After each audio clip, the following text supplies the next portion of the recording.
A Little Princess by Frances Hodgson Burnett. Summary: Sara Crewe, a pupil at Miss Minchin's London school, is left in poverty when her father dies, but is later rescued by a mysterious benefactor. Sara.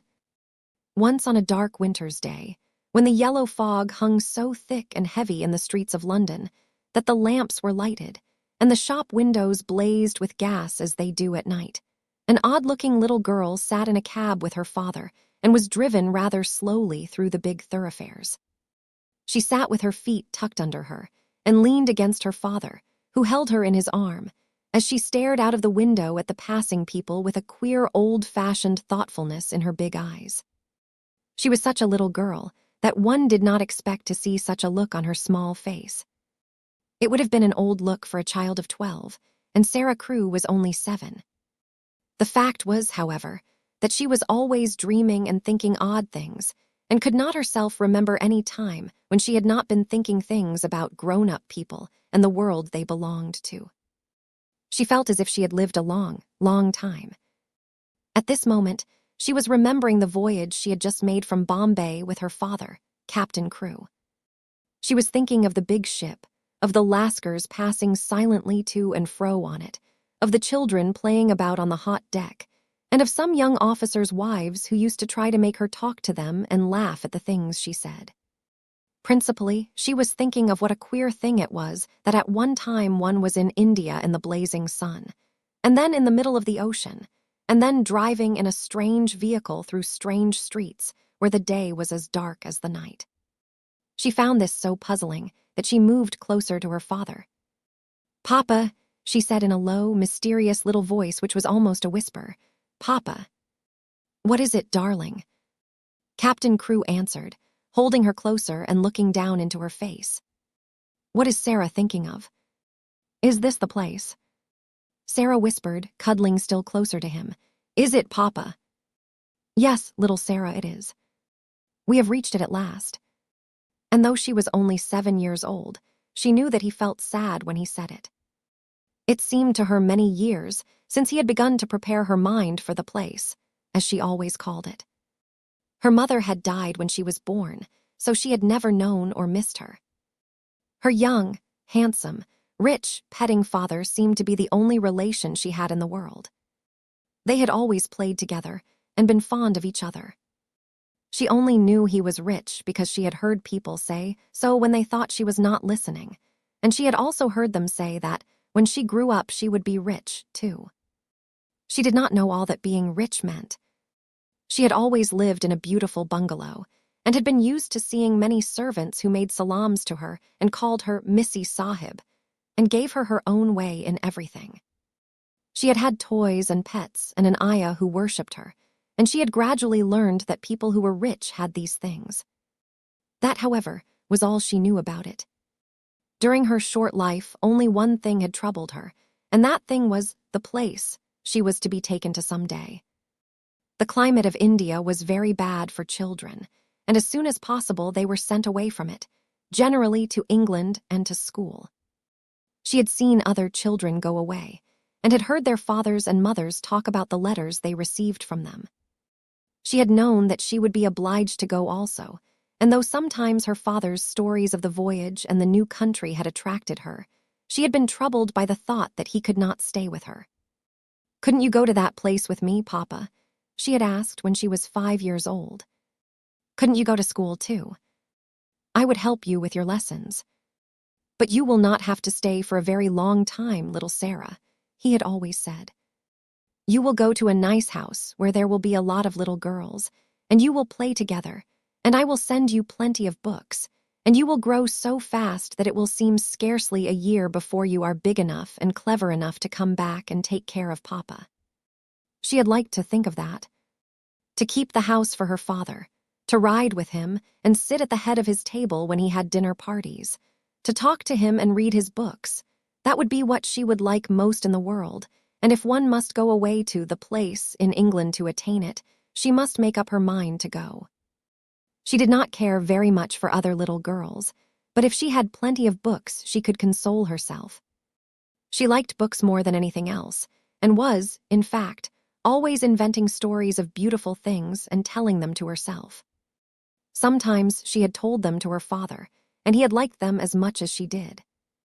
"Well, Papa," she said softly, "if we are here, I suppose we must be resigned." He laughed at her old-fashioned speech and kissed her. He was really not at all resigned himself, though he knew he must keep that a secret. His quaint little Sara had been a great companion to him, and he felt he should be a lonely fellow when, on his return to India, he went into his bungalow knowing he need not expect to see the small figure in its white frock come forward to meet him. So he held her very closely in his arms as the cab rolled into the big, dull square in which stood the house which was their destination. It was a big, dull brick house, exactly like all the others in its row, but that on the front door there shone a brass plate on which was engraved in black letters, "Miss Minchin, Select Seminary for Young Ladies." "Here we are, Sara," said Captain Crewe, making his voice sound as cheerful as possible.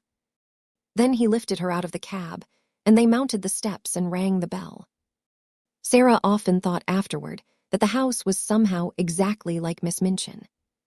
It was respectable and well-furnished, but everything in it was ugly, and the very armchairs seemed to have hard bones in them. In the hall, everything was hard and polished. Even the red cheeks of the moon face on the tall clock in the corner had a severe varnished look. The drawing room into which they were ushered was covered by a carpet with a square pattern upon it. The chairs were square, and a heavy marble timepiece stood upon the heavy marble mantel. As she sat down in one of the stiff mahogany chairs, Sara cast one of her quick looks about her. "I don't like it, Papa," she said.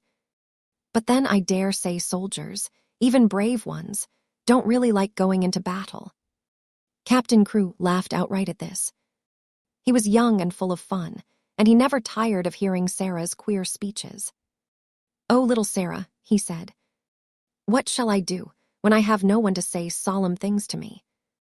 No one else is as solemn as you are."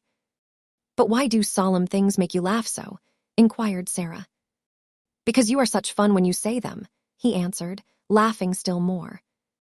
And then suddenly he swept her into his arms and kissed her very hard, stopping laughing all at once and looking almost as if tears had come into his eyes. It was just then that Miss Minchin entered the room. She was very like her house, Sara felt, tall and dull and respectable and ugly. She had large, cold, fishy eyes and a large, cold, fishy smile. It spread itself into a very large smile when she saw Sara and Captain Crewe. She had heard a great many desirable things of the young soldier from the lady who had recommended her school to him. Among other things, she had heard that he was a rich father who was willing to spend a great deal of money on his little daughter. "It will be a great privilege to have charge of such a beautiful and promising child, Captain Crewe," she said, taking Sara's hand and stroking it. "Lady Meredith has told me of her unusual cleverness. A clever child is a great treasure in an establishment like mine." Sara stood quietly, with her eyes fixed upon Miss Minchin's face. She was thinking something odd, as usual. "Why does she say I am a beautiful child?" she was thinking. "I am not beautiful at all. Colonel Grange's little girl, Isabel, is beautiful. She has dimples and rose-colored cheeks, and long hair the color of gold. I have short black hair and green eyes, besides which I am a thin child and not fair in the least. I am one of the ugliest children I ever saw." She is beginning by telling a story. She was mistaken, however, in thinking she was an ugly child. She was not in the least like Isabel Grange, who had been the beauty of the regiment, but she had an odd charm of her own. She was a slim, supple creature, rather tall for her age, and had an intense, attractive little face. Her hair was heavy and quite black and only curled at the tips. Her eyes were greenish-gray, it is true, but they were big, wonderful eyes with long, black lashes, and though she herself did not like the color of them, many other people did. Still, she was very firm in her belief that she was an ugly little girl, and she was not at all elated by Miss Minchin's flattery. "I should be telling a story if I said she was beautiful," she thought, "and I should know I was telling a story. I believe I am as ugly as she is, in my way." What did she say that for? After she had known Miss Minchin longer, she learned why she had said it. She discovered that she said the same thing to each papa and mama who brought a child to her school. Sara stood near her father and listened while he and Miss Minchin talked. She had been brought to the seminary because Lady Meredith's 2 little girls had been educated there, and Captain Crewe had a great respect for Lady Meredith's experience. Sara was to be what was known as a parlor boarder, and she was to enjoy even greater privileges than parlor boarders usually did. She was to have a pretty bedroom and sitting room of her own. She was to have a pony and a carriage, and a maid to take the place of the ayah who had been her nurse in India. "I am not in the least anxious about her education," Captain Crewe said, with his gay laugh, as he held Sara's hand and patted it. "The difficulty will be to keep her from learning too fast and too much. She is always sitting with her little nose, burrowing into books. She doesn't read them, Miss Minchin. She gobbles them up as if she were a little wolf instead of a little girl. She is always starving for new books to gobble, and she wants grown-up books. Great, big, fat ones, French and German as well as English, history and biography and poets, and all sorts of things. Drag her away from her books when she reads too much. Make her ride her pony in the Row, or go out and buy a new doll. She ought to play more with dolls." "Papa," said Sara, "you see, if I went out and bought a new doll every few days, I should have more than I could be fond of. Dolls ought to be intimate friends. Emily is going to be my intimate friend." Captain Crewe looked at Miss Minchin, and Miss Minchin looked at Captain Crewe. "Who is Emily?" she inquired. "Tell her, Sara," Captain Crewe said, smiling. Sara's green-gray eyes looked very solemn and quite soft as she answered. "She is a doll I haven't got yet," she said. "She is a doll Papa is going to buy for me. We are going out together to find her. I have called her Emily. She is going to be my friend when Papa is gone. I want her to talk to about him." Miss Minchin's large, fishy smile became very flattering indeed. "What an original child," she said. "What a darling little creature." "Yes," said Captain Crewe, drawing Sara close. "She is a darling little creature. Take great care of her for me, Miss Minchin." Sara stayed with her father at his hotel for several days. In fact, she remained with him until he sailed away again to India. They went out and visited many big shops together and bought a great many things. They bought, indeed, a great many more things than Sara needed. But Captain Crewe was a rash, innocent young man and wanted his little girl to have everything she admired and everything he admired himself. So between them, they collected a wardrobe much too grand for a child of 7. There were velvet dresses trimmed with costly furs, and lace dresses, and embroidered ones, and hats with great, soft ostrich feathers and ermine coats and muffs, and boxes of tiny gloves and handkerchiefs and silk stockings in such abundant supplies that the polite young women behind the counters whispered to each other that the odd little girl with the big, solemn eyes must be at least some foreign princess, perhaps the little daughter of an Indian Raja. And at last they found Emily, but they went to a number of toy shops and looked at a great many dolls before they discovered her. "I want her to look as if she wasn't a doll really," Sara said. "I want her to look as if she listens when I talk to her. The trouble with dolls, Papa," and she put her head on one side and reflected as she said it, "the trouble with dolls is that they never seem to hear." So they looked at big ones and little ones, at dolls with black eyes and dolls with blue, at dolls with brown curls and dolls with golden braids, dolls dressed and dolls undressed. "You see," Sara said when they were examining one who had no clothes, "if, when I find her, she has no frocks, we can take her to a dressmaker and have her things made to fit. They will fit better if they are tried on." After a number of disappointments, they decided to walk and look in at the shop windows and let the cab follow them. They had passed 2 or 3 places without even going in, when, as they were approaching a shop which was really not a very large one, Sara suddenly started and clutched her father's arm. "Oh, Papa," she cried. "There is Emily." A flush had risen to her face, and there was an expression in her green-gray eyes, as if she had just recognized someone she was intimate with and fond of. "She is actually waiting there for us," she said. "Let us go into her." "Dear me," said Captain Crewe, "I feel as if we ought to have someone to introduce us." "You must introduce me, and I will introduce you," said Sara. But I knew her the minute I saw her, so perhaps she knew me too. Perhaps she had known her. She had certainly a very intelligent expression in her eyes when Sara took her in her arms. She was a large doll, but not too large to carry about easily. She had naturally curling golden brown hair, which hung like a mantle about her, and her eyes were a deep, clear gray-blue with soft, thick eyelashes which were real eyelashes and not mere painted lines. "Of course," said Sara, looking into her face as she held her on her knee. "Of course, Papa, this is Emily." So Emily was bought and actually taken to a children's outfitter's shop and measured for a wardrobe as grand as Sara's own. She had lace frocks, too, and velvet and muslin ones, and hats and coats and beautiful lace-trimmed underclothes, and gloves and handkerchiefs and furs. "I should like her always to look as if she was a child with a good mother," said Sara. "I'm her mother, though I am going to make a companion of her." Captain Crewe would really have enjoyed the shopping tremendously, but that a sad thought kept tugging at his heart. This all meant that he was going to be separated from his beloved, quaint little comrade. He got out of his bed in the middle of that night and went and stood looking down at Sara, who lay asleep with Emily in her arms. Her black hair was spread out on the pillow, and Emily's golden brown hair mingled with it. Both of them had lace-ruffled nightgowns, and both had long eyelashes which lay and curled up on their cheeks. Emily looked so like a real child that Captain Crewe felt glad she was there. He drew a big sigh and pulled his mustache with a boyish expression. "Hey-ho, little Sara," he said to himself, "I don't believe you know how much your daddy will miss you." The next day, he took her to Miss Minchin's and left her there. He was to sail away the next morning.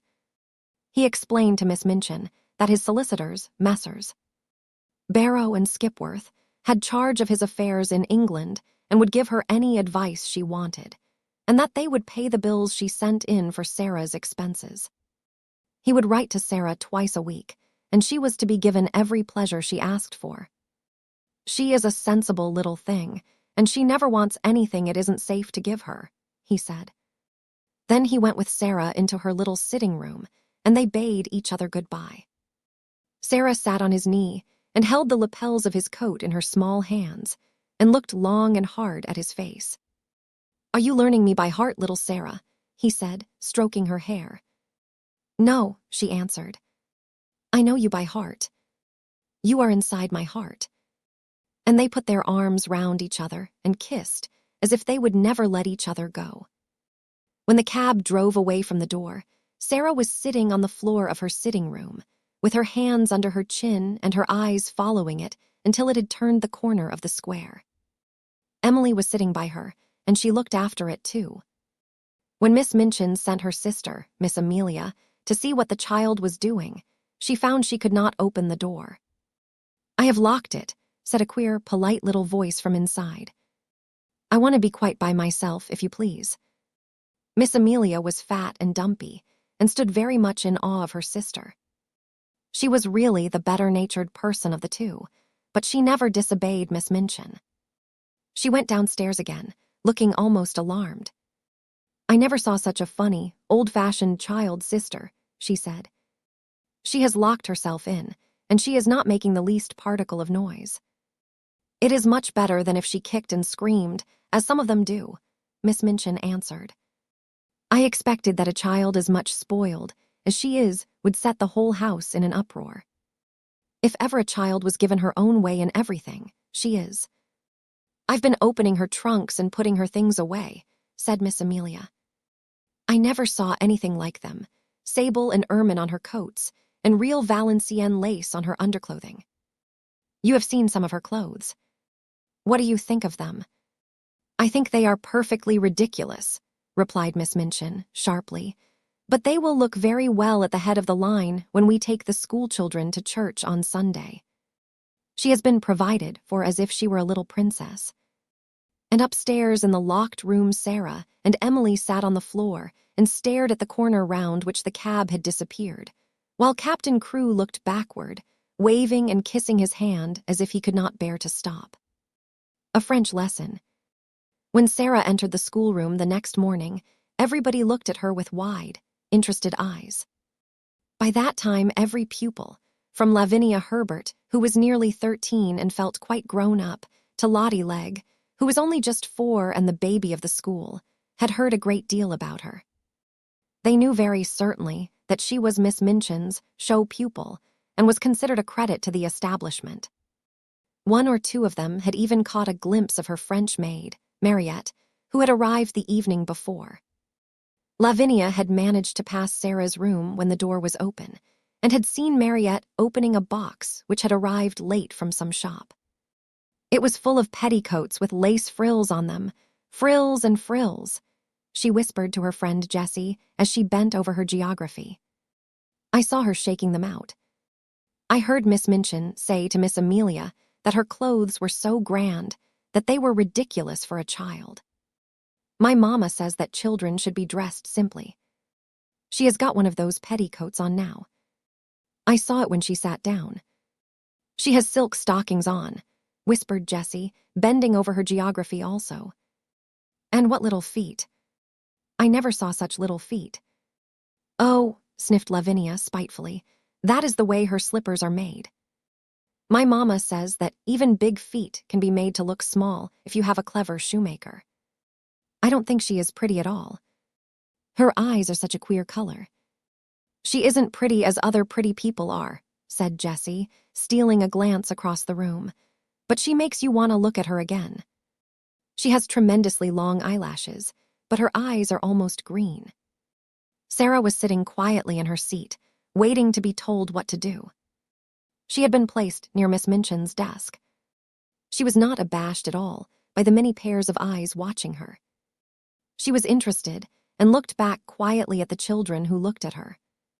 She wondered what they were thinking of, and if they liked Miss Minchin, and if they cared for their lessons, and if any of them had a papa at all like her own. She had had a long talk with Emily about her papa that morning. He is on the sea now, Emily, she had said. We must be very great friends to each other and tell each other things. Emily, look at me. You have the nicest eyes I ever saw, but I wish you could speak. She was a child full of imaginings and whimsical thoughts, and one of her fancies was that there would be a great deal of comfort in even pretending that Emily was alive and really heard and understood. After Mariette had dressed her in her dark blue schoolroom frock and tied her hair with a dark blue ribbon, she went to Emily, who sat in a chair of her own, and gave her a book. You can read that while I am downstairs, she said, and seeing Mariette looking at her curiously, she spoke to her with a serious little face.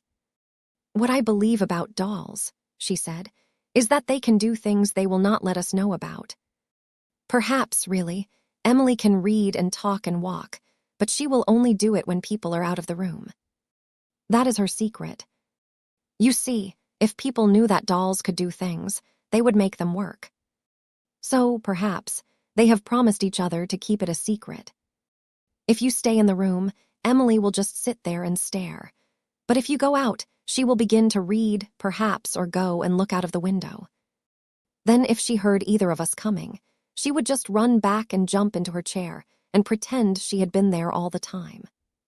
Comment est drôle, Mariette said to herself, and when she went downstairs, she told the head housemaid about it. But she had already begun to like this odd little girl, who had such an intelligent small face and such perfect manners. She had taken care of children before who were not so polite.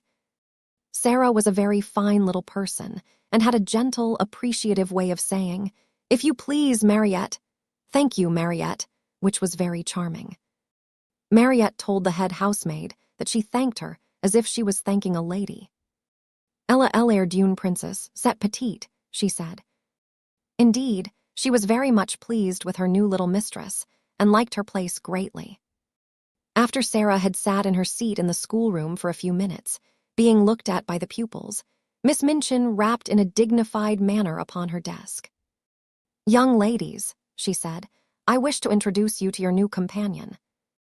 All the little girls rose in their places, and Sara rose also. "I shall expect you all to be very agreeable to Miss Crewe. She has just come to us from a great distance, in fact, from India. As soon as lessons are over, you must make each other's acquaintance." The pupils bowed ceremoniously, and Sara made a little curtsy, and then they sat down and looked at each other again. "Sara," said Miss Minchin in her schoolroom manner, "come here to me." She had taken a book from the desk and was turning over its leaves. Sara went to her politely. "As your papa has engaged a French maid for you," she began, "I conclude that he wishes you to make a special study of the French language." Sara felt a little awkward. "I think he engaged her," she said, "because he thought I would like her, Miss Minchin." "I am afraid," said Miss Minchin, with a slightly sour smile, "that you have been a very spoiled little girl and always imagine that things are done because you like them. My impression is that your papa wished you to learn French." If Sara had been older or less punctilious about being quite polite to people, she could have explained herself in a very few words. But as it was, she felt a flush rising on her cheeks. Miss Minchin was a very severe and imposing person, and she seemed so absolutely sure that Sara knew nothing whatever of French that she felt as if it would be almost rude to correct her. The truth was that Sara could not remember the time when she had not seemed to know French. Her father had often spoken it to her when she had been a baby. Her mother had been a French woman, and Captain Crewe had loved her language, so it happened that Sara had always heard and been familiar with it.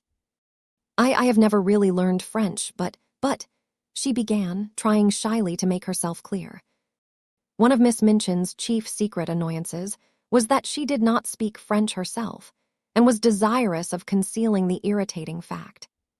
She, therefore, had no intention of discussing the matter and laying herself open to innocent questioning by a new little pupil. "That is enough," she said with polite tartness. "If you have not learned, you must begin at once. The French master, Monsieur Dufarge, will be here in a few minutes. Take this book and look at it until he arrives." Sara's cheeks felt warm. She went back to her seat and opened the book. She looked at the first page with a grave face. She knew it would be rude to smile, and she was very determined not to be rude. But it was very odd to find herself expected to study a page which told her that Le Pere meant the father, and La Mère meant the mother. Miss Minchin glanced toward her scrutinizingly. "You look rather cross, Sara," she said. "I am sorry you do not like the idea of learning French." "I am very fond of it," answered Sara, thinking she would try again. "But—" "You must not say, but when you are told to do things," said Miss Minchin. "Look at your book again." And Sara did so, and did not smile, even when she found that Le Fils meant the son, and Le Frere meant the brother.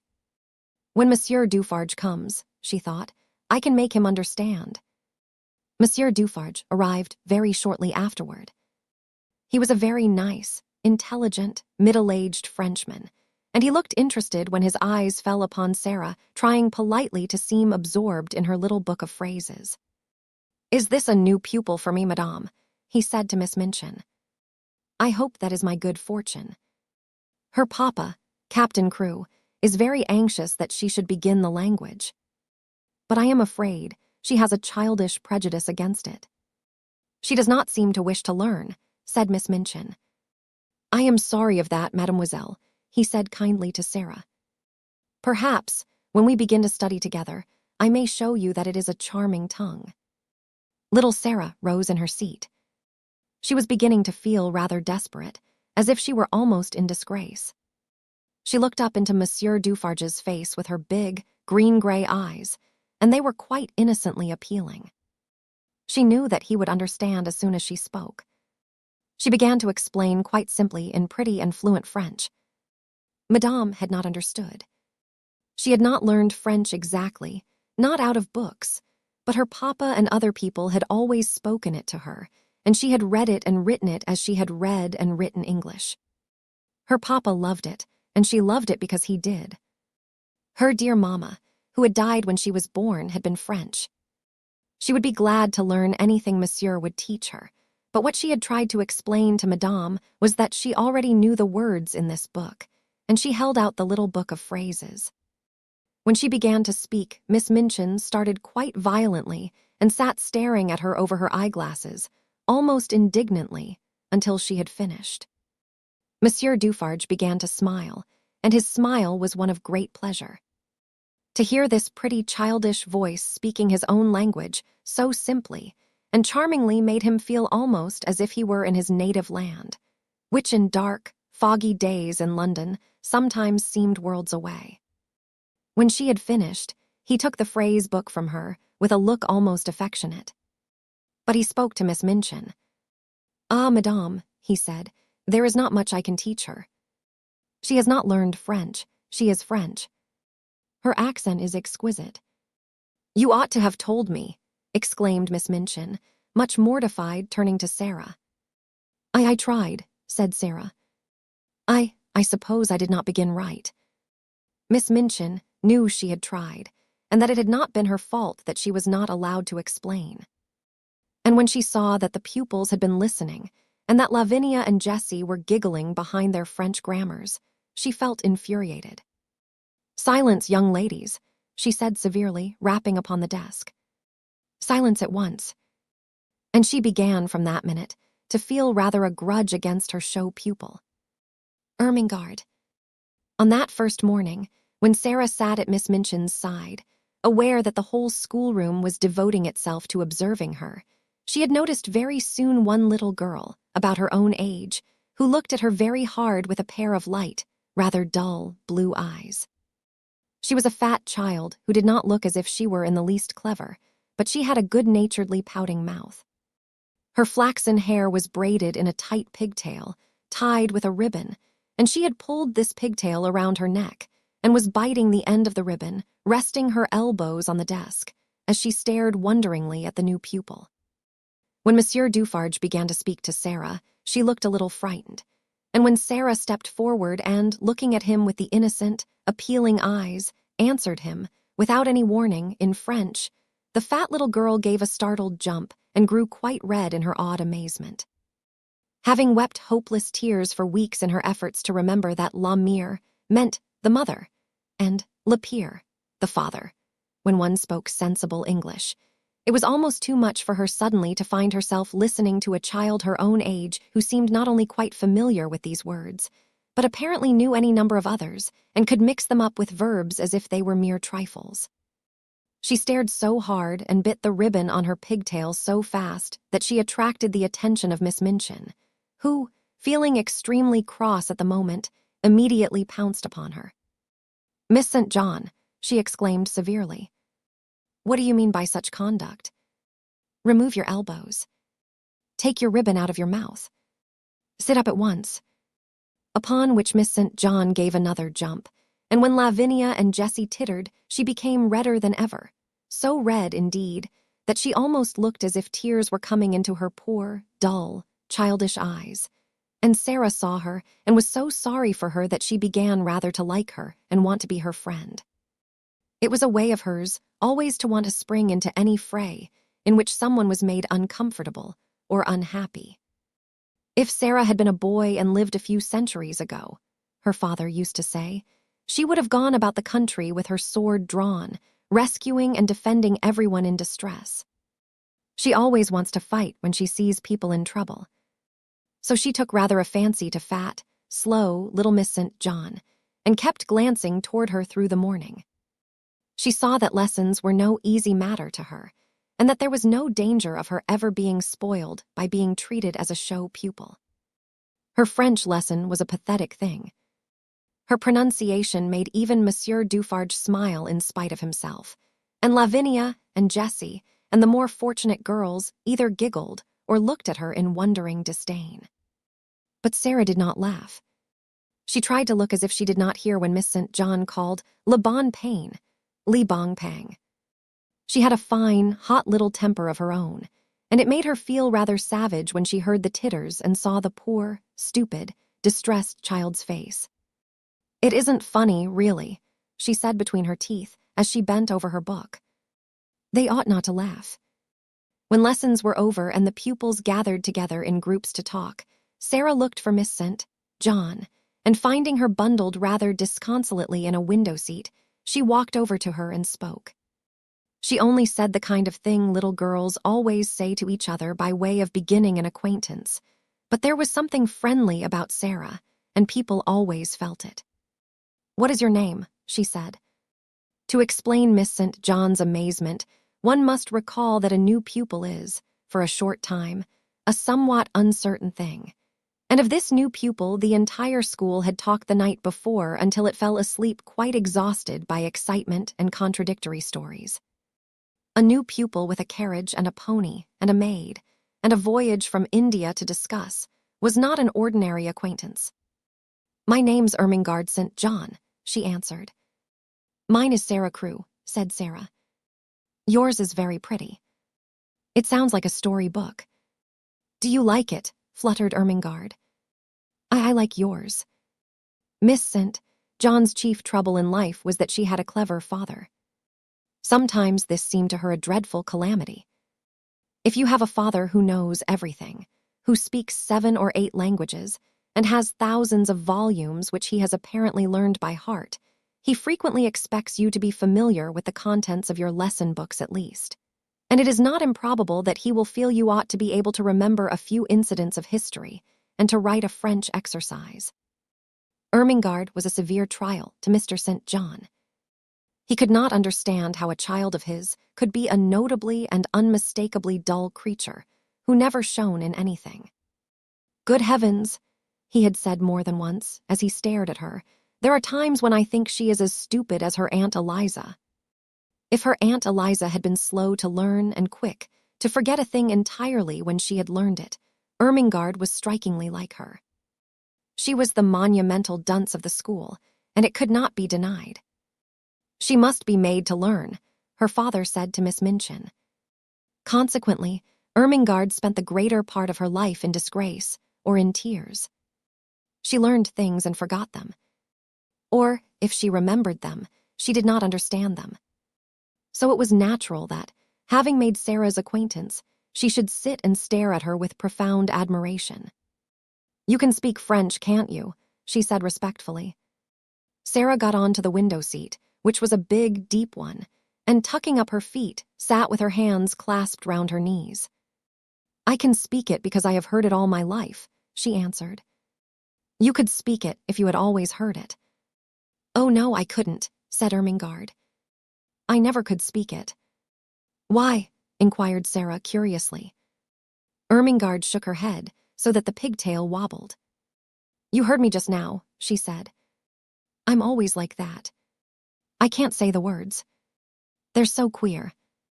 She paused a moment and then added with a touch of awe in her voice, "You are clever, aren't you?"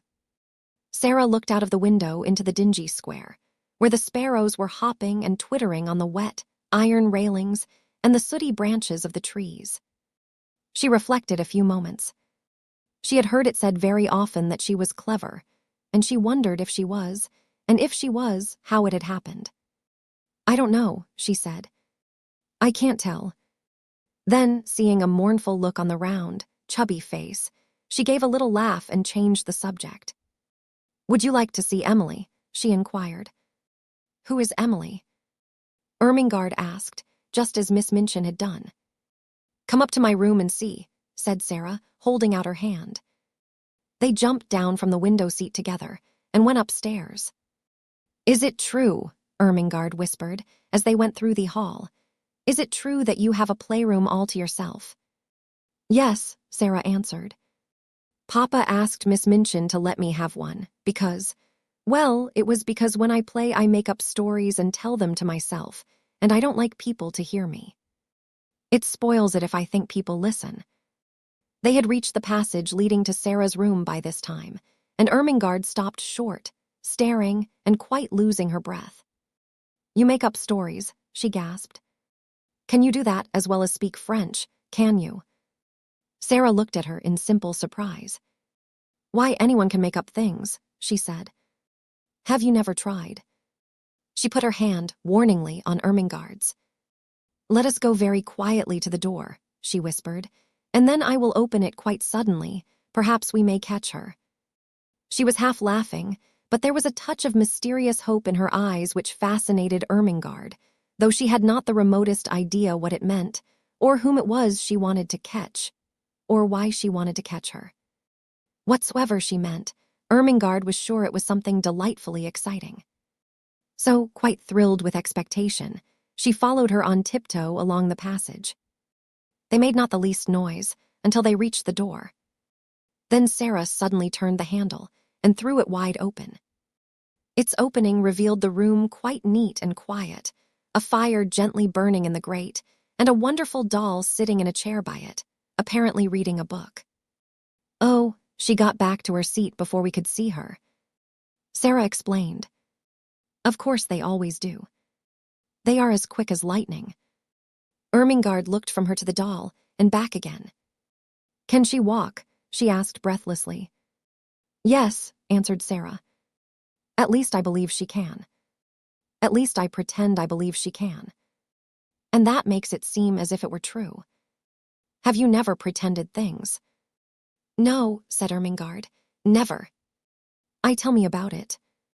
She was so bewitched by this odd, new companion that she actually stared at Sara instead of at Emily, notwithstanding that Emily was the most attractive doll person she had ever seen. "Let us sit down," said Sara, "and I will tell you. It's so easy that, when you begin, you can't stop. You just go on, and on doing it always. And it's beautiful. Emily, you must listen. This is Ermengarde sent, John, Emily. Ermengarde, this is Emily. Would you like to hold her?" "Oh, may I?" said Ermengarde. "May I really? She is beautiful." And Emily was put into her arms. Never in her dull, short life had Miss St. John dreamed of such an hour as the one she spent with the queer new pupil before they heard the lunch bell ring and were obliged to go downstairs. Sara sat upon the hearthrug and told her strange things. She sat rather huddled up, and her green eyes shone and her cheeks flushed. She told stories of the voyage and stories of India, but what fascinated Ermengarde the most was her fancy about the dolls who walked and talked, and who could do anything they chose when the human beings were out of the room, but who must keep their powers a secret and so flew back to their places, like lightning, when people returned to the room. "We couldn't do it," said Sara seriously. "You see, it's a kind of magic." Once, when she was relating the story of the search for Emily, Ermengarde saw her face suddenly change. A cloud seemed to pass over it and put out the light in her shining eyes. She drew her breath in so sharply that it made a funny, sad little sound, and then she shut her lips and held them tightly closed, as if she was determined either to do or not to do something. Ermengarde had an idea that if she had been like any other little girl, she might have suddenly burst out sobbing and crying. But she did not. "Have you a pain?" Ermengarde ventured. "Yes," Sara answered after a moment's silence. "But it is not in my body." Then she added something in a low voice which she tried to keep quite steady, and it was this: "Do you love your father more than anything else in all the whole world?" Ermengarde's mouth fell open a little. She knew that it would be far from behaving like a respectable child at a select seminary to say that it had never occurred to you that you could love your father, that you would do anything desperate to avoid being left alone in his society for 10 minutes. She was, indeed, greatly embarrassed. "I scarcely ever see him," she stammered. "He is always in the library, reading things." "I love mine more than all the world 10 times over," Sara said. "That is what my pain is. He has gone away." She put her head quietly down on her little, huddled-up knees and sat very still for a few minutes. "She's going to cry out loud," thought Ermengarde fearfully. But she did not. Her short, black locks tumbled about her ears, and she sat still. Then she spoke without lifting her head. "I promised him I would bear it," she said, "and I will. You have to bear things. Think what soldiers bear. Papa is a soldier. If there was a war, he would have to bear marching and thirstiness, and perhaps deep wounds.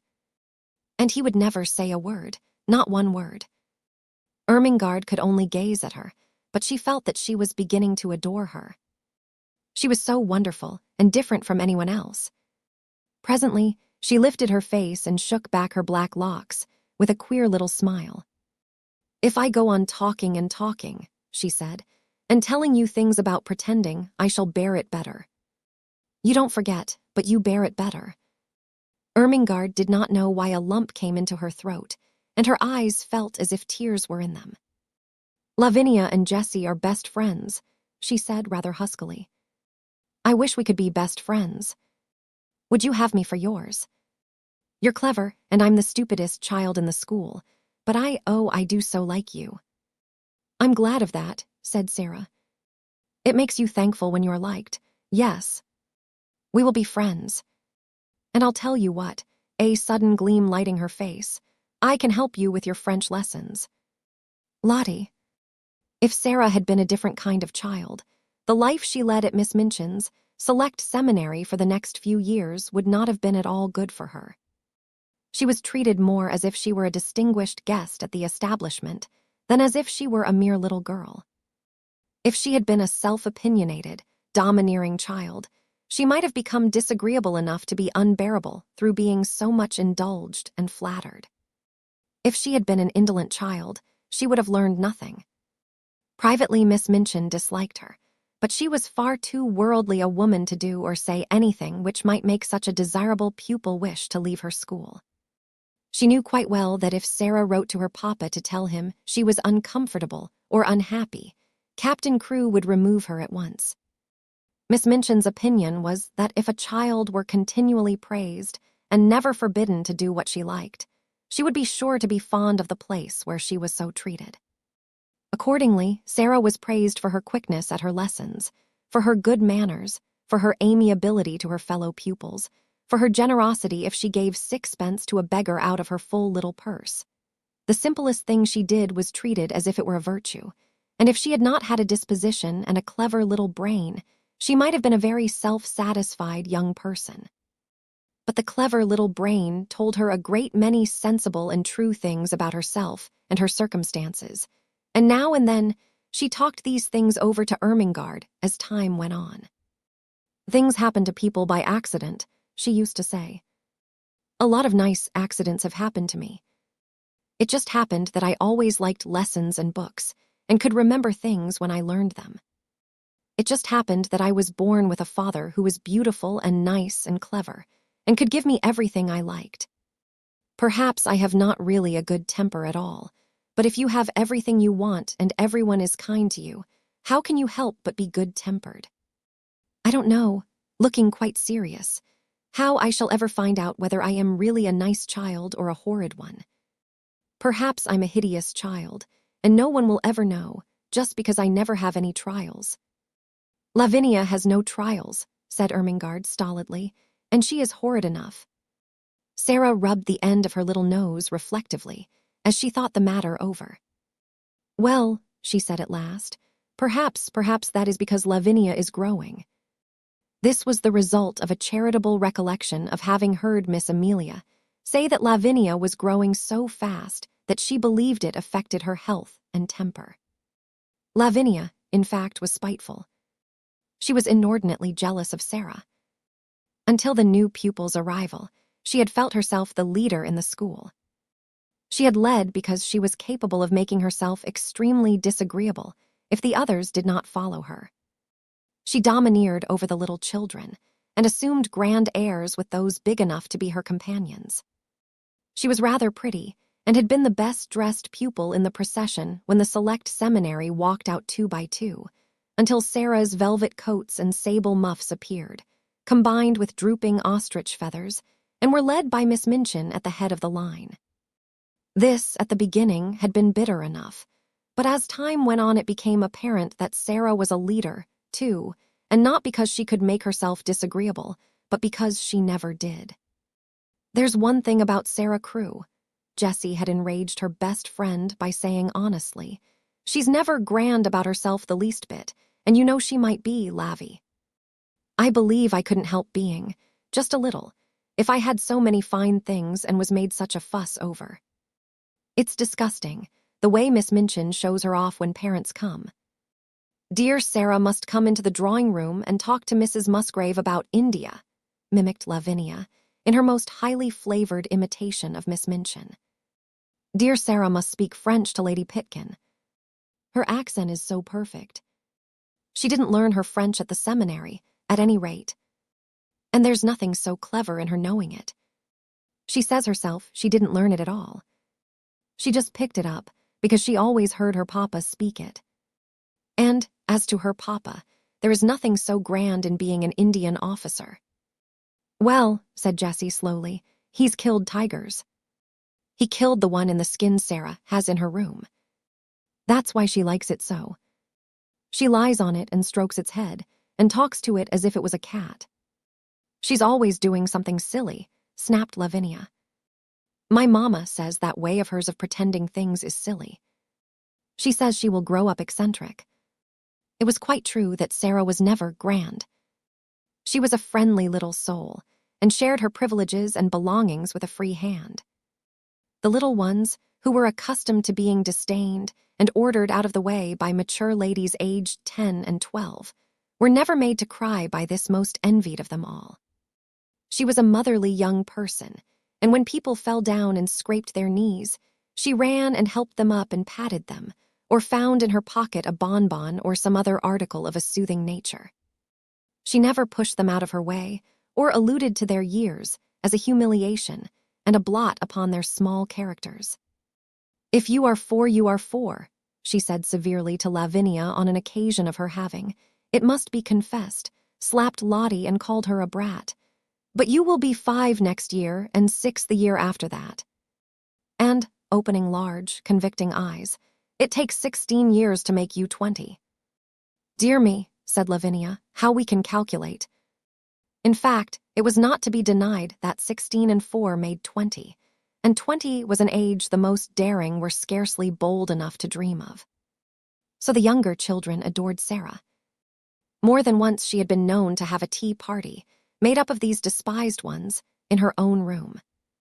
And Emily had been played with, and Emily's own tea service used, the one with cups which held quite a lot of much-sweetened weak tea and had blue flowers on them. No one had seen such a very real doll's tea set before. From that afternoon Sara was regarded as a goddess and a queen by the entire alphabet class. Lottie Legg worshipped her to such an extent that if Sara had not been a motherly person, she would have found her tiresome. Lottie had been sent to school by a rather flighty young papa who could not imagine what else to do with her. Her young mother had died, and as the child had been treated like a favorite doll or a very spoiled pet monkey or lap dog ever since the first hour of her life, she was a very appalling little creature. When she wanted anything or did not want anything, she wept and howled. And as she always wanted the things she could not have, and did not want the things that were best for her, her shrill little voice was usually to be heard uplifted in wails in one part of the house or another. Her strongest weapon was that, in some mysterious way, she had found out that a very small girl who had lost her mother was a person who ought to be pitied and made much of. She had probably heard some grown-up people talking her over in the early days, after her mother's death. So it became her habit to make great use of this knowledge. The first time Sara took her in charge was one morning, when, on passing a sitting room, she heard both Miss Minchin and Miss Amelia trying to suppress the angry wails of some child who, evidently, refused to be silenced. She refused so strenuously, indeed, that Miss Minchin was obliged to almost shout, in a stately and severe manner, to make herself heard. "What is she crying for?" she almost yelled. Oh, Sara heard. "I haven't got any ma'am, my." "Oh, Lottie," screamed Miss Amelia. "Do stop, darling. Don't cry, please don't." Oh, Lottie howled tempestuously. "Haven't got any ma'am, my." "She ought to be whipped," Miss Minchin proclaimed. "You shall be whipped, you naughty child." Lottie wailed more loudly than ever. Miss Amelia began to cry. Miss Minchin's voice rose until it almost thundered. Then suddenly she sprang up from her chair in impotent indignation and flounced out of the room, leaving Miss Amelia to arrange the matter. Sara had paused in the hall, wondering if she ought to go into the room, because she had recently begun a friendly acquaintance with Lottie and might be able to quiet her. When Miss Minchin came out and saw her, she looked rather annoyed. She realized that her voice, as heard from inside the room, could not have sounded either dignified or amiable. "Oh, Sara," she exclaimed, endeavoring to produce a suitable smile. "I stopped," explained Sara, "because I knew it was Lottie, and I thought perhaps, just perhaps, I could make her be quiet. May I try, Miss Minchin?" "If you can, you are a clever child," answered Miss Minchin, drawing in her mouth sharply. Then, seeing that Sara looked slightly chilled by her asperity, she changed her manner. "But you are clever in everything," she said in her approving way. "I dare say you can manage her. Go in." And she left her. When Sara entered the room, Lottie was lying upon the floor, screaming and kicking her small fat legs violently, and Miss Amelia was bending over her in consternation and despair, looking quite red and damp with heat. Lottie had always found, when in her own nursery at home, that kicking and screaming would always be quieted by any means she insisted on. Poor plump Miss Amelia was trying first one method, and then another. "Poor darling," she said one moment, "I know you haven't any mamma, poor." Then in quite another tone, "If you don't stop, Lottie, I will shake you. Poor little angel, there. You wicked, bad, detestable child, I will smack you. I will." Sara went to them quietly.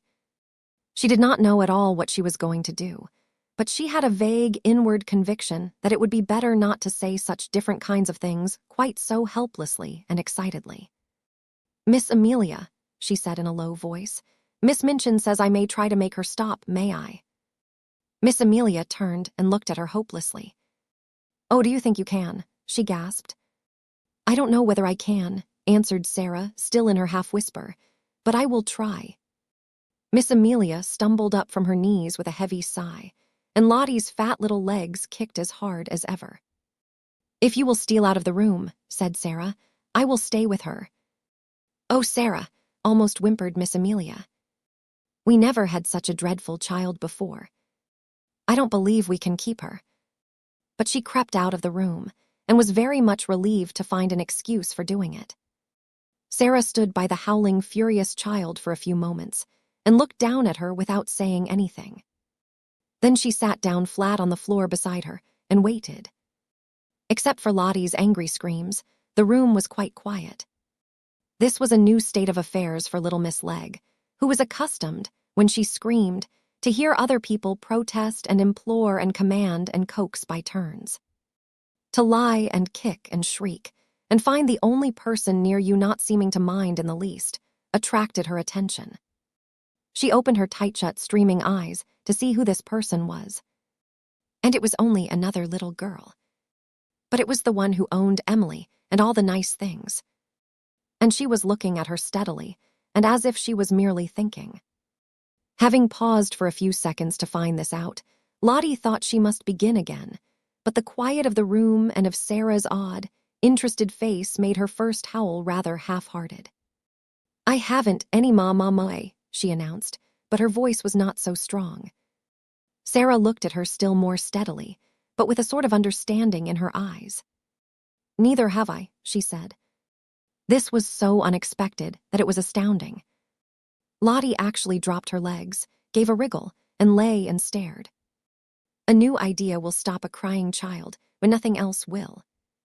Also, it was true that while Lottie disliked Miss Minchin, who was cross, and Miss Amelia, who was foolishly indulgent, she rather liked Sara, little as she knew her. She did not want to give up her grievance, but her thoughts were distracted from it, so she wriggled again, and after a sulky sob said, "Where is she?" Sara paused a moment. Because she had been told that her mamma was in heaven, she had thought a great deal about the matter, and her thoughts had not been quite like those of other people. "She went to heaven," she said. "But I am sure she comes out sometimes to see me, though I don't see her. So does yours. Perhaps they can both see us now. Perhaps they are both in this room."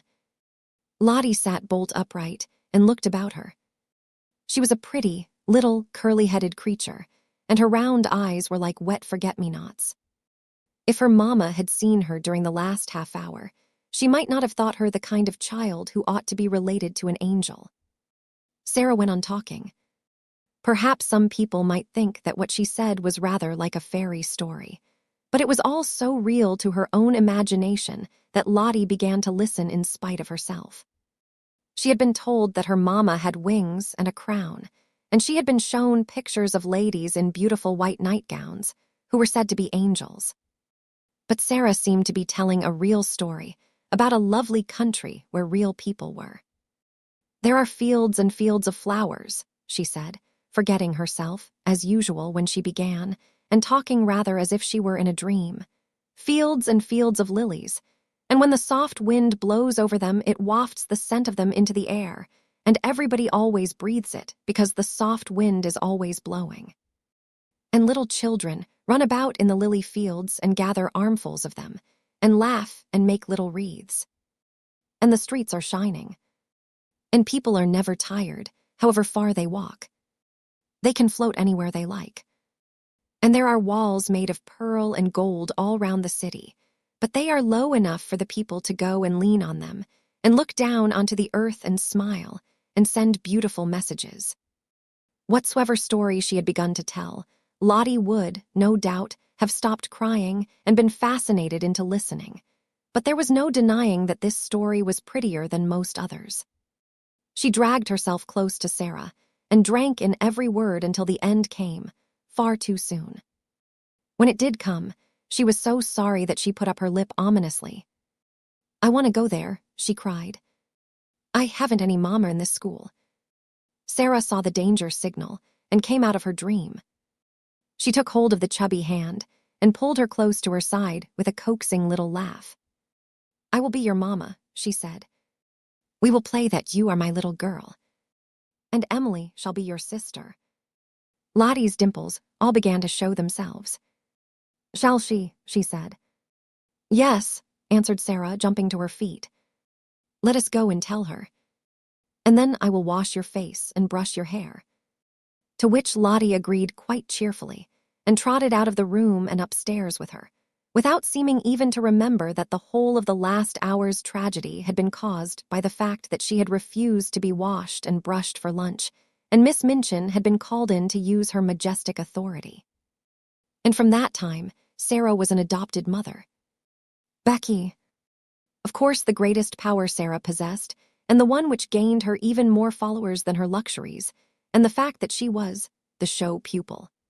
The power that Lavinia and certain other girls were most envious of, and at the same time most fascinated by in spite of themselves, was her power of telling stories and of making everything she talked about seem like a story, whether it was one or not. Anyone who has been at school with a teller of stories knows what the wonder means, how he or she is followed about and besought in a whisper to relate romances, how groups gather round and hang on the outskirts of the favored party in the hope of being allowed to join in and listen. Sara not only could tell stories, but she adored telling them. When she sat or stood in the midst of a circle and began to invent wonderful things, her green eyes grew big and shining, her cheeks flushed, and without knowing that she was doing it, she began to act and made what she told lovely or alarming by the raising or dropping of her voice, the bend and sway of her slim body, and the dramatic movement of her hands. She forgot that she was talking to listening children. She saw and lived with the fairy folk, or the kings and queens and beautiful ladies, whose adventures she was narrating. Sometimes when she had finished her story, she was quite out of breath with excitement, and would lay her hand on her thin, little, quick-rising chest and half laugh as if at herself. "When I am telling it," she would say, "it doesn't seem as if it was only made up. It seems more real than you are, more real than the schoolroom. I feel as if I were all the people in the story, one after the other. It is queer." She had been at Miss Minchin's school about 2 years when, one foggy winter's afternoon, as she was getting out of her carriage, comfortably wrapped up in her warmest velvets and furs, and looking very much grander than she knew, she caught sight, as she crossed the pavement, of a dingy little figure standing on the area steps, and stretching its neck so that its wide-open eyes might peer at her through the railings. Something in the eagerness and timidity of the smudgy face made her look at it, and when she looked she smiled, because it was her way to smile at people. But the owner of the smudgy face and the wide-open eyes, evidently, was afraid that she ought not to have been caught looking at pupils of importance. She dodged out of sight like a jack-in-the-box and scurried back into the kitchen, disappearing so suddenly that if she had not been such a poor little forlorn thing, Sara would have laughed in spite of herself.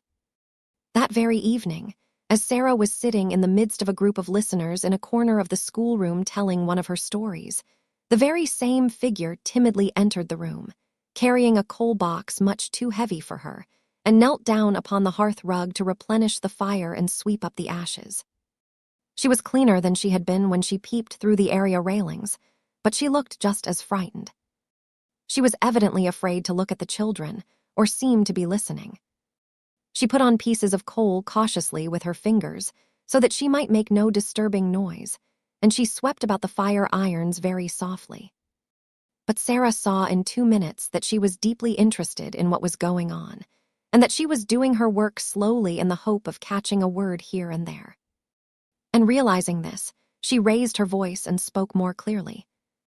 The mermaids swam softly about in the crystal green water and dragged after them a fishing net woven of deep-sea pearls, she said. The princess sat on the white rock and watched them. It was a wonderful story about a princess who was loved by a prince merman and went to live with him in shining caves under the sea. The small drudge before the grate swept the hearth once and then swept it again. Having done it twice, she did it 3 times, and as she was doing it the 3rd time, the sound of the story so lured her to listen that she fell under the spell and actually forgot that she had no right to listen at all, and also forgot everything else. She sat down upon her heels as she knelt on the hearth rug, and the brush hung idly in her fingers. The voice of the storyteller went on and drew her with it into winding grottos under the sea, glowing with soft, clear blue light and paved with pure golden sands. Strange sea flowers and grasses waved about her, and far away faint singing and music echoed. The hearth brush fell from the work-roughened hand, and Lavinia Herbert looked round. "That girl has been listening," she said. The culprit snatched up her brush and scrambled to her feet. She caught at the coal box and simply scuttled out of the room like a frightened rabbit. Sara felt rather hot-tempered. "I knew she was listening," she said. "Why shouldn't she?" Lavinia tossed her head with great elegance. "Well," she remarked, "I do not know whether your mamma would like you to tell stories to servant girls, but I know why mamma wouldn't like me to do it." "My mamma," said Sara, looking odd. "I don't believe she would mind in the least. She knows that stories belong to everybody." "I thought," retorted Lavinia in severe recollection, "that your mamma was dead." "How can she know things?" "Do you think she doesn't know things?" said Sara in her stern little voice. Sometimes she had a rather stern little voice. "Sara's mamma knows everything," piped in Lottie. "So does my mamma, 'cept Sara is my mamma at Miss Minchin's. My other one knows everything. The streets are shining, and there are fields and fields of lilies, and everybody gathers them. Sara tells me when she puts me to bed." "You wicked thing," said Lavinia, turning on Sara, "making fairy stories about heaven." "There are much more splendid stories in Revelation," returned Sara. "Just look and see. How do you know mine are fairy stories? But I can tell you, with a fine bit of unheavenly temper, you will never find out whether they are or not if you're not kinder to people than you are now. Come along, Lottie." And she marched out of the room, rather hoping that she might see the little servant again somewhere, but she found no trace of her when she got into the hall. "Who is that little girl who makes the fires?" she asked Mariette that night. Mariette broke forth into a flow of description. Ah, indeed, Mademoiselle Sara might well ask. She was a forlorn little thing who had just taken the place of scullery maid, though, as to being scullery maid, she was everything else besides. She blacked boots and grates, and carried heavy coal scuttles up and down stairs, and scrubbed floors and cleaned windows, and was ordered about by everybody. She was 14 years old, but was so stunted in growth that she looked about 12. In truth, Mariette was sorry for her. She was so timid that if one chanced to speak to her, it appeared as if her poor, frightened eyes would jump out of her head. "What is her name?" asked Sara, who had sat by the table with her chin on her hands as she listened absorbedly to the recital. Her name was Becky. Mariette heard everyone below stairs calling, "Becky, do this," and "Becky, do that," every 5 minutes in the day. Sara sat and looked into the fire, reflecting on Becky for some time after Mariette left her. She made up a story of which Becky was the ill-used heroine. She thought she looked as if she had never had quite enough to eat. Her very eyes were hungry. She hoped she should see her again, but though she caught sight of her carrying things up or down stairs on several occasions, she always seemed in such a hurry and so afraid of being seen that it was impossible to speak to her. But a few weeks later, on another foggy afternoon, when she entered her sitting room, she found herself confronting a rather pathetic picture. In her own special and pet easy chair before the bright fire, Becky, with a coal smudge on her nose and several on her apron, with her poor little cap hanging half off her head, and an empty coal box on the floor near her, sat fast asleep, tired out beyond even the endurance of her hard-working young body. She had been sent up to put the bedrooms in order for the evening. There were a great many of them, and she had been running about all day. Sara's room she had saved until the last. They were not like the other rooms, which were plain and bare. Ordinary pupils were expected to be satisfied with mere necessaries. Sara's comfortable sitting room seemed a bower of luxury to the scullery maid, though it was, in fact, merely a nice, bright little room. But there were pictures and books in it, and curious things from India. There was a sofa and the low, soft chair. Emily sat in a chair of her own, with the air of a presiding goddess, and there was always a glowing fire and a polished grate. Becky saved it until the end of her afternoon's work, because it rested her to go into it, and she always hoped to snatch a few minutes to sit down in the soft chair and look about her, and think about the wonderful good fortune of the child who owned such surroundings, and who went out on the cold days in beautiful hats and coats one tried to catch a glimpse of through the area railing.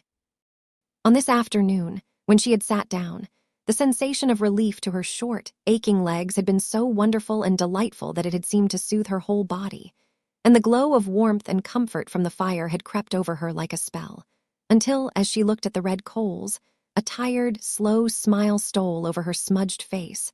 Her head nodded forward without her being aware of it. Her eyes drooped, and she fell fast asleep.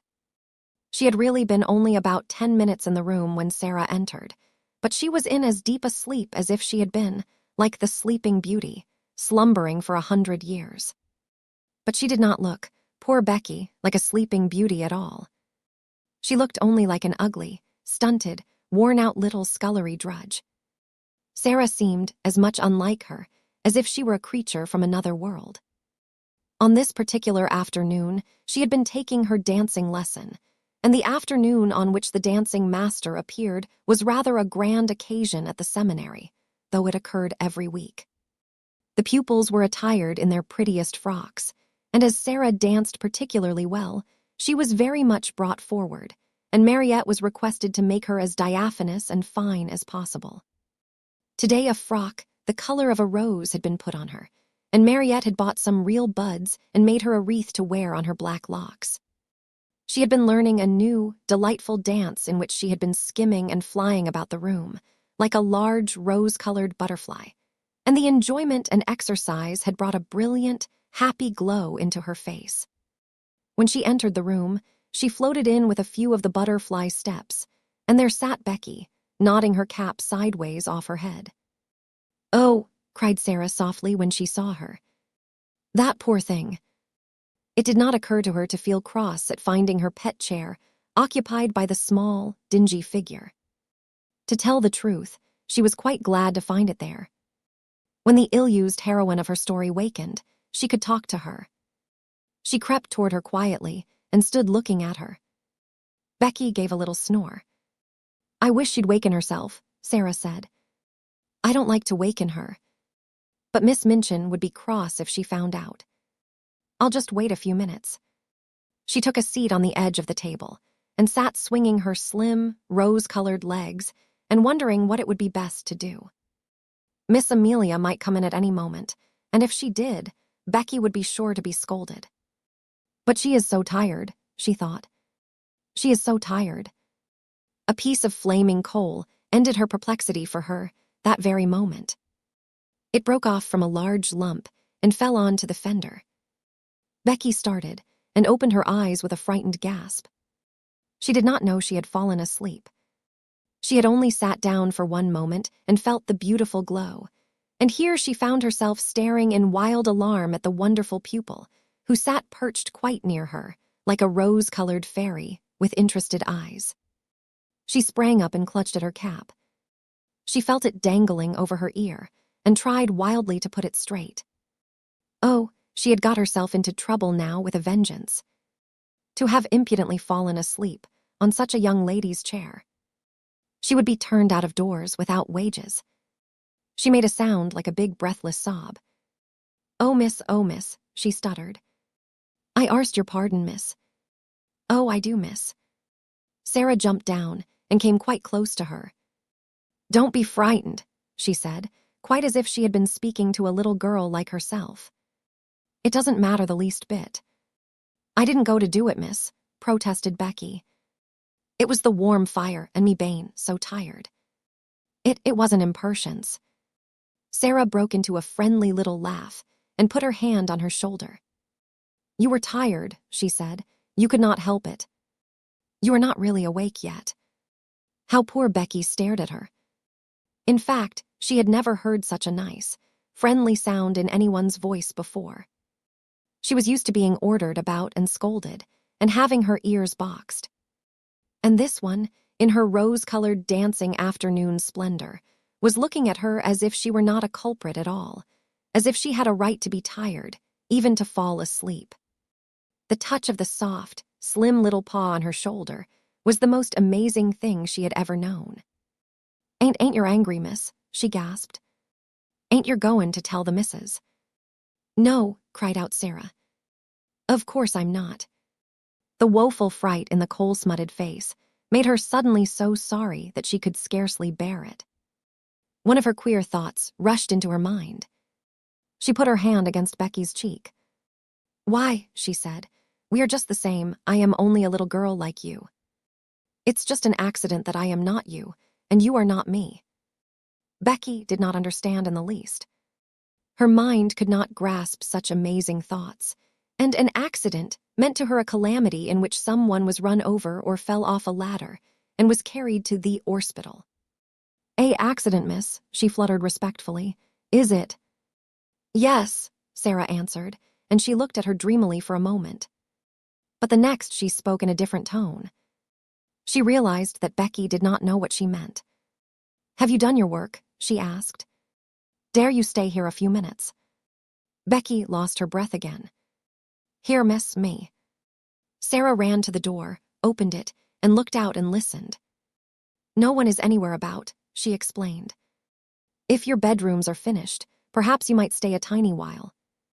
I thought, perhaps, you might like a piece of cake."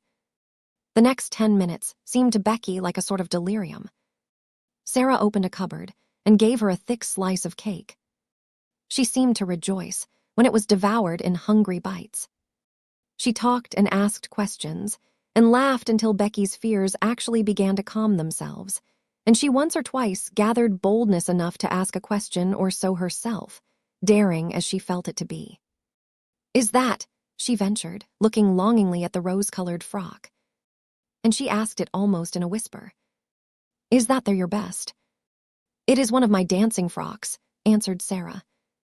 "I like it, don't you?" For a few seconds, Becky was almost speechless with admiration. Then she said in an odd voice, "Onct I see a princess." "I was standin' in the street with the crowd outside Covent Garden watchin' the swells go inter the opera. And there was one everyone stared at most. They says to each other, 'That's the princess.' She was a growed-up young lady, but she was pink all over gown and cloak, and flowers and all. I called her to mind the minute I see you, sittin' there on the table, miss. You looked like her. I've often thought, said Sara in her reflecting voice, that I should like to be a princess. I wonder what it feels like. I believe I will begin pretending I am one. Becky stared at her admiringly, and, as before, did not understand her in the least. She watched her with a sort of adoration. Very soon, Sara left her reflections and turned to her with a new question. Becky, she said, weren't you listening to that story? Yes, miss, confessed Becky, a little alarmed again.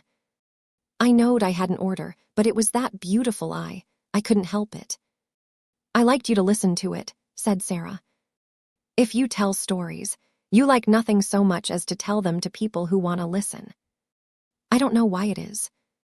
Would you like to hear the rest? Me hear it, she cried. Like as if I was a pupil, miss. All about the prince, and the little white merbabies swimming about laughing, with stars in their hair. Sara nodded. You haven't time to hear it now, I'm afraid, she said. But if you will tell me just what time you come to do my rooms, I will try to be here and tell you a bit of it every day until it is finished. It's a lovely long one, and I'm always putting new bits to it. Then, breathed Becky devoutly, I wouldn't mind how heavy the coal boxes was, or what the cook done to me if I might have that to think of. You may, said Sara. I'll tell it all to you. When Becky went downstairs, she was not the same Becky who had staggered up, loaded down by the weight of the coal scuttle. She had an extra piece of cake in her pocket, and she had been fed and warmed, but not only by cake and fire. Something else had warmed and fed her, and the something else was Sara. When she was gone, Sara sat on her favorite perch on the end of her table. Her feet were on a chair, her elbows on her knees, and her chin in her hands. If I was a princess, a real princess, she murmured, I could scatter largesse to the populace. But even if I am only a pretend princess, I can invent little things to do for people. Things like this. She was just as happy as if it was largesse. I'll pretend that to do things people like is scattering largesse. I've scattered largesse. The diamond mines. Not very long after this, a very exciting thing happened. Not only Sara, but the entire school found it exciting and made it the chief subject of conversation for weeks after it occurred. In one of his letters, Captain Crewe told a most interesting story. A friend who had been at school with him when he was a boy had unexpectedly come to see him in India. He was the owner of a large tract of land upon which diamonds had been found, and he was engaged in developing the mines. If all went as was confidently expected, he would become possessed of such wealth as it made one dizzy to think of. And because he was fond of the friend of his school days, he had given him an opportunity to share in this enormous fortune by becoming a partner in his scheme. This, at least, was what Sara gathered from his letters. It is true that any other business scheme, however magnificent, would have had but small attraction for her or for the schoolroom. But diamond mines sounded so like the Arabian Nights that no one could be indifferent. Sara thought them enchanting and painted pictures for Ermengarde and Lottie of labyrinthine passages in the bowels of the earth, where sparkling stones studded the walls and roofs and ceilings, and strange, dark men dug them out with heavy picks. Ermengarde delighted in the story, and Lottie insisted on its being retold to her every evening. Lavinia was very spiteful about it, and told Jessie that she didn't believe such things as diamond mines existed. My mamma has a diamond ring which cost 40 pounds, she said. And it is not a big one, either. If there were mines full of diamonds, people would be so rich it would be ridiculous. Perhaps Sara will be so rich that she will be ridiculous, giggled Jessie. She's ridiculous without being rich, Lavinia sniffed. I believe you hate her, said Jessie. No, I don't, snapped Lavinia. But I don't believe in mines full of diamonds. Well, people have to get them from somewhere, said Jessie. Lavinia, with a new giggle, what do you think Gertrude says? I don't know, I'm sure, and I don't care if it's something more about that everlasting Sara. Well, it is. One of her pretends is that she is a princess. She plays it all the time, even in school. She says it makes her learn her lessons better. She wants Ermengarde to be one too, but Ermengarde says she is too fat. She is too fat, said Lavinia. And Sara is too thin. Naturally, Jessie giggled again. She says it has nothing to do with what you look like, or what you have. It has only to do with what you think of, and what you do. I suppose she thinks she could be a princess if she was a beggar, said Lavinia. Let us begin to call her Your Royal Highness. Lessons for the day were over, and they were sitting before the schoolroom fire, enjoying the time they liked best. It was the time when Miss Minchin and Miss Amelia were taking their tea in the sitting room sacred to themselves. At this hour, a great deal of talking was done, and a great many secrets changed hands, particularly if the younger pupils behaved themselves well, and did not squabble or run about noisily, which it must be confessed they usually did. When they made an uproar, the older girls usually interfered with scolding and shakes. They were expected to keep order, and there was danger that if they did not, Miss Minchin or Miss Amelia would appear and put an end to festivities. Even as Lavinia spoke, the door opened, and Sara entered with Lottie, whose habit was to trot everywhere after her like a little dog. There she is, with that horrid child, exclaimed Lavinia in a whisper. If she's so fond of her, why doesn't she keep her in her own room? She will begin howling about something in 5 minutes. It happened that Lottie had been seized with a sudden desire to play in the schoolroom, and had begged her adopted parent to come with her. She joined a group of little ones who were playing in a corner. Sara curled herself up in the window seat, opened a book, and began to read. It was a book about the French Revolution, and she was soon lost in a harrowing picture of the prisoners in the Bastille, men who had spent so many years in dungeons that, when they were dragged out by those who rescued them, their long, gray hair and beards almost hid their faces, and they had forgotten that an outside world existed at all, and were like beings in a dream. She was so far away from the schoolroom that it was not agreeable to be dragged back suddenly by a howl from Lottie. Never did she find anything so difficult as to keep herself from losing her temper when she was suddenly disturbed while absorbed in a book. People who are fond of books know the feeling of irritation which sweeps over them at such a moment. The temptation to be unreasonable and snappish is one not easy to manage. It makes me feel as if someone had hit me, Sara had told Ermengarde once in confidence. And as if I want to hit back. I have to remember things quickly to keep from saying something ill-tempered. She had to remember things quickly when she laid her book on the window seat and jumped down from her comfortable corner. Lottie had been sliding across the schoolroom floor, and, having first irritated Lavinia and Jessie by making a noise, had ended by falling down and hurting her fat knee. She was screaming and dancing up and down in the midst of a group of friends and enemies, who were alternately coaxing and scolding her. "Stop this minute, you crybaby. Stop this minute," Lavinia commanded. "I'm not a crybaby." "I'm not," wailed Lottie. "Sara saw Ra." "If she doesn't stop, Miss Minchin will hear her," cried Jessie. "Lottie, darling, I'll give you a penny." "I don't want your penny," sobbed Lottie, and she looked down at the fat knee and, seeing a drop of blood on it, burst forth again. Sara flew across the room and, kneeling down, put her arms round her. "Now, Lottie," she said. "Now, Lottie, you promised Sara." "She said I was a crybaby," wept Lottie. Sara patted her, but spoke in the steady voice Lottie knew. "But if you cry, you will be one, Lottie pet, you promised." Lottie remembered that she had promised, but she preferred to lift up her voice. "I haven't any mama," she proclaimed. "I haven't a bit of mama." "Yes, you have," said Sara cheerfully. "Have you forgotten? Don't you know that Sara is your mama? Don't you want Sara for your mama?" Lottie cuddled up to her with a consoled sniff. "Come and sit in the window seat with me," Sara went on, "and I'll whisper a story to you." "Will you?" whimpered Lottie. "Will you tell me about the diamond mines?" "The diamond mines," broke out Lavinia.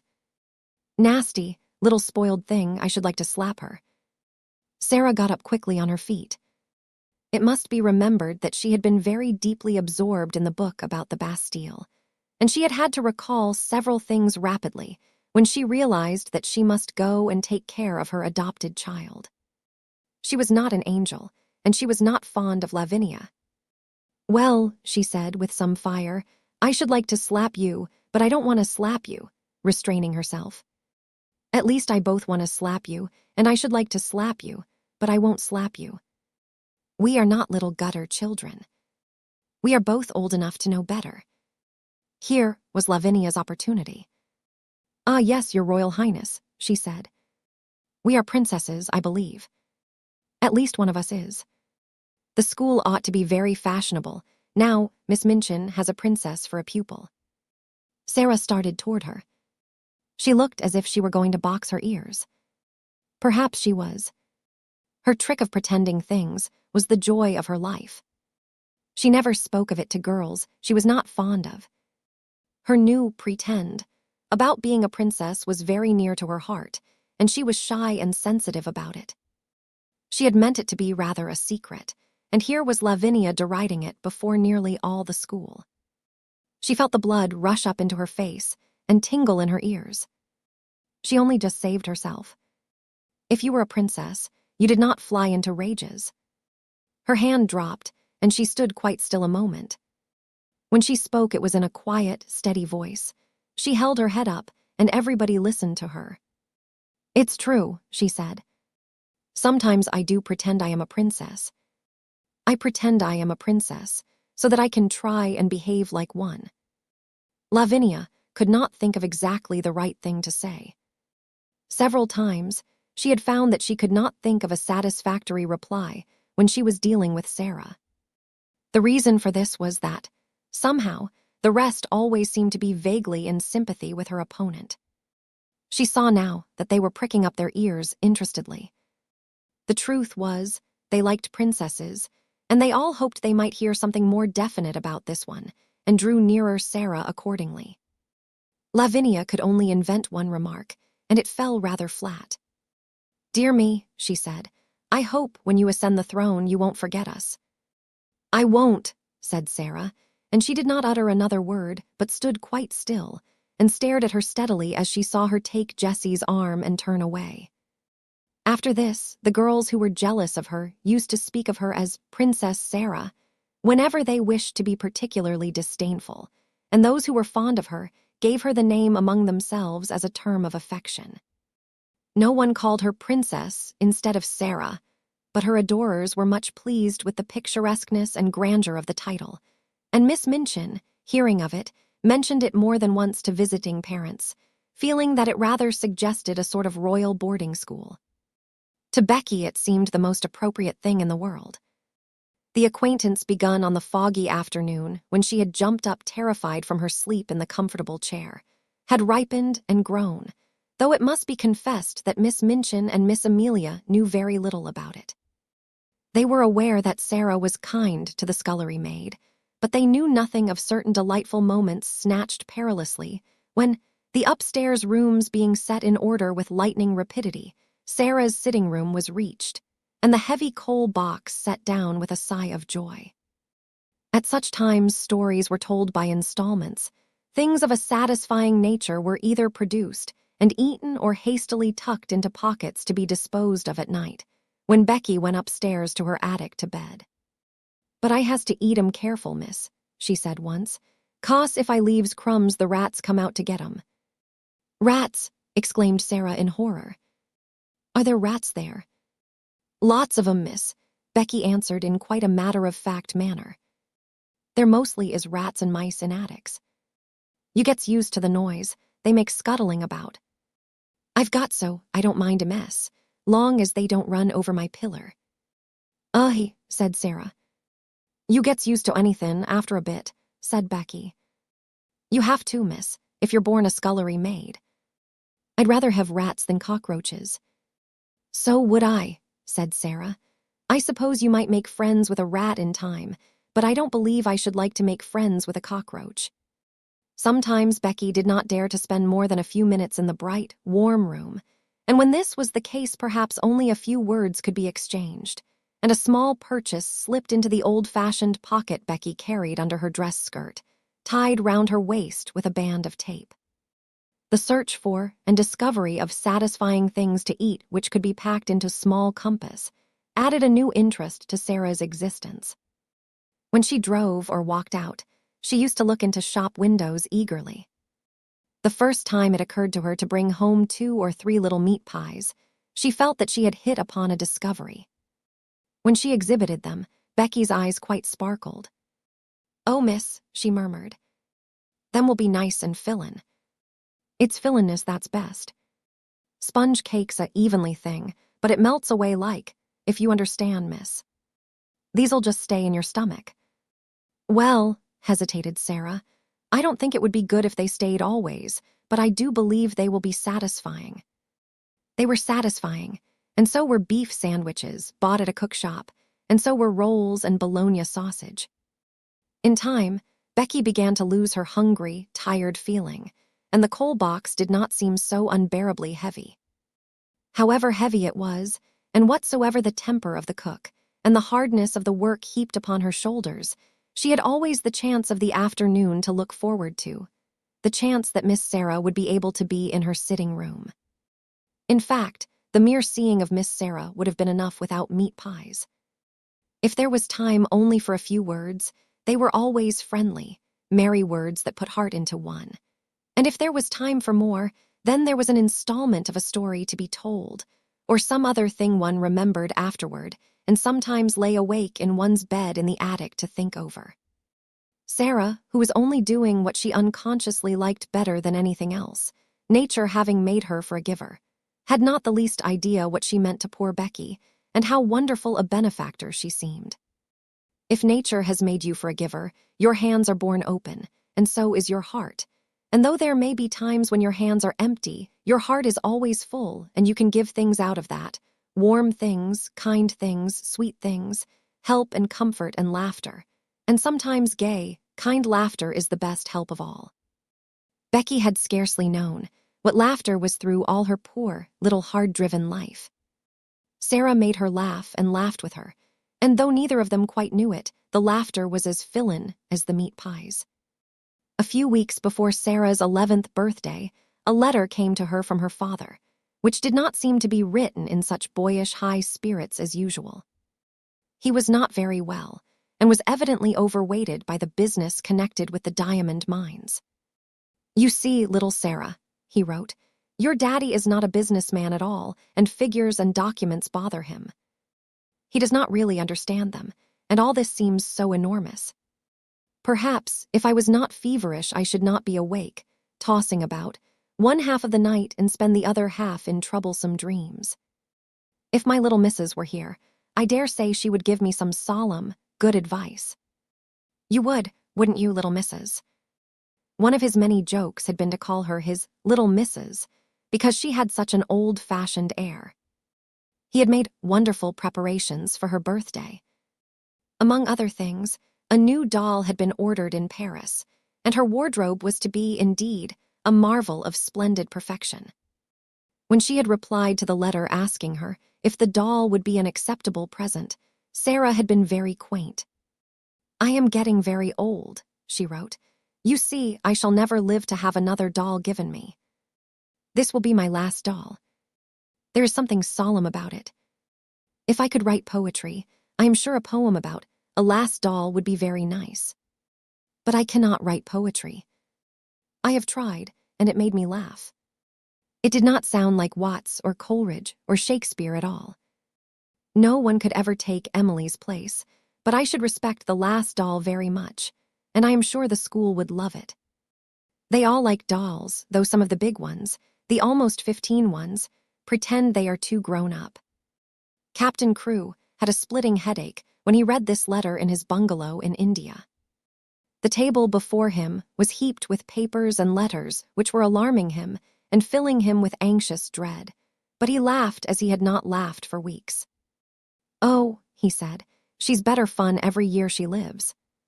God grant this business may right itself and leave me free to run home and see her. What wouldn't I give to have her little arms round my neck this minute? What wouldn't I give? The birthday was to be celebrated by great festivities. The schoolroom was to be decorated, and there was to be a party. The boxes containing the presents were to be opened with great ceremony, and there was to be a glittering feast spread in Miss Minchin's sacred room. When the day arrived, the whole house was in a whirl of excitement. How the morning passed nobody quite knew, because there seemed such preparations to be made. The schoolroom was being decked with garlands of holly. The desks had been moved away, and red covers had been put on the forms which were arrayed round the room against the wall. When Sara went into her sitting room in the morning, she found on the table a small, dumpy package tied up in a piece of brown paper. She knew it was a present, and she thought she could guess whom it came from. She opened it quite tenderly. It was a square pincushion, made of not quite clean red flannel, and black pins had been stuck carefully into it to form the words, "Many happy returns." "Oh," cried Sara, with a warm feeling in her heart. What pains she has taken. I like it so, it makes me feel sorrowful. But the next moment she was mystified. On the underside of the pincushion was secured a card, bearing in neat letters the name, Miss Amelia Minchin. Sara turned it over and over. "Miss Amelia," she said to herself, "how can it be?" And just at that very moment, she heard the door being cautiously pushed open and saw Becky peeping round it. There was an affectionate, happy grin on her face, and she shuffled forward and stood nervously pulling at her fingers. "Do you like it, Miss Sara?" she said. "Do yer?" "Like it," cried Sara. "You darling Becky, you made it all yourself." Becky gave a hysteric but joyful sniff, and her eyes looked quite moist with delight. "It ain't nothin' but flannin, and the flannin ain't new, but I wanted to give yer somethin' and I made it of nights. I knew yer could pretend it was satin with diamond pins in.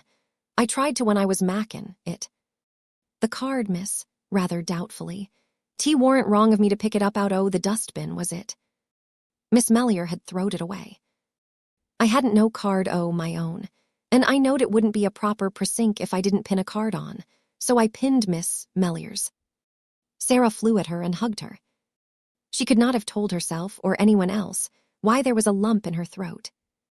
"Oh, Becky," she cried out with a queer little laugh. "I love you, Becky, I do, I do." "Oh, miss," breathed Becky. "Thank yer, miss, kindly. It ain't good enough for that." But the flannin wasn't new. The diamond mines again. When Sara entered the holly-hung schoolroom in the afternoon, she did so as the head of a sort of procession. Miss Minchin, in her grandest silk dress, led her by the hand. A manservant followed, carrying the box containing the last doll.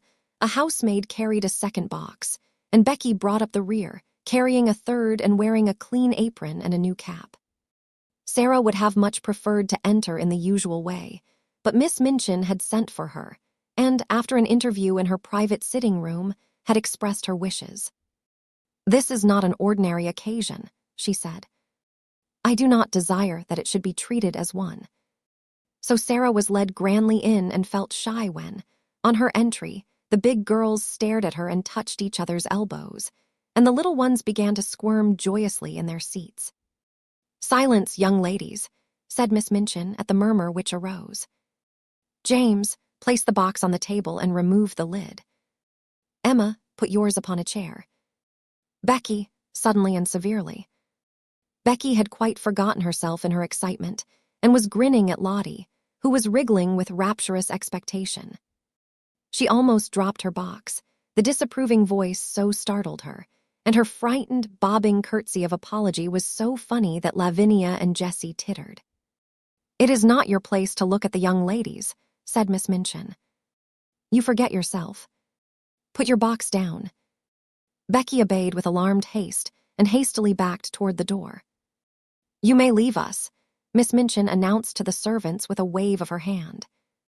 Becky stepped aside respectfully to allow the superior servants to pass out first. She could not help casting a longing glance at the box on the table. Something made of blue satin was peeping from between the folds of tissue paper. "If you please, Miss Minchin," said Sara suddenly, "mayn't Becky stay?" It was a bold thing to do.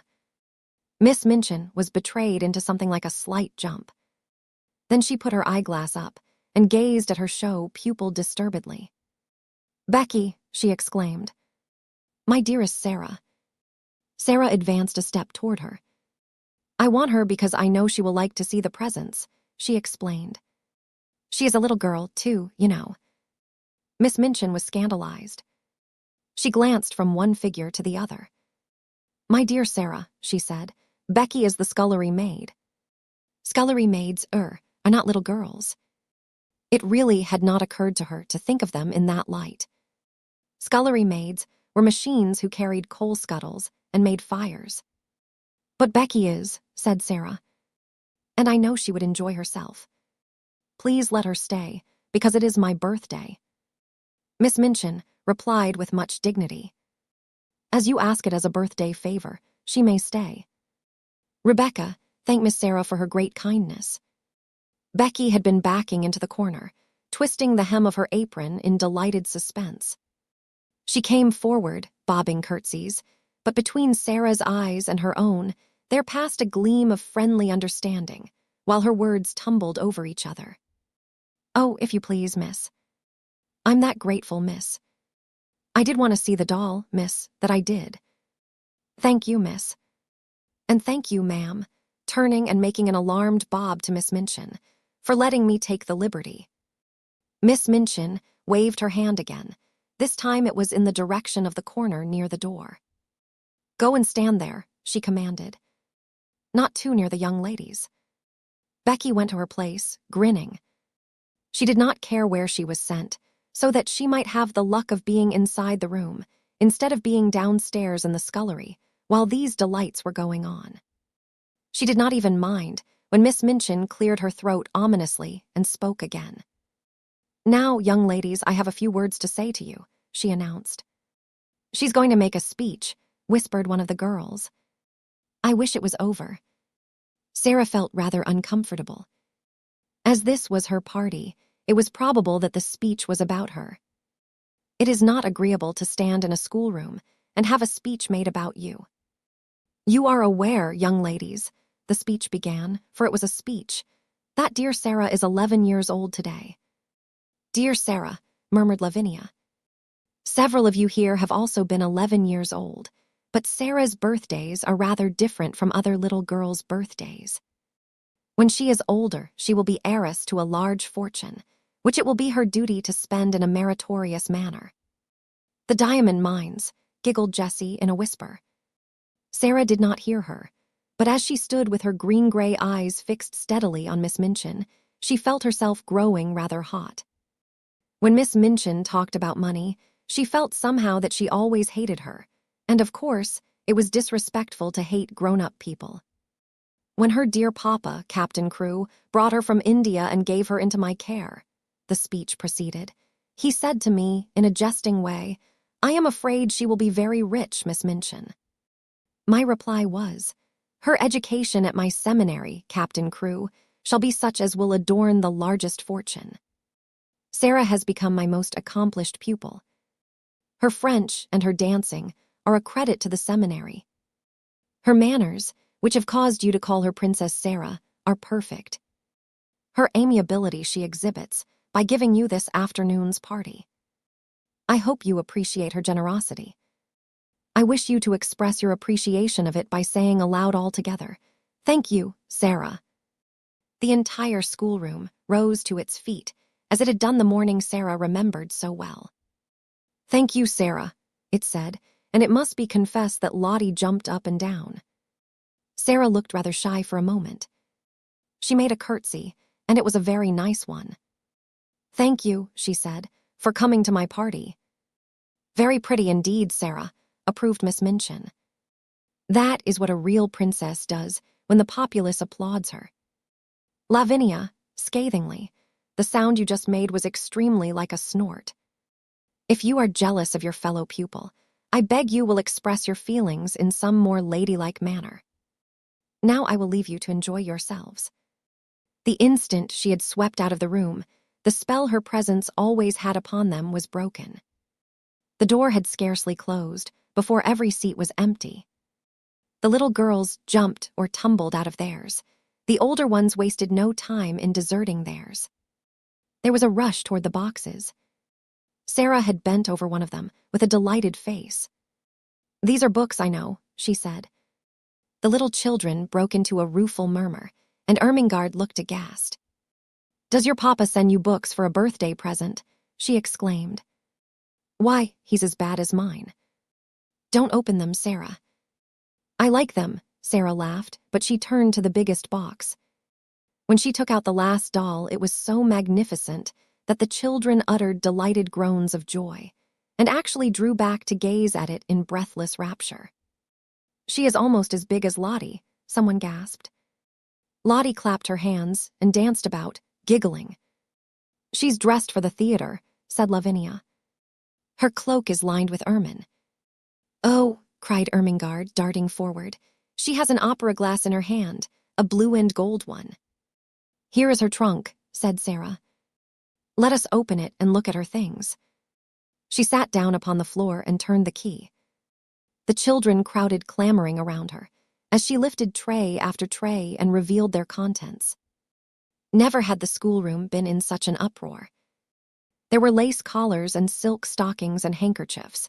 There was a jewel case containing a necklace and a tiara which looked quite as if they were made of real diamonds. There was a long sealskin and muff. There were ball dresses and walking dresses and visiting dresses. There were hats and tea gowns and fans. Even Lavinia and Jessie forgot that they were too elderly to care for dolls, and uttered exclamations of delight and caught up things to look at them. "Suppose," Sara said, as she stood by the table, putting a large black velvet hat on the impassively smiling owner of all these splendors. "Suppose she understands human talk and feels proud of being admired." "You are always supposing things," said Lavinia, and her air was very superior. "I know I am," answered Sara undisturbedly. "I like it. There is nothing so nice as supposing. It's almost like being a fairy. If you suppose anything hard enough, it seems as if it were real." "It's all very well to suppose things if you have everything," said Lavinia. "Could you suppose and pretend if you were a beggar and lived in a garret?" Sara stopped arranging the last doll's ostrich plumes and looked thoughtful. "I believe I could," she said. "If one was a beggar, one would have to suppose and pretend all the time. But it mightn't be easy." She often thought afterward how strange it was that just as she had finished saying this, just at that very moment, Miss Amelia came into the room. "Sara," she said, "your papa's solicitor, Mr. Barrow, has called to see Miss Minchin, and as she must talk to him alone and the refreshments are laid in her parlor, you had all better come and have your feast now, so that my sister can have her interview here in the schoolroom." Refreshments were not likely to be disdained at any hour, and many pairs of eyes gleamed. Miss Amelia arranged the procession into decorum, and then, with Sara at her side heading it, she led it away, leaving the last doll sitting upon a chair with the glories of her wardrobe scattered about her. Dresses and coats hung upon chair backs, piles of lace-frilled petticoats lying upon their seats. Becky, who was not expected to partake of refreshments, had the indiscretion to linger a moment to look at these beauties. It really was an indiscretion. "Go back to your work, Becky," Miss Amelia had said, but she had stopped to pick up reverently first a muff and then a coat, and while she stood looking at them adoringly, she heard Miss Minchin upon the threshold, and being smitten with terror at the thought of being accused of taking liberties, she rashly darted under the table, which hid her by its tablecloth. Miss Minchin came into the room, accompanied by a sharp-featured, dry little gentleman who looked rather disturbed. Miss Minchin herself also looked rather disturbed, it must be admitted, and she gazed at the dry little gentleman with an irritated and puzzled expression. She sat down with stiff dignity and waved him to a chair. "Pray be seated, Mr. Barrow," she said. Mr. Barrow did not sit down at once. His attention seemed attracted by the last doll and the things which surrounded her. He settled his eyeglasses and looked at them in nervous disapproval. The last doll herself did not seem to mind this in the least. She merely sat upright and returned his gaze indifferently. £100, Mr. Barrow remarked succinctly. All expensive material, and made at a Parisian modiste's. He spent money lavishly enough, that young man. Miss Minchin felt offended. This seemed to be a disparagement of her best patron, and was a liberty. Even solicitors had no right to take liberties. I beg your pardon, Mr. Barrow, she said stiffly. I do not understand. Birthday presents, said Mr. Barrow in the same critical manner, to a child 11 years old. Mad extravagance, I call it. Miss Minchin drew herself up still more rigidly. Captain Crewe is a man of fortune, she said. The diamond mines alone. Mr. Barrow wheeled round upon her. Diamond mines, he broke out. There are none, never were. Miss Minchin actually got up from her chair. What? She cried. What do you mean? At any rate, answered Mr. Barrow, quite snappishly, it would have been much better if there never had been any. Any diamond mines, ejaculated Miss Minchin, catching at the back of a chair and feeling as if a splendid dream was fading away from her. Diamond mines spell ruin oftener than they spell wealth, said Mr. Barrow. When a man is in the hands of a very dear friend and is not a businessman himself, he had better steer clear of the dear friend's diamond mines, or gold mines, or any other kind of mines dear friends want his money to put into. The late Captain Crewe. Here Miss Minchin stopped him with a gasp. The late Captain Crewe, she cried out. The late. You don't come to tell me that Captain Crewe is. He's dead, ma'am, Mr. Barrow answered with jerky brusqueness. Died of jungle fever and business troubles combined. The jungle fever might not have killed him if he had not been driven mad by the business troubles, and the business troubles might not have put an end to him if the jungle fever had not assisted. Captain Crewe is dead. Miss Minchin dropped into her chair again. The words he had spoken filled her with alarm. What were his business troubles? She said. What were they? Diamond mines, answered Mr. Barrow, and dear friends and ruin. Miss Minchin lost her breath. Ruin, she gasped out. Lost every penny. That young man had too much money. The dear friend was mad on the subject of the diamond mine. He put all his own money into it, and all Captain Crewe's. Then the dear friend ran away. Captain Crewe was already stricken with fever when the news came. The shock was too much for him. He died delirious, raving about his little girl, and didn't leave a penny. Now Miss Minchin understood, and never had she received such a blow in her life. Her show pupil, her show patron, swept away from the select seminary at one blow. She felt as if she had been outraged and robbed, and that Captain Crewe and Sara and Mr. Barrow were equally to blame. Do you mean to tell me, she cried out, that he left nothing? That Sara will have no fortune? That the child is a beggar? That she is left on my hands, a little pauper instead of an heiress? Mr. Barrow was a shrewd businessman, and felt it as well to make his own freedom from responsibility quite clear without any delay. She is certainly left a beggar, he replied.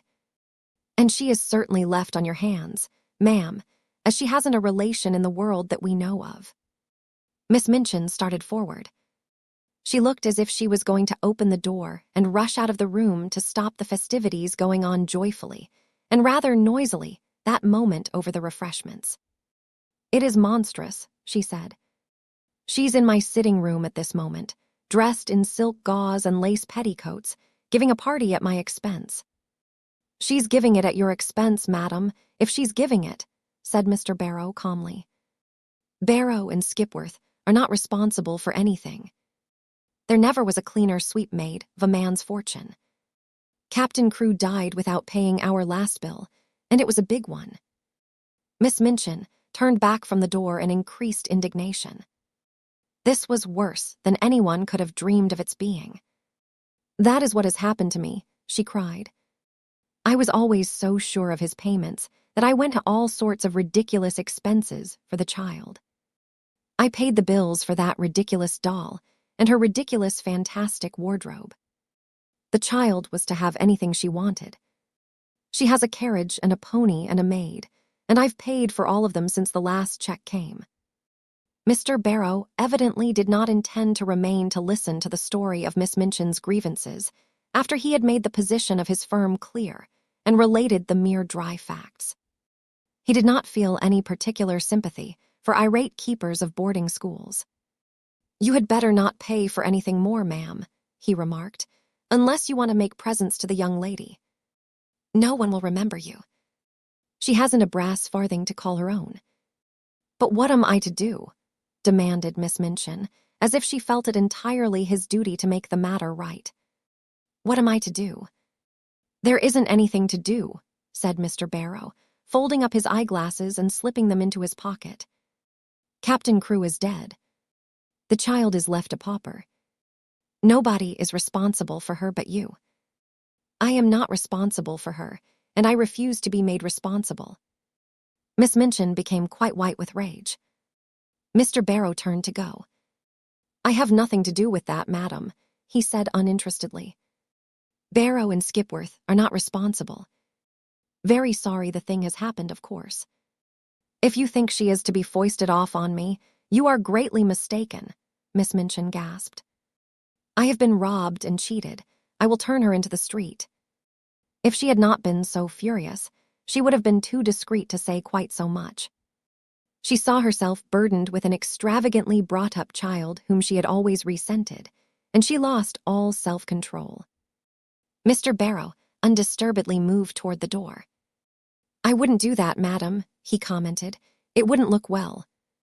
Unpleasant story to get about in connection with the establishment. Pupil bundled out penniless and without friends.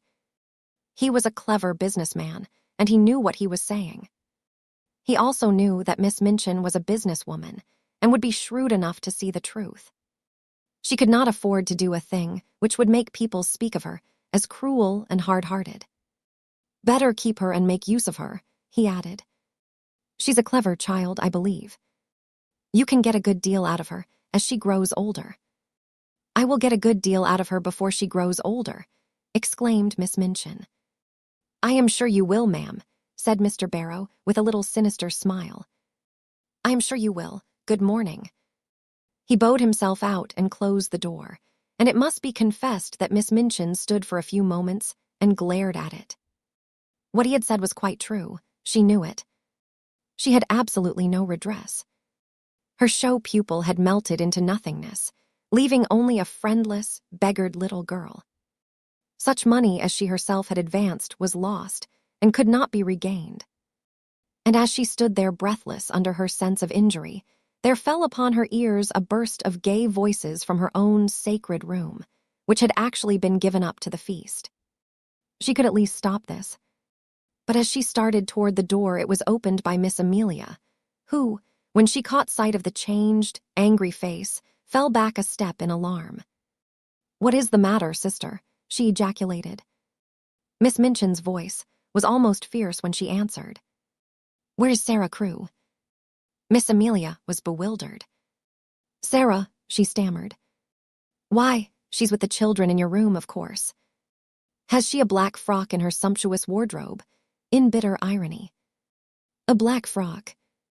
Miss Amelia stammered again. "A black one. She has frocks of every other color.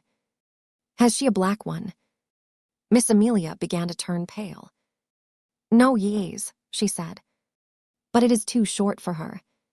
She has only the old black velvet, and she has outgrown it.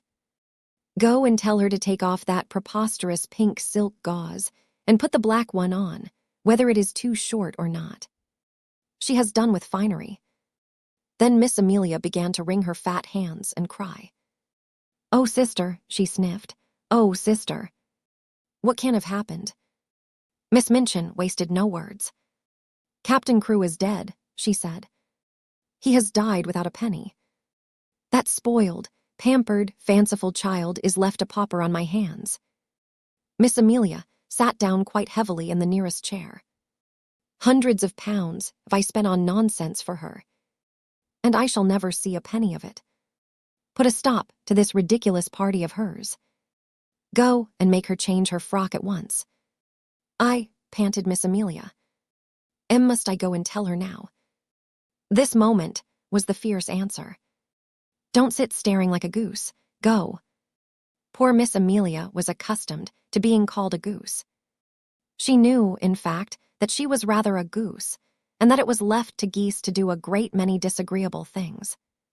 It was a somewhat embarrassing thing to go into the midst of a room full of delighted children and tell the giver of the feast that she had suddenly been transformed into a little beggar and must go upstairs and put on an old black frock which was too small for her.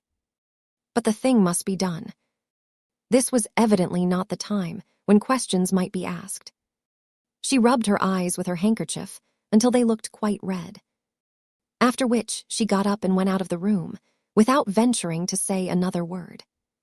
When her older sister looked and spoke, as she had done just now, the wisest course to pursue was to obey orders without any comment. Miss Minchin walked across the room. She spoke to herself aloud, without knowing that she was doing it. During the last year, the story of the diamond mines had suggested all sorts of possibilities to her. Even proprietors of seminaries might make fortunes in stocks, with the aid of owners of mines. And now, instead of looking forward to gains, she was left to look back upon losses. The Princess Sara indeed, she said. The child has been pampered as if she were a queen. She was sweeping angrily past the corner table as she said it, and the next moment she started at the sound of a loud, sobbing sniff which issued from under the cover. "What is that?" she exclaimed angrily. The loud, sobbing sniff was heard again, and she stooped and raised the hanging folds of the table cover. "How dare you?" she cried out. "How dare you? Come out immediately." It was poor Becky who crawled out, and her cap was knocked on one side, and her face was red with repressed crying. "If you please, it's me, Mum," she explained. "I know I hadn't ought to. But I was lookin' at the doll, Mum, and I was frightened when you come in, and slipped under the table." "You have been there all the time, listening," said Miss Minchin. "No, Mum," Becky protested, bobbing curtsies. "Not listenin'. I thought I could slip out without your noticin', but I couldn't and I had to stay. But I didn't listen, Mum. I wouldn't for nothin'. But I couldn't help hearin'." Suddenly, it seemed almost as if she lost all fear of the awful lady before her. She burst into fresh tears. "Oh, please, she said. "I dare say you'll give me warnin', Mum, but I'm so sorry for poor Miss Sara, I'm so sorry." "Leave the room," ordered Miss Minchin. Becky curtsied again, the tears openly streaming down her cheeks. "Yes, I will, she said, trembling. "But oh, I just wanted to arst you. Miss Sara, she's been such a rich young lady, and she's been waited on, and in foot, and what will she do now, Mum, without no maid? Oh, please, would you let me wait on her after I've done my pots and kettles? I'd do 'em that quick, if you'd let me wait on her now she's poor." Oh, breaking out afresh, poor little Miss Sara, Mum, that was called a princess. Somehow, she made Miss Minchin feel more angry than ever. That the very scullery maid should range herself on the side of this child, whom she realized more fully than ever that she had never liked, was too much. She actually stamped her foot. "No, certainly not," she said. "She will wait on herself, and on other people, too. Leave the room this instant, or you'll leave your place." Becky threw her apron over her head and fled. She ran out of the room and down the steps into the scullery, and there she sat down among her pots and kettles and wept as if her heart would break. "It's exactly like the ones in the stories," she wailed. "Them poor princess ones that was drove into the world." Miss Minchin had never looked quite so still and hard as she did when Sara came to her, a few hours later, in response to a message she had sent her. Even by that time, it seemed to Sara as if the birthday party had either been a dream or a thing which had happened years ago, and had happened in the life of quite another little girl. Every sign of the festivities had been swept away. The holly had been removed from the schoolroom walls, and the forms and desks put back into their places. Miss Minchin's sitting room looked as it always did. All traces of the feast were gone, and Miss Minchin had resumed her usual dress.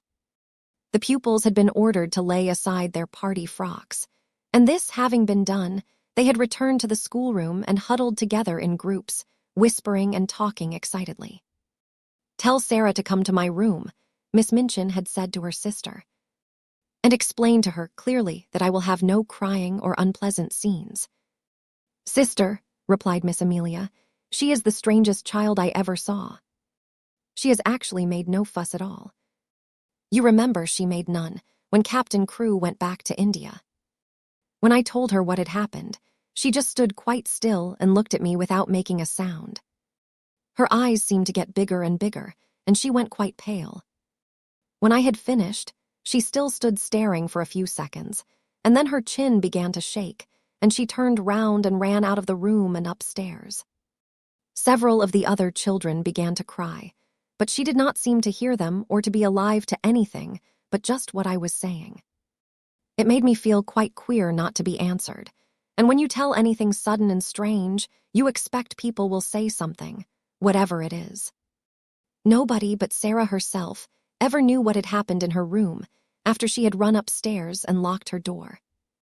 In fact, she herself scarcely remembered anything but that she walked up and down, saying over and over again to herself in a voice which did not seem her own, "My papa is dead.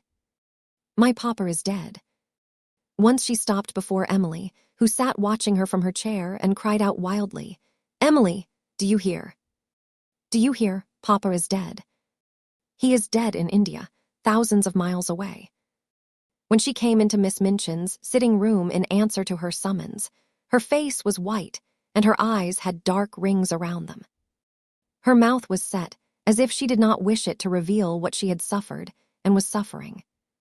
She did not look in the least like the rose-colored butterfly child who had flown about from one of her treasures to the other in the decorated schoolroom. She looked instead a strange, desolate, almost grotesque little figure. She had put on, without Mariette's help, the cast-aside black velvet frock. It was too short and tight, and her slender legs looked long and thin, showing themselves from beneath the brief skirt.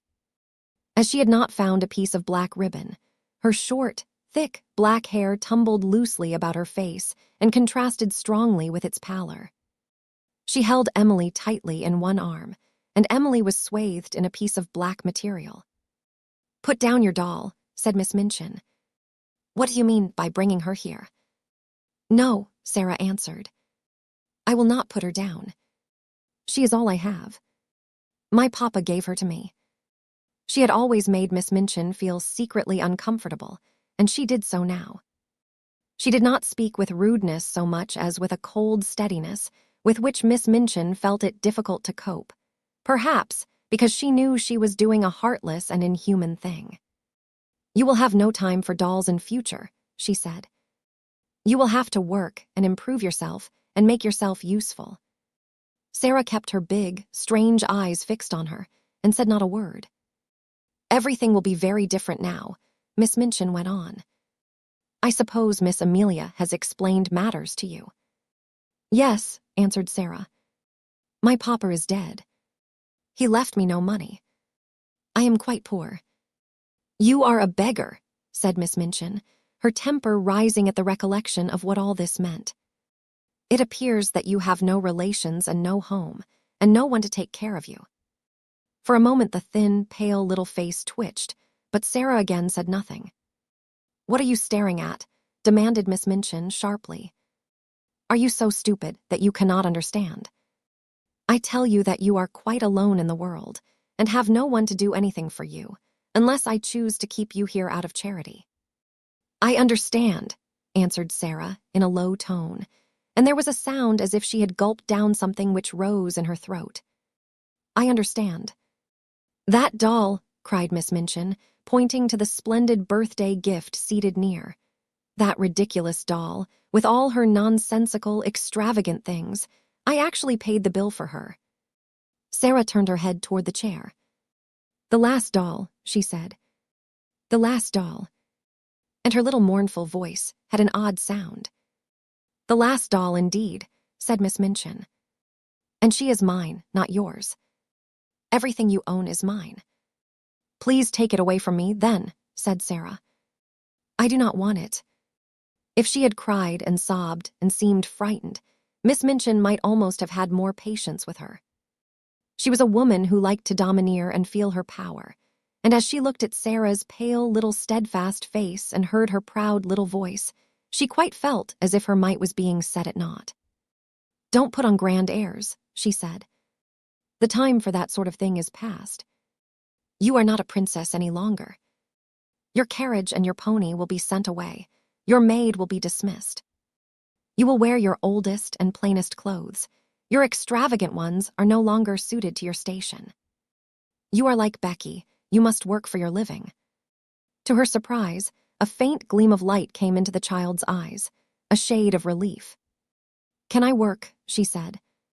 "If I can work, it will not matter so much. What can I do?" "You can do anything you are told," was the answer. "You are a sharp child and pick up things readily. If you make yourself useful, I may let you stay here. You speak French well, and you can help with the younger children." "May I?" exclaimed Sara. "Oh, please let me. I know I can teach them. I like them, and they like me." "Don't talk nonsense about people liking you," said Miss Minchin. "You will have to do more than teach the little ones. You will run errands and help in the kitchen, as well as in the schoolroom. If you don't please me, you will be sent away. Remember that. Now go." Sara stood still just a moment, looking at her. In her young soul, she was thinking deep and strange things. Then she turned to leave the room. "Stop," said Miss Minchin. "Don't you intend to thank me?" Sara paused, and all the deep, strange thoughts surged up in her breast. "What for?" she said. "For my kindness to you," replied Miss Minchin. "For my kindness in giving you a home." Sara made 2 or 3 steps toward her. Her thin little chest heaved up and down, and she spoke in a strange, unchildishly fierce way. "You are not kind," she said. "You are not kind, and it is not a home." And she had turned and run out of the room before Miss Minchin could stop her, or do anything but stare after her with stony anger. She went up the stairs slowly, but panting for breath, and she held Emily tightly against her side. "I wish she could talk," she said to herself. If she could speak, if she could speak. She meant to go to her room and lie down on the tiger skin, with her cheek upon the great cat's head, and look into the fire and think and think and think. But just before she reached the landing, Miss Amelia came out of the door and closed it behind her, and stood before it, looking nervous and awkward.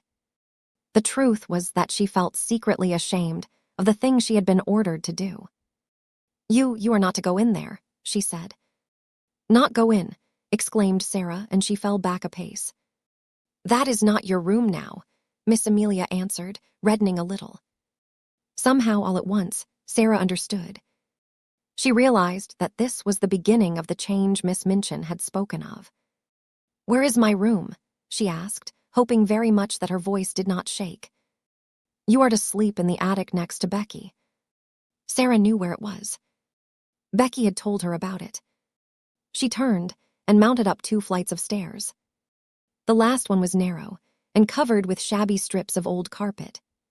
She felt as if she were walking away and leaving far behind her the world in which that other child, who no longer seemed herself, had lived. This child, in her short, tight old frock, climbing the stairs to the attic, was quite a different creature. When she reached the attic door and opened it, her heart gave a dreary little thump. Then she shut the door and stood against it and looked about her. Yes, this was another world. The room had a slanting roof and was whitewashed. The whitewash was dingy and had fallen off in places. There was a rusty grate, an old iron bedstead, and a hard bed covered with a faded coverlet. Some pieces of furniture, too much worn to be used downstairs, had been sent up. Under the skylight in the roof, which showed nothing but an oblong piece of dull gray sky, there stood an old battered red footstool. Sara went to it and sat down. She seldom cried. She did not cry now. She laid Emily across her knees and put her face down upon her and her arms around her, and sat there, her little black head resting on the black draperies, not saying one word, not making one sound. And as she sat in this silence, there came a low tap at the door, such a low, humble one that she did not at first hear it, and indeed was not roused until the door was timidly pushed open and a poor tear-smeared face appeared peeping round it. It was Becky's face, and Becky had been crying furtively for hours and rubbing her eyes with her kitchen apron until she looked strange indeed. "Oh, miss," she said under her breath. Would you allow me just to come in?" Sara lifted her head and looked at her.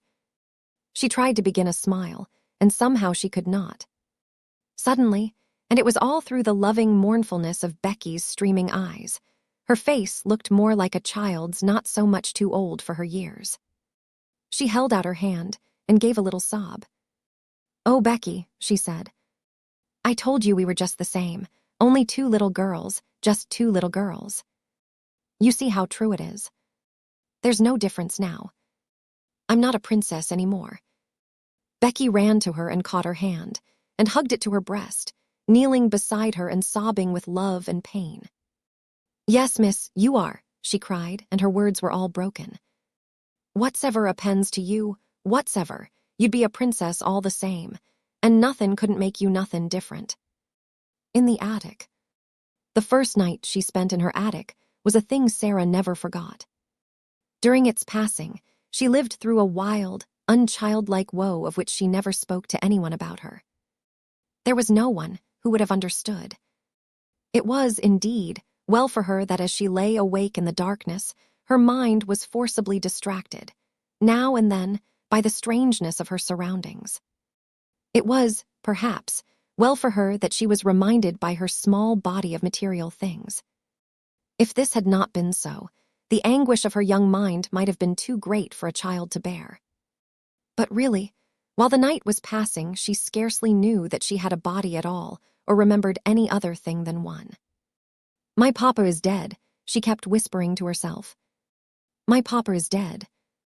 It was not until long afterward that she realized that her bed had been so hard that she turned over and over in it to find a place to rest, that the darkness seemed more intense than any she had ever known, and that the wind howled over the roof among the chimneys like something which wailed aloud.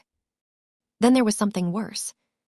This was certain scufflings and scratchings and squeakings in the walls and behind the skirting boards. She knew what they meant because Becky had described them. They meant rats and mice who were either fighting with each other or playing together. Once or twice, she even heard sharp-toed feet scurrying across the floor, and she remembered in those after days, when she recalled things, that when first she heard them she started up in bed and sat trembling, and when she lay down again covered her head with the bedclothes. The change in her life did not come about gradually, but was made all at once. "She must begin as she is to go on," Miss Minchin said to Miss Amelia. "She must be taught at once what she is to expect." Mariette had left the house the next morning. The glimpse Sara caught of her sitting room, as she passed its open door, showed her that everything had been changed. Her ornaments and luxuries had been removed, and a bed had been placed in a corner to transform it into a new pupil's bedroom. When she went down to breakfast, she saw that her seat at Miss Minchin's side was occupied by Lavinia, and Miss Minchin spoke to her coldly. "You will begin your new duties, Sara," she said, "by taking your seat with the younger children at a smaller table. You must keep them quiet and see that they behave well and do not waste their food. You ought to have been down earlier. Lottie has already upset her tea." That was the beginning, and from day to day the duties given to her were added to. She taught the younger children French and heard their other lessons, and these were the least of her labors. It was found that she could be made use of in numberless directions. She could be sent on errands at any time and in all weathers. She could be told to do things other people neglected. The cook and the housemaids took their tone from Miss Minchin, and rather enjoyed ordering about the young one who had been made so much fuss over for so long. They were not servants of the best class, and had neither good manners nor good tempers, and it was frequently convenient to have at hand someone on whom blame could be laid. During the first month or two, Sara thought that her willingness to do things as well as she could, and her silence under reproof, might soften those who drove her so hard. In her proud little heart, she wanted them to see that she was trying to earn her living and not accepting charity.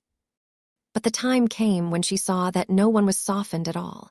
And the more willing she was to do as she was told, the more domineering and exacting careless housemaids became, and the more ready a scolding cook was to blame her. If she had been older, Miss Minchin would have given her the bigger girls to teach and saved money by dismissing an instructress.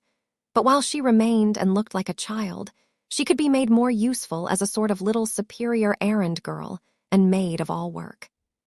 An ordinary errand boy would not have been so clever and reliable. Sara could be trusted with difficult commissions and complicated messages. She could even go and pay bills, and she combined with this the ability to dust a room well and to set things in order. Her own lessons became things of the past. She was taught nothing, and only after long and busy days spent in running here and there at everybody's orders was she grudgingly allowed to go into the deserted schoolroom with a pile of old books and study alone at night. "If I do not remind myself of the things I have learned, perhaps I may forget them," she said to herself. "I am almost a scullery maid, and if I am a scullery maid who knows nothing, I shall be like poor Becky. I wonder if I could quite forget and begin to drop my H's and not remember that Henry VIII had 6 wives." One of the most curious things in her new existence was her changed position among the pupils. Instead of being a sort of small royal personage among them, she no longer seemed to be one of their number at all.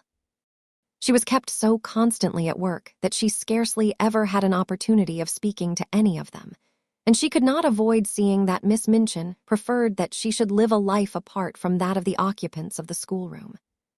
"I will not have her forming intimacies and talking to the other children," that lady said. "Girls like a grievance, and if she begins to tell romantic stories about herself, she will become an ill-used heroine, and parents will be given a wrong impression.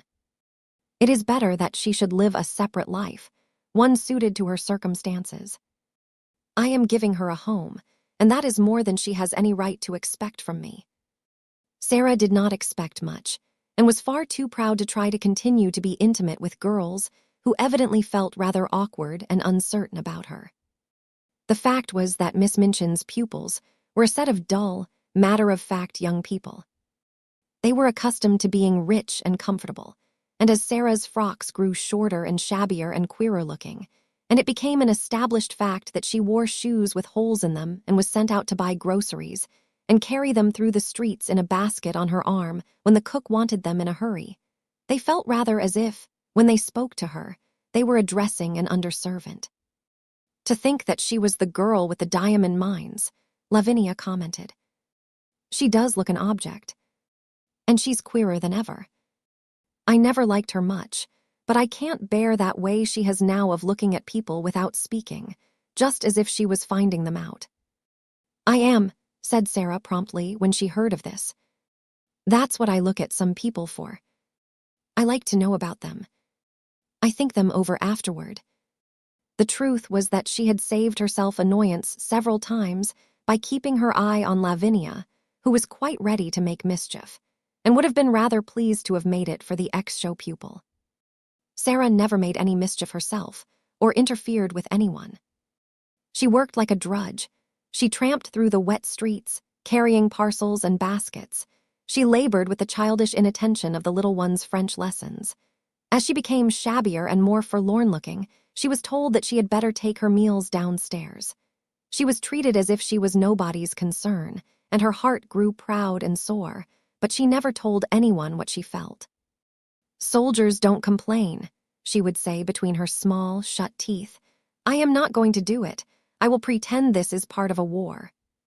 But there were hours when her child heart might almost have broken with loneliness, but for 3 people. The first, it must be owned, was Becky, just Becky. Throughout all that first night spent in the garret, she had felt a vague comfort in knowing that on the other side of the wall in which the rats scuffled and squeaked there was another young human creature. And during the nights, that followed the sense of comfort grew. They had little chance to speak to each other during the day. Each had her own tasks to perform, and any attempt at conversation would have been regarded as a tendency to loiter and lose time. "Don't mind me, miss," Becky whispered during the first morning, "if I don't say nothin' polite. Some un'd be down on us if I did. I means please and thank you and beg pardon, but I dasn't to take time to say it." But before daybreak, she used to slip into Sarah's attic and button her dress and give her such help as she required before she went downstairs to light the kitchen fire. And when night came, Sara always heard the humble knock at her door, which meant that her handmaid was ready to help her again if she was needed. During the first weeks of her grief, Sara felt as if she were too stupefied to talk, so it happened that some time passed before they saw each other much or exchanged visits. Becky's heart told her that it was best that people in trouble should be left alone. The second of the trio of comforters was Ermengarde, but odd things happened before Ermengarde found her place. When Sarah's mind seemed to awaken again to the life about her, she realized that she had forgotten that an Ermengarde lived in the world. The two had always been friends, but Sara had felt as if she were years the older. It could not be contested that Ermengarde was as dull as she was affectionate. She clung to Sara in a simple, helpless way. She brought her lessons to her that she might be helped. She listened to her every word and besieged her with requests for stories. But she had nothing interesting to say herself, and she loathed books of every description. She was, in fact, not a person one would remember when one was caught in the storm of a great trouble, and Sara forgot her. It had been all the easier to forget her, because she had been suddenly called home for a few weeks. When she came back, she did not see Sara for a day or two, and when she met her for the first time, she encountered her coming down a corridor with her arms full of garments which were to be taken downstairs to be mended. Sara herself had already been taught to mend them. She looked pale and unlike herself, and she was attired in the queer, outgrown frock whose shortness showed so much thin black leg. Ermengarde was too slow a girl to be equal to such a situation. She could not think of anything to say. She knew what had happened, but somehow she had never imagined Sara could look like this, so odd and poor and almost like a servant. It made her quite miserable, and she could do nothing but break into a short hysterical laugh and exclaim, aimlessly and as if without any meaning, "Oh, Sara, is that you?" "Yes," answered Sara, and suddenly a strange thought passed through her mind and made her face flush. She held the pile of garments in her arms, and her chin rested upon the top of it to keep it steady. Something in the look of her straight-gazing eyes made Ermengarde lose her wits still more. She felt as if Sara had changed into a new kind of girl, and she had never known her before. Perhaps it was because she had suddenly grown poor and had to mend things and work like Becky. "Oh," she stammered. How are you?" "I don't know," Sara replied. "How are you?" I'm quite well," said Ermengarde, overwhelmed with shyness. Then spasmodically, she thought of something to say which seemed more intimate. Are you very unhappy?" she said in a rush. Then Sara was guilty of an injustice. Just at that moment, her torn heart swelled within her, and she felt that if anyone was as stupid as that, one had better get away from her. "What do you think?" she said. "Do you think I am very happy?" And she marched past her without another word. In course of time, she realized that if her wretchedness had not made her forget things, she would have known that poor, dull Ermengarde was not to be blamed for her unready, awkward ways. She was always awkward, and the more she felt, the more stupid she was given to being. But the sudden thought which had flashed upon her had made her oversensitive. She is like the others, she had thought. She does not really want to talk to me. She knows no one does. So for several weeks, a barrier stood between them. When they met by chance, Sara looked the other way, and Ermengarde felt too stiff and embarrassed to speak. Sometimes they nodded to each other in passing, but there were times when they did not even exchange a greeting. If she would rather not talk to me, Sara thought, I will keep out of her way. Miss Minchin makes that easy enough. Miss Minchin made it so easy that at last they scarcely saw each other at all. At that time, it was noticed that Ermengarde was more stupid than ever, and that she looked listless and unhappy. She used to sit in the window seat, huddled in a heap, and stare out of the window without speaking. Once Jessie, who was passing, stopped to look at her curiously. "What are you crying for, Ermengarde?" she asked. "I'm not crying," answered Ermengarde in a muffled, unsteady voice. "You are," said Jessie. "A great big tear just rolled down the bridge of your nose and dropped off at the end of it. And there goes another." "Well," said Ermengarde, "I'm miserable and no one need interfere." And she turned her plump back and took out her handkerchief and boldly hid her face in it. That night, when Sara went to her attic, she was later than usual. She had been kept at work until after the hour at which the pupils went to bed, and after that she had gone to her lessons in the lonely schoolroom. When she reached the top of the stairs, she was surprised to see a glimmer of light coming from under the attic door. "Nobody goes there but myself," she thought quickly, "but someone has lighted a candle." Someone had, indeed, lighted a candle, and it was not burning in the kitchen candlestick she was expected to use, but in one of those belonging to the pupils' bedrooms. The someone was sitting upon the battered footstool and was dressed in her nightgown and wrapped up in a red shawl. It was Ermengarde. "Ermengarde," cried Sara. She was so startled that she was almost frightened. "You will get into trouble." Ermengarde stumbled up from her footstool. She shuffled across the attic in her bedroom slippers, which were too large for her. Her eyes and nose were pink with crying. "I know I shall if I'm found out," she said. "But I don't care a bit. Oh, Sara, please tell me. What is the matter? Why don't you like me any more?" Something in her voice made the familiar lump rise in Sara's throat.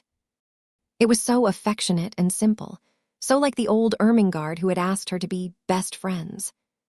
It sounded as if she had not meant what she had seemed to mean during these past weeks. "I do like you," Sara answered. "I thought, you see, everything is different now. I thought you were different." Ermengarde opened her wet eyes wide. "Why, it was you who were different," she cried. "You didn't want to talk to me. I didn't know what to do. It was you who were different after I came back."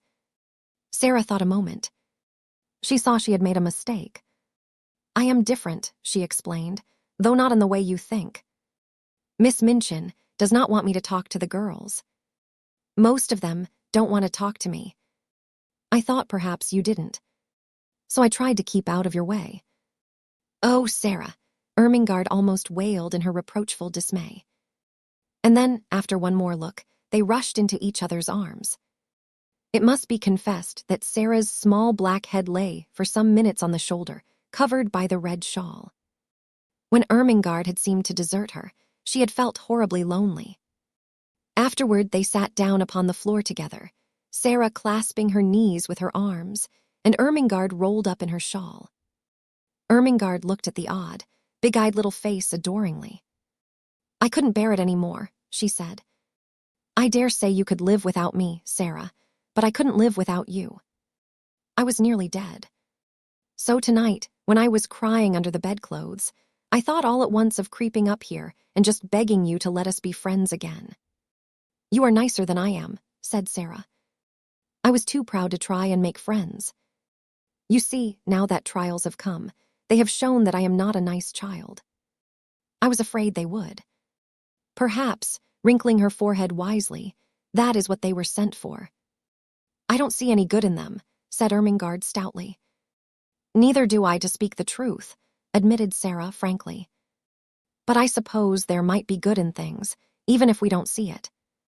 There might, doubtfully, be good in Miss Minchin." Ermengarde looked round the attic with a rather fearsome curiosity.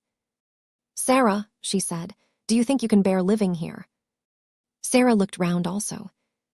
"If I pretend it's quite different, I can," she answered, "or if I pretend it is a place in a story." She spoke slowly. Her imagination was beginning to work for her. It had not worked for her at all since her troubles had come upon her. She had felt as if it had been stunned. Other people have lived in worse places. Think of the Count of Monte Cristo in the dungeons of the Chateau d'If, and think of the people in the Bastille. The Bastille, half-whispered Ermengarde, watching her and beginning to be fascinated. She remembered stories of the French Revolution, which Sara had been able to fix in her mind by her dramatic relation of them. No one but Sara could have done it. A well-known glow came into Sara's eyes. "Yes," she said, hugging her knees, "that will be a good place to pretend about. I am a prisoner in the Bastille. I have been here for years and years and years, and everybody has forgotten about me. Miss Minchin is the jailer, and Becky," a sudden light adding itself to the glow in her eyes, "Becky is the prisoner in the next cell." She turned to Ermengarde, looking quite like the old Sara. "I shall pretend that," she said, "and it will be a great comfort." Ermengarde was at once enraptured and awed. "And will you tell me all about it?" she said. "May I creep up here at night, whenever it is safe, and hear the things you have made up in the day? It will seem as if we were more best friends than ever." "Yes," answered Sara, nodding. "Adversity tries people, and mine has tried you and proved how nice you are." Melchizedek. The third person in the trio was Lottie. She was a small thing and did not know what adversity meant, and was much bewildered by the alteration she saw in her young adopted mother. She had heard it rumored that strange things had happened to Sara, but she could not understand why she looked different, why she wore an old black frock and came into the schoolroom only to teach instead of to sit in her place of honor and learn lessons herself. There had been much whispering among the little ones when it had been discovered that Sara no longer lived in the rooms in which Emily had so long sat in state. Lottie's chief difficulty was that Sara said so little when one asked her questions. At 7 mysteries must be made very clear if one is to understand them. "Are you very poor now, Sara?" she had asked confidentially the first morning her friend took charge of the small French class. "Are you as poor as a beggar?" She thrust a fat hand into the slim one and opened round, tearful eyes. "I don't want you to be as poor as a beggar." She looked as if she was going to cry. And Sara hurriedly consoled her. "Beggars have nowhere to live," she said courageously. "I have a place to live in." "Where do you live?" persisted Lottie. "The new girl sleeps in your room, and it isn't pretty anymore." "I live in another room," said Sara. "Is it a nice one?" inquired Lottie. "I want to go and see it."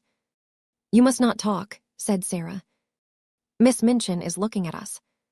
She will be angry with me for letting you whisper." She had found out already that she was to be held accountable for everything which was objected to. If the children were not attentive, if they talked, if they were restless, it was she who would be reproved. But Lottie was a determined little person. If Sara would not tell her where she lived, she would find out in some other way. She talked to her small companions and hung about the elder girls and listened when they were gossiping, and acting upon certain information they had unconsciously let drop. She started late one afternoon on a voyage of discovery, climbing stairs she had never known the existence of, until she reached the attic floor. There she found 2 doors near each other, and opening one, she saw her beloved Sara standing upon an old table and looking out of a window. "Sara," she cried aghast, "Mama Sara." She was aghast because the attic was so bare and ugly, and seemed so far away from all the world. Her short legs had seemed to have been mounting hundreds of stairs. Sara turned round at the sound of her voice. It was her turn to be aghast. What would happen now? If Lottie began to cry and anyone chanced to hear, they were both lost. She jumped down from her table and ran to the child. "Don't cry and make a noise," she implored. "I shall be scolded if you do, and I have been scolded all day." It's not such a bad room, Lottie." "Isn't it?" gasped Lottie, and as she looked round it, she bit her lip. She was a spoiled child yet, but she was fond enough of her adopted parent to make an effort to control herself for her sake. Then, somehow, it was quite possible that any place in which Sara lived might turn out to be nice. "Why isn't it, Sara?" she almost whispered. Sara hugged her close and tried to laugh. There was a sort of comfort in the warmth of the plump, childish body. She had had a hard day and had been staring out of the windows with hot eyes. You can see all sorts of things you can't see downstairs, she said. What sort of things? Demanded Lottie, with that curiosity Sara could always awaken even in bigger girls. Chimneys, quite close to us, with smoke curling up in wreaths and clouds and going up into the sky, and sparrows hopping about and talking to each other just as if they were people, and other attic windows where heads may pop out any minute and you can wonder who they belong to. And it all feels as high up, as if it was another world. Oh, let me see it, cried Lottie. Lift me up. Sara lifted her up, and they stood on the old table together and leaned on the edge of the flat window in the roof and looked out. Anyone who has not done this does not know what a different world they saw. The slates spread out on either side of them and slanted down into the rain gutter pipes. The sparrows, being at home there, twittered and hopped about quite without fear. Two of them perched on the chimney top nearest and quarreled with each other fiercely, until one pecked the other and drove him away. The garret window next to theirs was shut because the house next door was empty. I wish someone lived there, Sara said. It is so close that if there was a little girl in the attic, we could talk to each other through the windows and climb over to see each other, if we were not afraid of falling. The sky seemed so much nearer than when one saw it from the street, that Lottie was enchanted. From the attic window, among the chimney pots, the things which were happening in the world below seemed almost unreal. One scarcely believed in the existence of Miss Minchin and Miss Amelia and the schoolroom, and the roll of wheels in the square seemed a sound belonging to another existence. "Oh, Sara," cried Lottie, cuddling in her guarding arm. "I like this attic, I like it. It is nicer than downstairs." "Look at that sparrow," whispered Sara. "I wish I had some crumbs to throw to him." "I have some," came in a little shriek from Lottie. "I have part of a bun in my pocket. I bought it with my penny yesterday, and I saved a bit." When they threw out a few crumbs, the sparrow jumped and flew away to an adjacent chimney top. He was evidently not accustomed to intimates in attics, and unexpected crumbs startled him. But when Lottie remained quite still and Sara chirped very softly, almost as if she were a sparrow herself, he saw that the thing which had alarmed him represented hospitality, after all. He put his head on one side, and from his perch on the chimney looked down at the crumbs with twinkling eyes. Lottie could scarcely keep still. Will he come, she whispered. "His eyes look as if he would," Sara whispered back. "He is thinking and thinking whether he dare. Yes, he will. Yes, he is coming." He flew down and hopped toward the crumbs, but stopped a few inches away from them, putting his head on one side again, as if reflecting on the chances that Sara and Lottie might turn out to be big cats and jump on him. At last his heart told him they were really nicer than they looked, and he hopped nearer and nearer, darted at the biggest crumb with a lightning peck, seized it, and carried it away to the other side of his chimney. "Now he knows," said Sara. "And he will come back for the others." He did come back, and even brought a friend, and the friend went away and brought a relative, and among them they made a hearty meal over which they twittered and chattered and exclaimed, stopping every now and then to put their heads on one side and examine Lottie and Sara. Lottie was so delighted that she quite forgot her first shocked impression of the attic. In fact, when she was lifted down from the table and returned to earthly things, as it were, Sara was able to point out to her many beauties in the room which she herself would not have suspected the existence of. "It is so little and so high above everything," she said, "that it is almost like a nest in a tree. The slanting ceiling is so funny. See, you can scarcely stand up at this end of the room, and when the morning begins to come, I can lie in bed and look right up into the sky through that flat window in the roof. It is like a square patch of light. If the sun is going to shine, little pink clouds float about, and I feel as if I could touch them. And if it rains, the drops patter and patter as if they were saying something nice. Then if there are stars, you can lie and try to count how many go into the patch. It takes such a lot. And just look at that tiny, rusty grate in the corner. If it was polished and there was a fire in it, just think how nice it would be. You see, it's really a beautiful little room. She was walking round the small place, holding Lottie's hand and making gestures which described all the beauties she was making herself see. She quite made Lottie see them too. Lottie could always believe in the things Sara made pictures of. You see, she said, there could be a thick, soft blue Indian rug on the floor, and in that corner there could be a soft little sofa with cushions to curl up on, and just over it could be a shelf full of books so that one could reach them easily, and there could be a fur rug before the fire and hangings on the wall to cover up the whitewash and pictures. They would have to be little ones, but they could be beautiful, and there could be a lamp with a deep rose-colored shade, and a table in the middle with things to have tea with, and a little fat copper kettle singing on the hob, and the bed could be quite different. It could be made soft and covered with a lovely silk coverlet. It could be beautiful.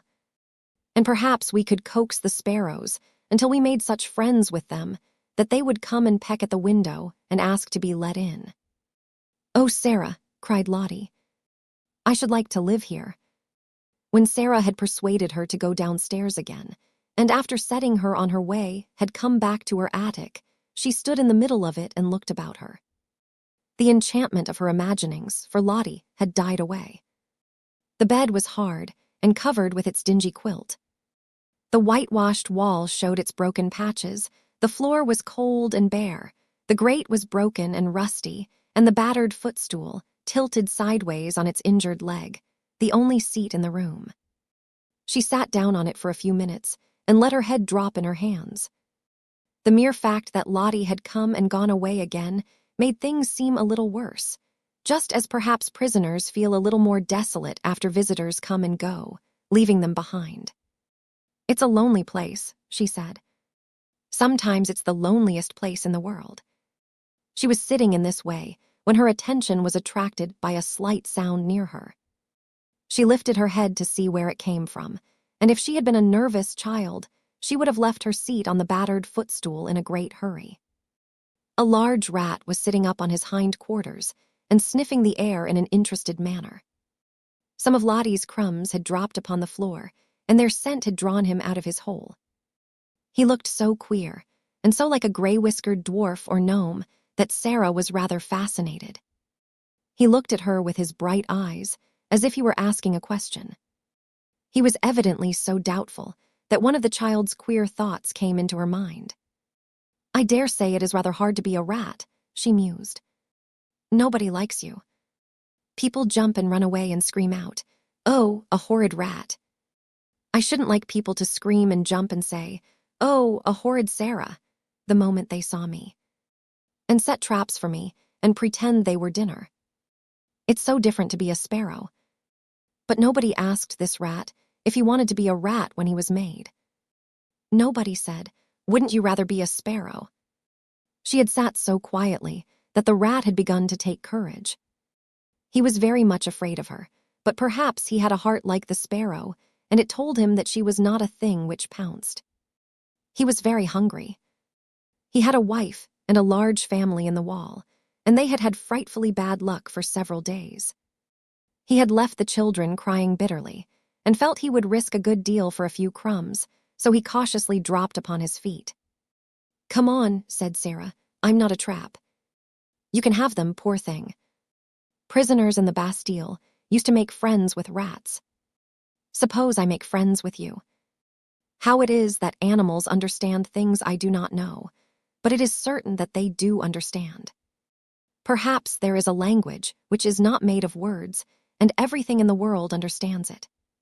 Perhaps there is a soul hidden in everything, and it can always speak, without even making a sound, to another soul." But whatsoever was the reason, the rat knew from that moment that he was safe, even though he was a rat. He knew that this young human being sitting on the red footstool would not jump up and terrify him with wild, sharp noises or throw heavy objects at him which, if they did not fall and crush him, would send him limping in his scurry back to his hole. He was really a very nice rat and did not mean the least harm. When he had stood on his hind legs and sniffed the air, with his bright eyes fixed on Sara, he had hoped that she would understand this and would not begin by hating him as an enemy. When the mysterious thing which speaks without saying any words told him that she would not, he went softly toward the crumbs and began to eat them. As he did it, he glanced every now and then at Sara, just as the sparrows had done, and his expression was so very apologetic that it touched her heart. She sat and watched him without making any movement. One crumb was very much larger than the others. In fact, it could scarcely be called a crumb. It was evident that he wanted that piece very much, but it lay quite near the footstool, and he was still rather timid. I believe he wants it to carry to his family in the wall, Sara thought. If I do not stir at all, perhaps he will come and get it. She scarcely allowed herself to breathe. She was so deeply interested. The rat shuffled a little nearer and ate a few more crumbs. Then he stopped and sniffed delicately, giving a side glance at the occupant of the footstool. Then he darted at the piece of bun with something very like the sudden boldness of the sparrow, and the instant he had possession of it fled back to the wall, slipped down a crack in the skirting board, and was gone. I knew he wanted it for his children, said Sara.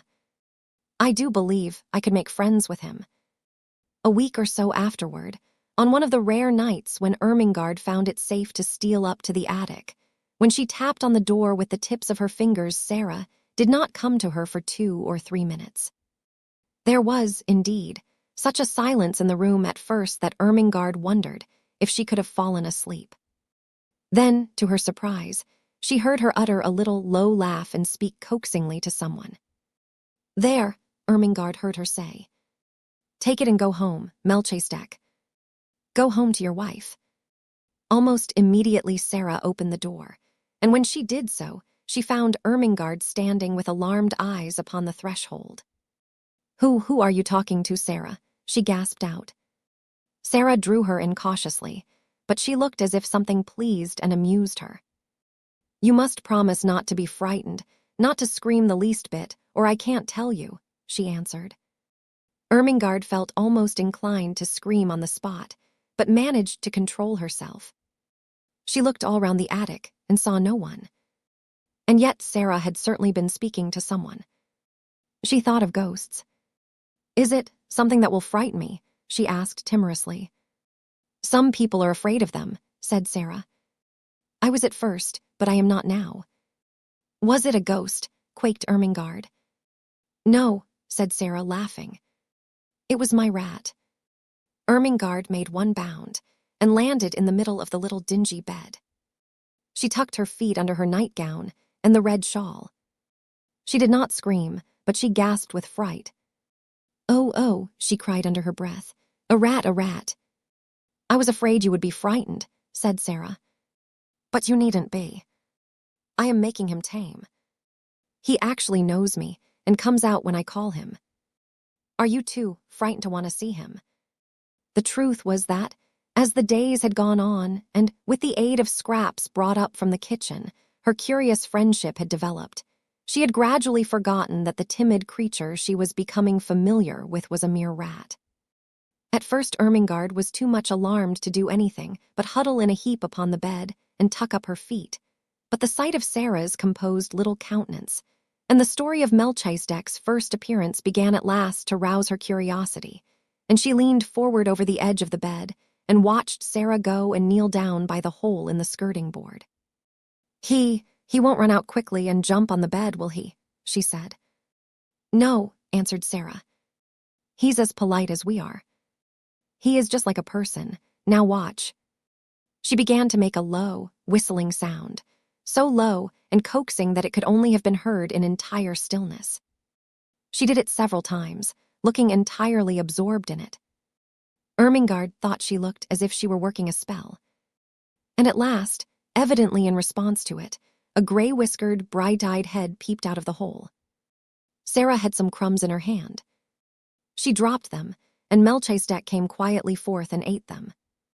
A piece of larger size than the rest he took and carried in the most businesslike manner back to his home.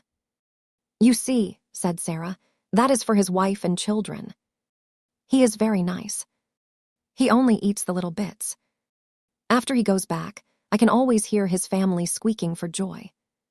There are 3 kinds of squeaks. One kind is the children's, and one is Mrs. Melchisedec's, and one is Melchisedec's own. Ermengarde began to laugh. "Oh, Sara," she said. "You are queer, but you are nice." "I know I am queer," admitted Sara cheerfully, "and I try to be nice." She rubbed her forehead with her little brown paw, and a puzzled, tender look came into her face. "Papa always laughed at me," she said, "but I liked it. He thought I was queer, but he liked me to make up things. I can't help making up things. If I didn't, I don't believe I could live." She paused and glanced around the attic.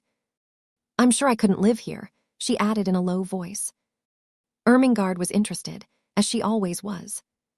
"When you talk about things," she said, "they seem as if they grew real. You talk about Melchisedec as if he was a person." "He is a person," said Sara. "He gets hungry and frightened, just as we do, and he is married and has children. How do we know he doesn't think things, just as we do? His eyes look as if he was a person. That was why I gave him a name." She sat down on the floor in her favorite attitude, holding her knees. "Besides," she said, "he is a Bastille rat sent to be my friend. I can always get a bit of bread the cook has thrown away, and it is quite enough to support him." "Is it the Bastille yet?" asked Ermengarde eagerly. "Do you always pretend it is the Bastille?" "Nearly always," answered Sara. "Sometimes I try to pretend it is another kind of place, but the Bastille is generally easiest, particularly when it is cold." Just at that moment, Ermengarde almost jumped off the bed. She was so startled by a sound she heard. It was like two distinct knocks on the wall. "What is that?" she exclaimed. Sara got up from the floor and answered quite dramatically. "It is the prisoner in the next cell." "Becky!" cried Ermengarde, enraptured. "Yes," said Sara. "Listen," the two knocks meant, "Prisoner, are you there?" She knocked 3 times on the wall herself, as if in answer. "That means, yes, I am here and all is well." 4 knocks came from Becky's side of the wall. "That means," explained Sara, "then, fellow sufferer, we will sleep in peace. Good night." Ermengarde quite beamed with delight. "Oh, Sara," she whispered joyfully. "It is like a story." "It is a story," said Sara. "Everything's a story. You are a story, I'm a story. Miss Minchin is a story."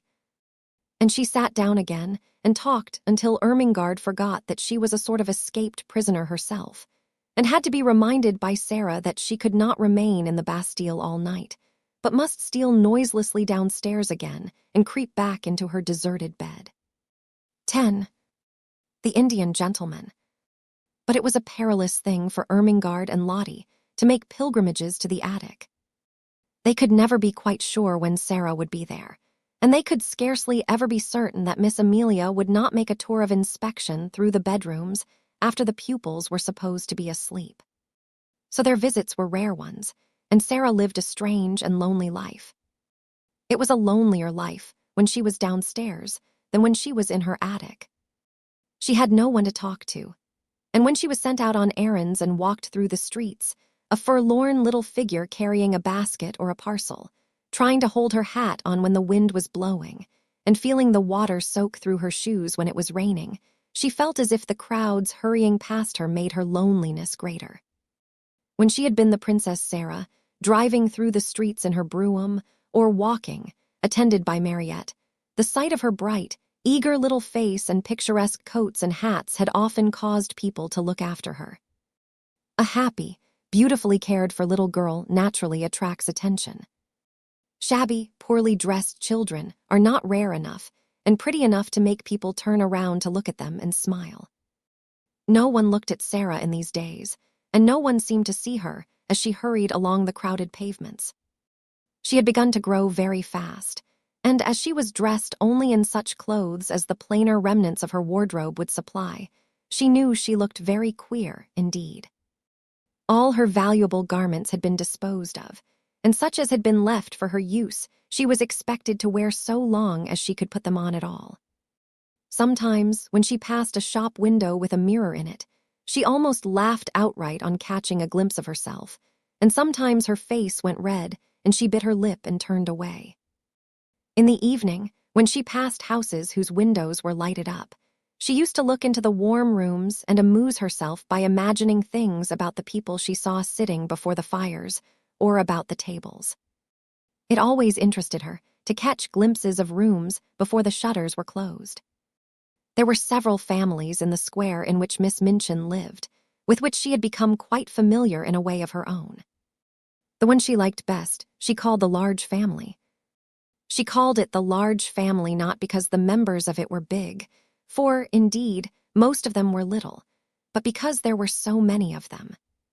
There were 8 children in the large family, and a stout, rosy mother and a stout, rosy father and a stout, rosy grandmother and any number of servants. The 8 children were always either being taken out to walk or to ride in perambulators by comfortable nurses, or they were going to drive with their mama, or they were flying to the door in the evening to meet their papa and kiss him and dance around him and drag off his overcoat and look in the pockets for packages, or they were crowding about the nursery windows and looking out and pushing each other and laughing. In fact, they were always doing something enjoyable and suited to the tastes of a large family. Sara was quite fond of them and had given them names out of books, quite romantic names. She called them the Montmorencys when she did not call them the large family. The fat, fair baby with the lace cap was Ethelberta Beauchamp Montmorency. The next baby was Violet Comandelli Montmorency. The little boy who could just stagger and who had such round legs was Sidney Cecil Vivian Montmorency. And then came Lillian Evangeline Maud Marian, Rosalind Gladys, Guy Clarence, Veronica Eustacia, and Claude Harold Hector. One evening, a very funny thing happened, though perhaps, in one sense, it was not a funny thing at all. Several of the Montmorencys were evidently going to a children's party, and just as Sara was about to pass the door, they were crossing the pavement to get into the carriage, which was waiting for them. Veronica Eustacia and Rosalind Gladys, in white lace frocks and lovely sashes, had just got in, and Guy Clarence, aged 5, was following them. He was such a pretty fellow and had such rosy cheeks and blue eyes, and such a darling little round head covered with curls, that Sara forgot her basket and shabby cloak altogether. In fact, forgot everything but that she wanted to look at him for a moment. So she paused and looked.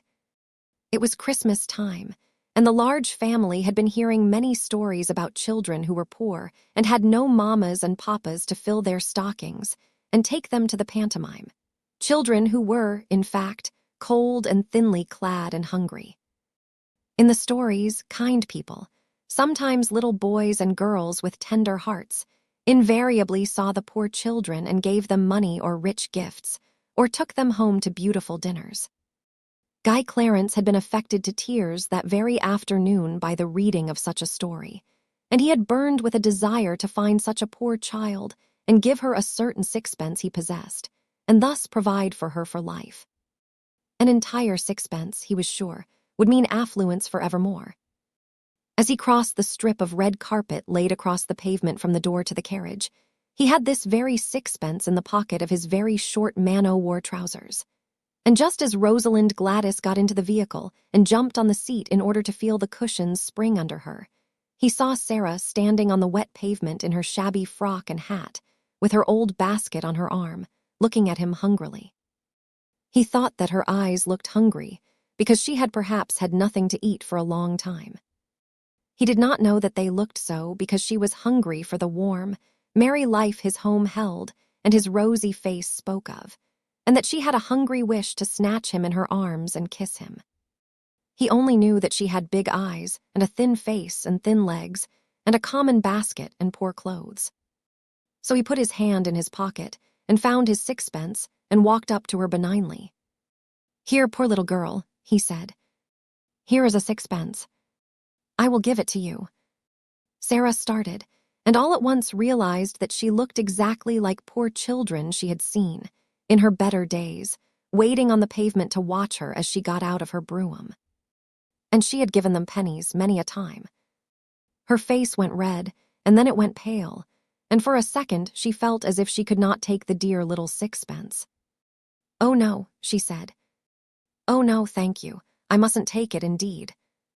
Her voice was so unlike an ordinary street child's voice, and her manner was so like the manner of a well-bred little person that Veronica Eustacia, whose real name was Janet, and Rosalind Gladys, who was really called Nora, leaned forward to listen. But Guy Clarence was not to be thwarted in his benevolence. He thrust the sixpence into her hand. "Yes, you must take it, poor little girl," he insisted stoutly.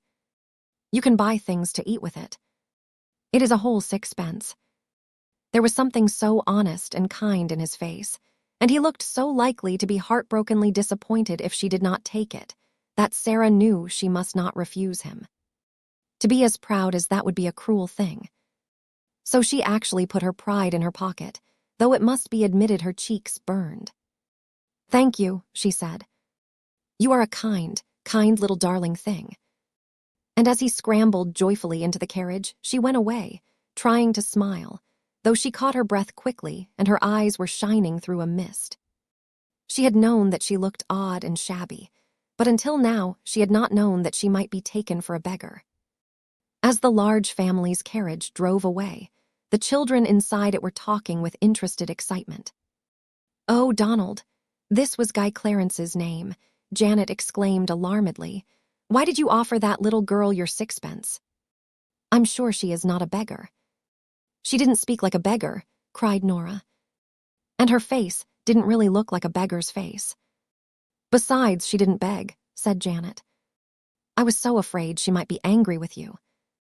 You know, it makes people angry to be taken for beggars when they are not beggars." "She wasn't angry," said Donald, a trifle dismayed but still firm. "She laughed a little, and she said I was a kind, kind little darling thing." And I was, stoutly. It was my whole sixpence. Janet and Nora exchanged glances. A beggar girl would never have said that, decided Janet.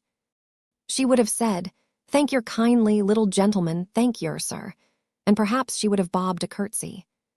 Sara knew nothing about the fact, but from that time the large family was as profoundly interested in her as she was in it. Faces used to appear at the nursery windows when she passed, and many discussions concerning her were held round the fire. "She is a kind of servant at the seminary," Janet said. "I don't believe she belongs to anybody. I believe she is an orphan. But she is not a beggar, however shabby she looks." And afterward she was called by all of them, "the little girl who is not a beggar," which was, of course, rather a long name, and sounded very funny sometimes when the youngest ones said it in a hurry. Sara managed to bore a hole in the sixpence and hung it on an old bit of narrow ribbon round her neck. Her affection for the large family increased, as, indeed, her affection for everything she could love increased. She grew fonder and fonder of Becky, and she used to look forward to the 2 mornings a week when she went into the schoolroom to give the little ones their French lesson.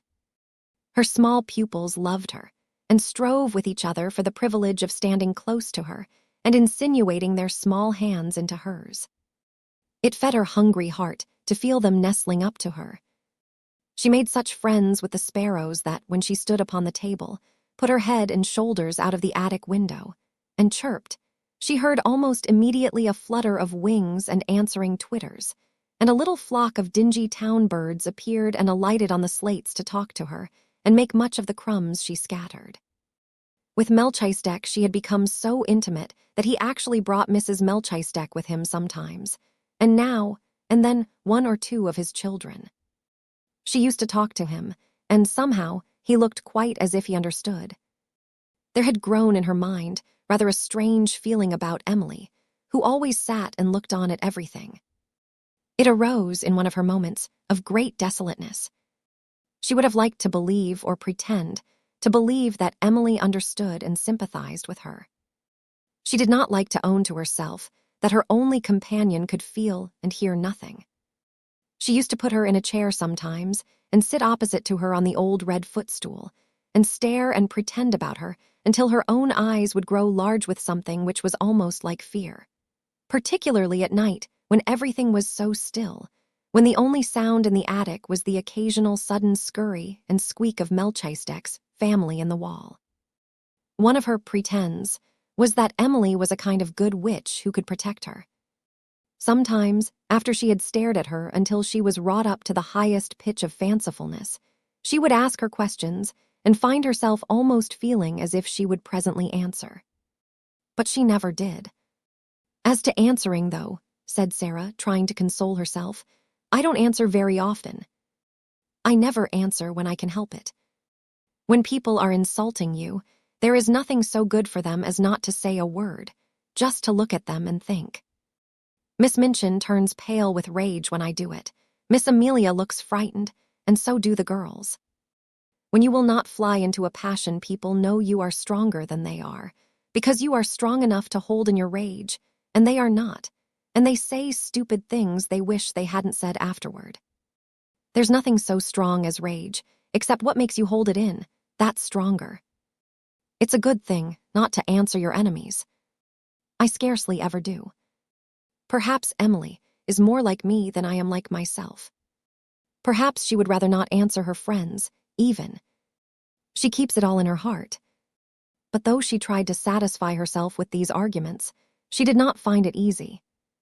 When, after a long, hard day, in which she had been sent here and there, sometimes on long errands through wind and cold and rain, she came in wet and hungry, and was sent out again because nobody chose to remember that she was only a child, and that her slim legs might be tired and her small body might be chilled.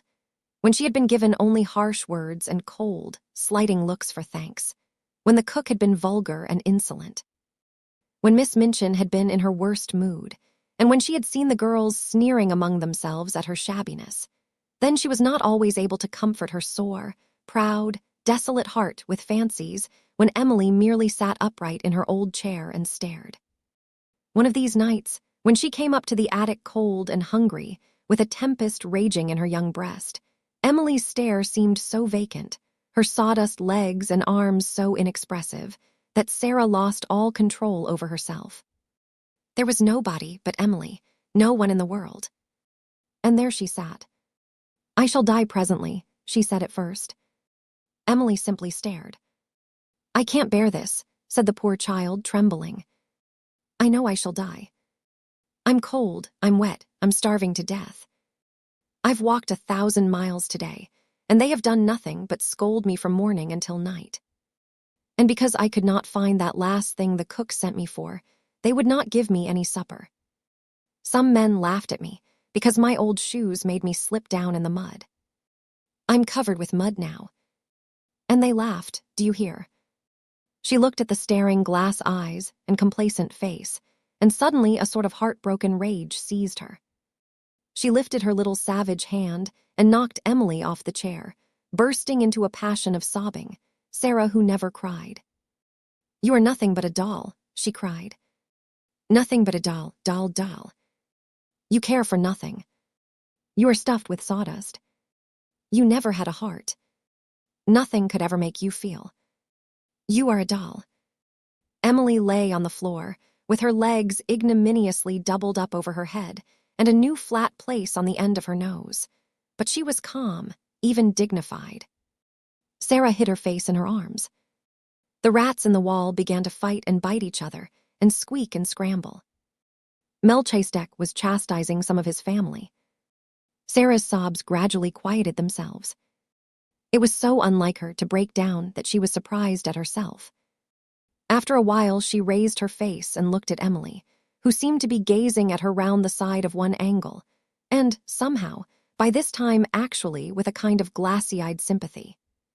Sara bent and picked her up. Remorse overtook her. She even smiled at herself, a very little smile. "You can't help being a doll," she said with a resigned sigh, "any more than Lavinia and Jessie can help not having any sense. We are not all made alike. Perhaps you do your sawdust best." And she kissed her and shook her clothes straight and put her back upon her chair. She had wished very much that someone would take the empty house next door. She wished it because of the attic window, which was so near hers. It seemed as if it would be so nice to see it propped open someday, and a head and shoulders rising out of the square aperture.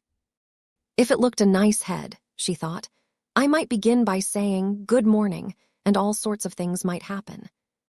But of course, it's not really likely that anyone but under-servants would sleep there.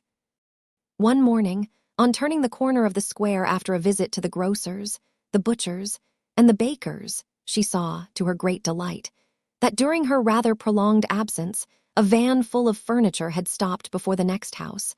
The front doors were thrown open, and men in shirt sleeves were going in and out carrying heavy packages and pieces of furniture. "It's taken," she said. "It really is taken. Oh, I do hope a nice head will look out of the attic window." She would almost have liked to join the group of loiterers who had stopped on the pavement to watch the things carried in. She had an idea that if she could see some of the furniture, she could guess something about the people it belonged to. Miss Minchin's tables and chairs are just like her, she thought. I remember thinking that the first minute I saw her, even though I was so little. I told Papa afterward, and he laughed and said it was true. I am sure the large family have fat, comfortable armchairs and sofas, and I can see that their red flowery wallpaper is exactly like them. It's warm and cheerful and kind-looking and happy. She was sent out for parsley to the greengrocer's later in the day, and when she came up the area steps her heart gave quite a quick beat of recognition. Several pieces of furniture had been set out of the van upon the pavement. There was a beautiful table of elaborately wrought teakwood, and some chairs, and a screen covered with rich oriental embroidery. The sight of them gave her a weird, homesick feeling. She had seen things so like them in India. One of the things Miss Minchin had taken from her was a carved teakwood desk her father had sent her. "They are beautiful things," she said. "They look as if they ought to belong to a nice person. All the things look rather grand. I suppose it is a rich family." The vans of furniture came and were unloaded and gave place to others all the day. Several times it so happened that Sara had an opportunity of seeing things carried in. It became plain that she had been right in guessing that the newcomers were people of large means. All the furniture was rich and beautiful, and a great deal of it was oriental. Wonderful rugs and draperies and ornaments were taken from the vans, many pictures, and books enough for a library. Among other things, there was a superb god Buddha in a splendid shrine. Someone in the family must have been in India, Sara thought. They have got used to Indian things and like them. I am glad. I shall feel as if they were friends, even if a head never looks out of the attic window. When she was taking in the evening's milk for the cook, there was really no odd job she was not called upon to do. She saw something occur which made the situation more interesting than ever. The handsome, rosy man who was the father of the large family walked across the square in the most matter-of-fact manner and ran up the steps of the next-door house. He ran up them as if he felt quite at home and expected to run up and down them many a time in the future. He stayed inside quite a long time and several times came out and gave directions to the workmen, as if he had a right to do so. It was quite certain that he was in some intimate way connected with the newcomers and was acting for them.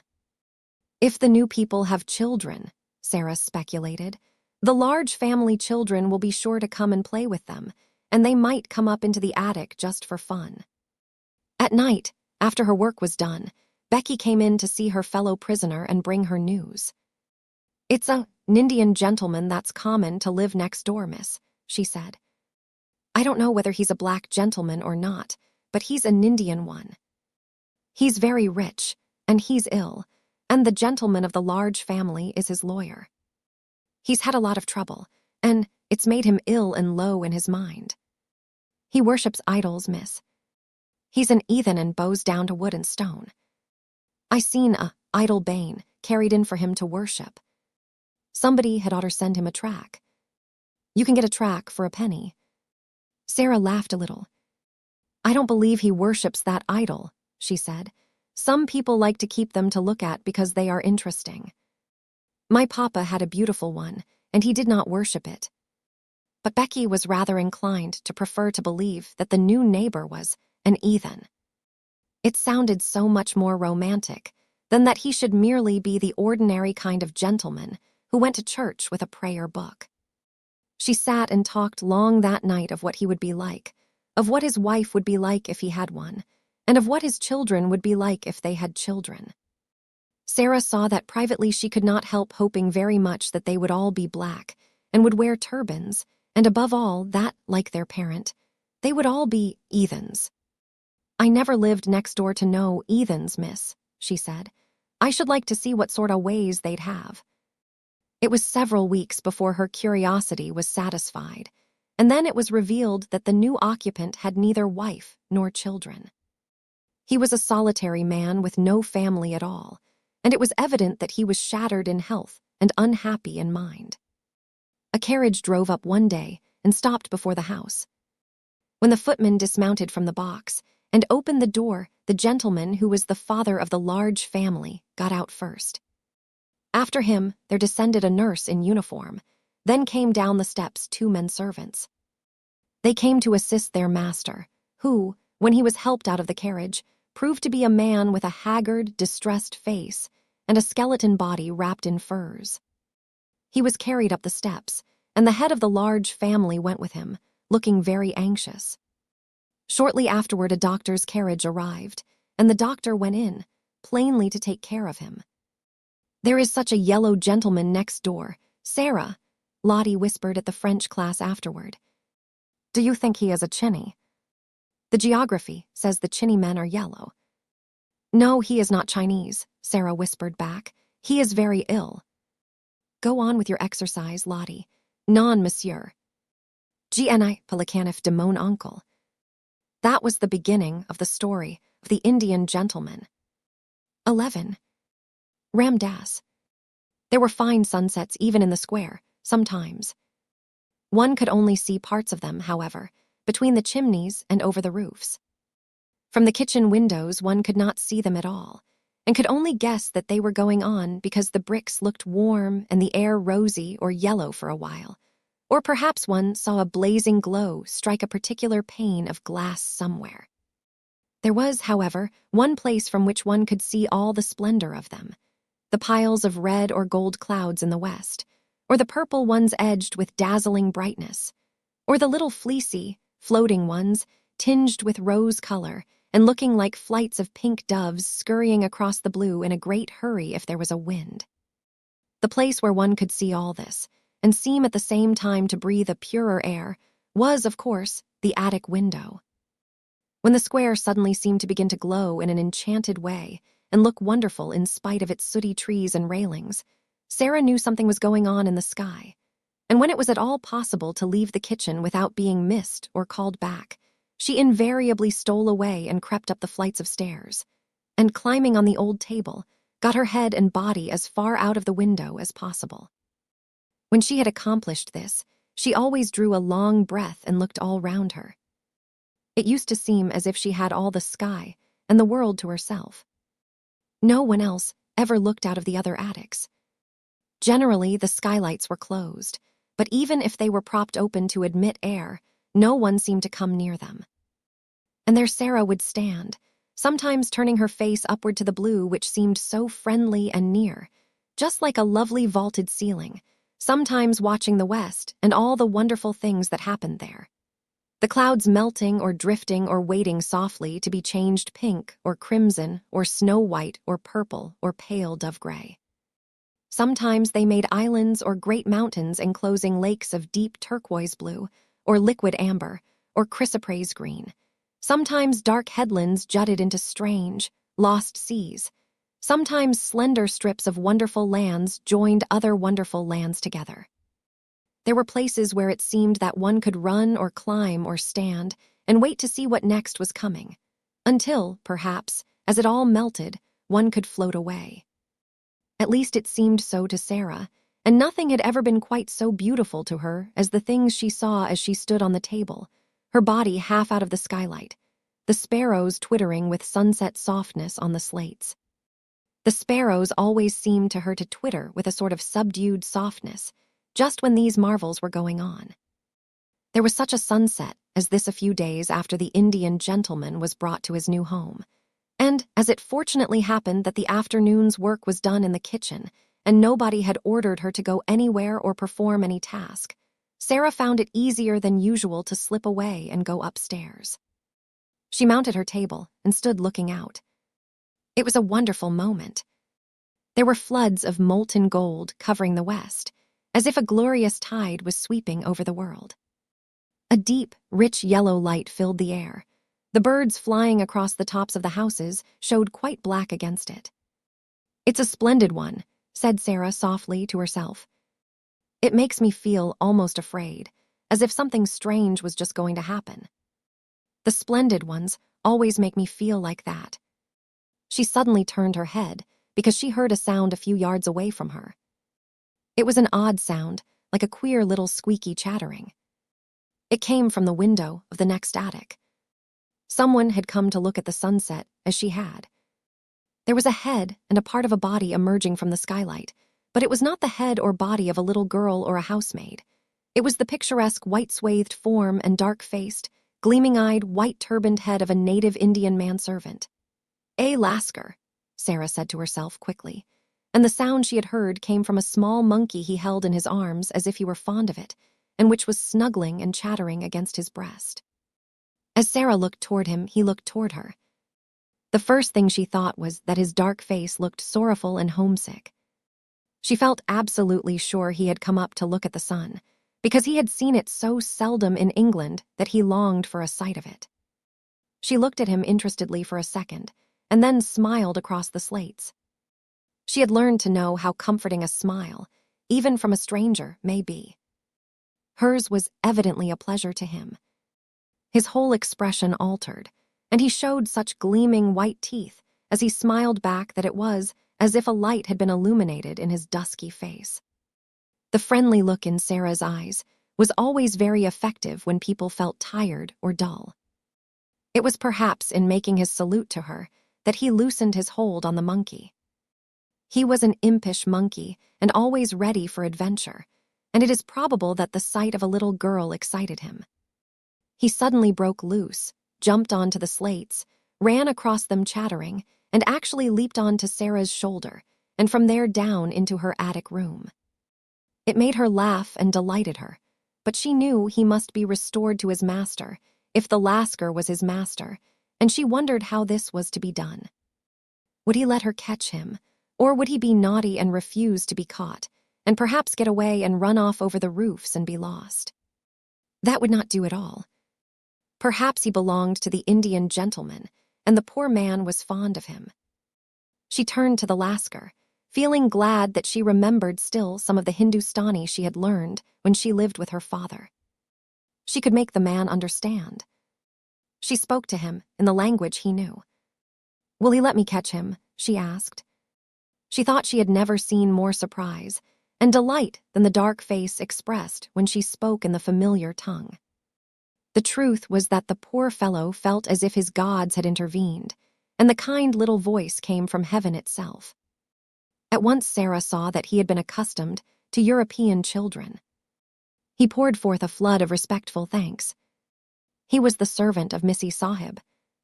The monkey was a good monkey and would not bite, but unfortunately he was difficult to catch.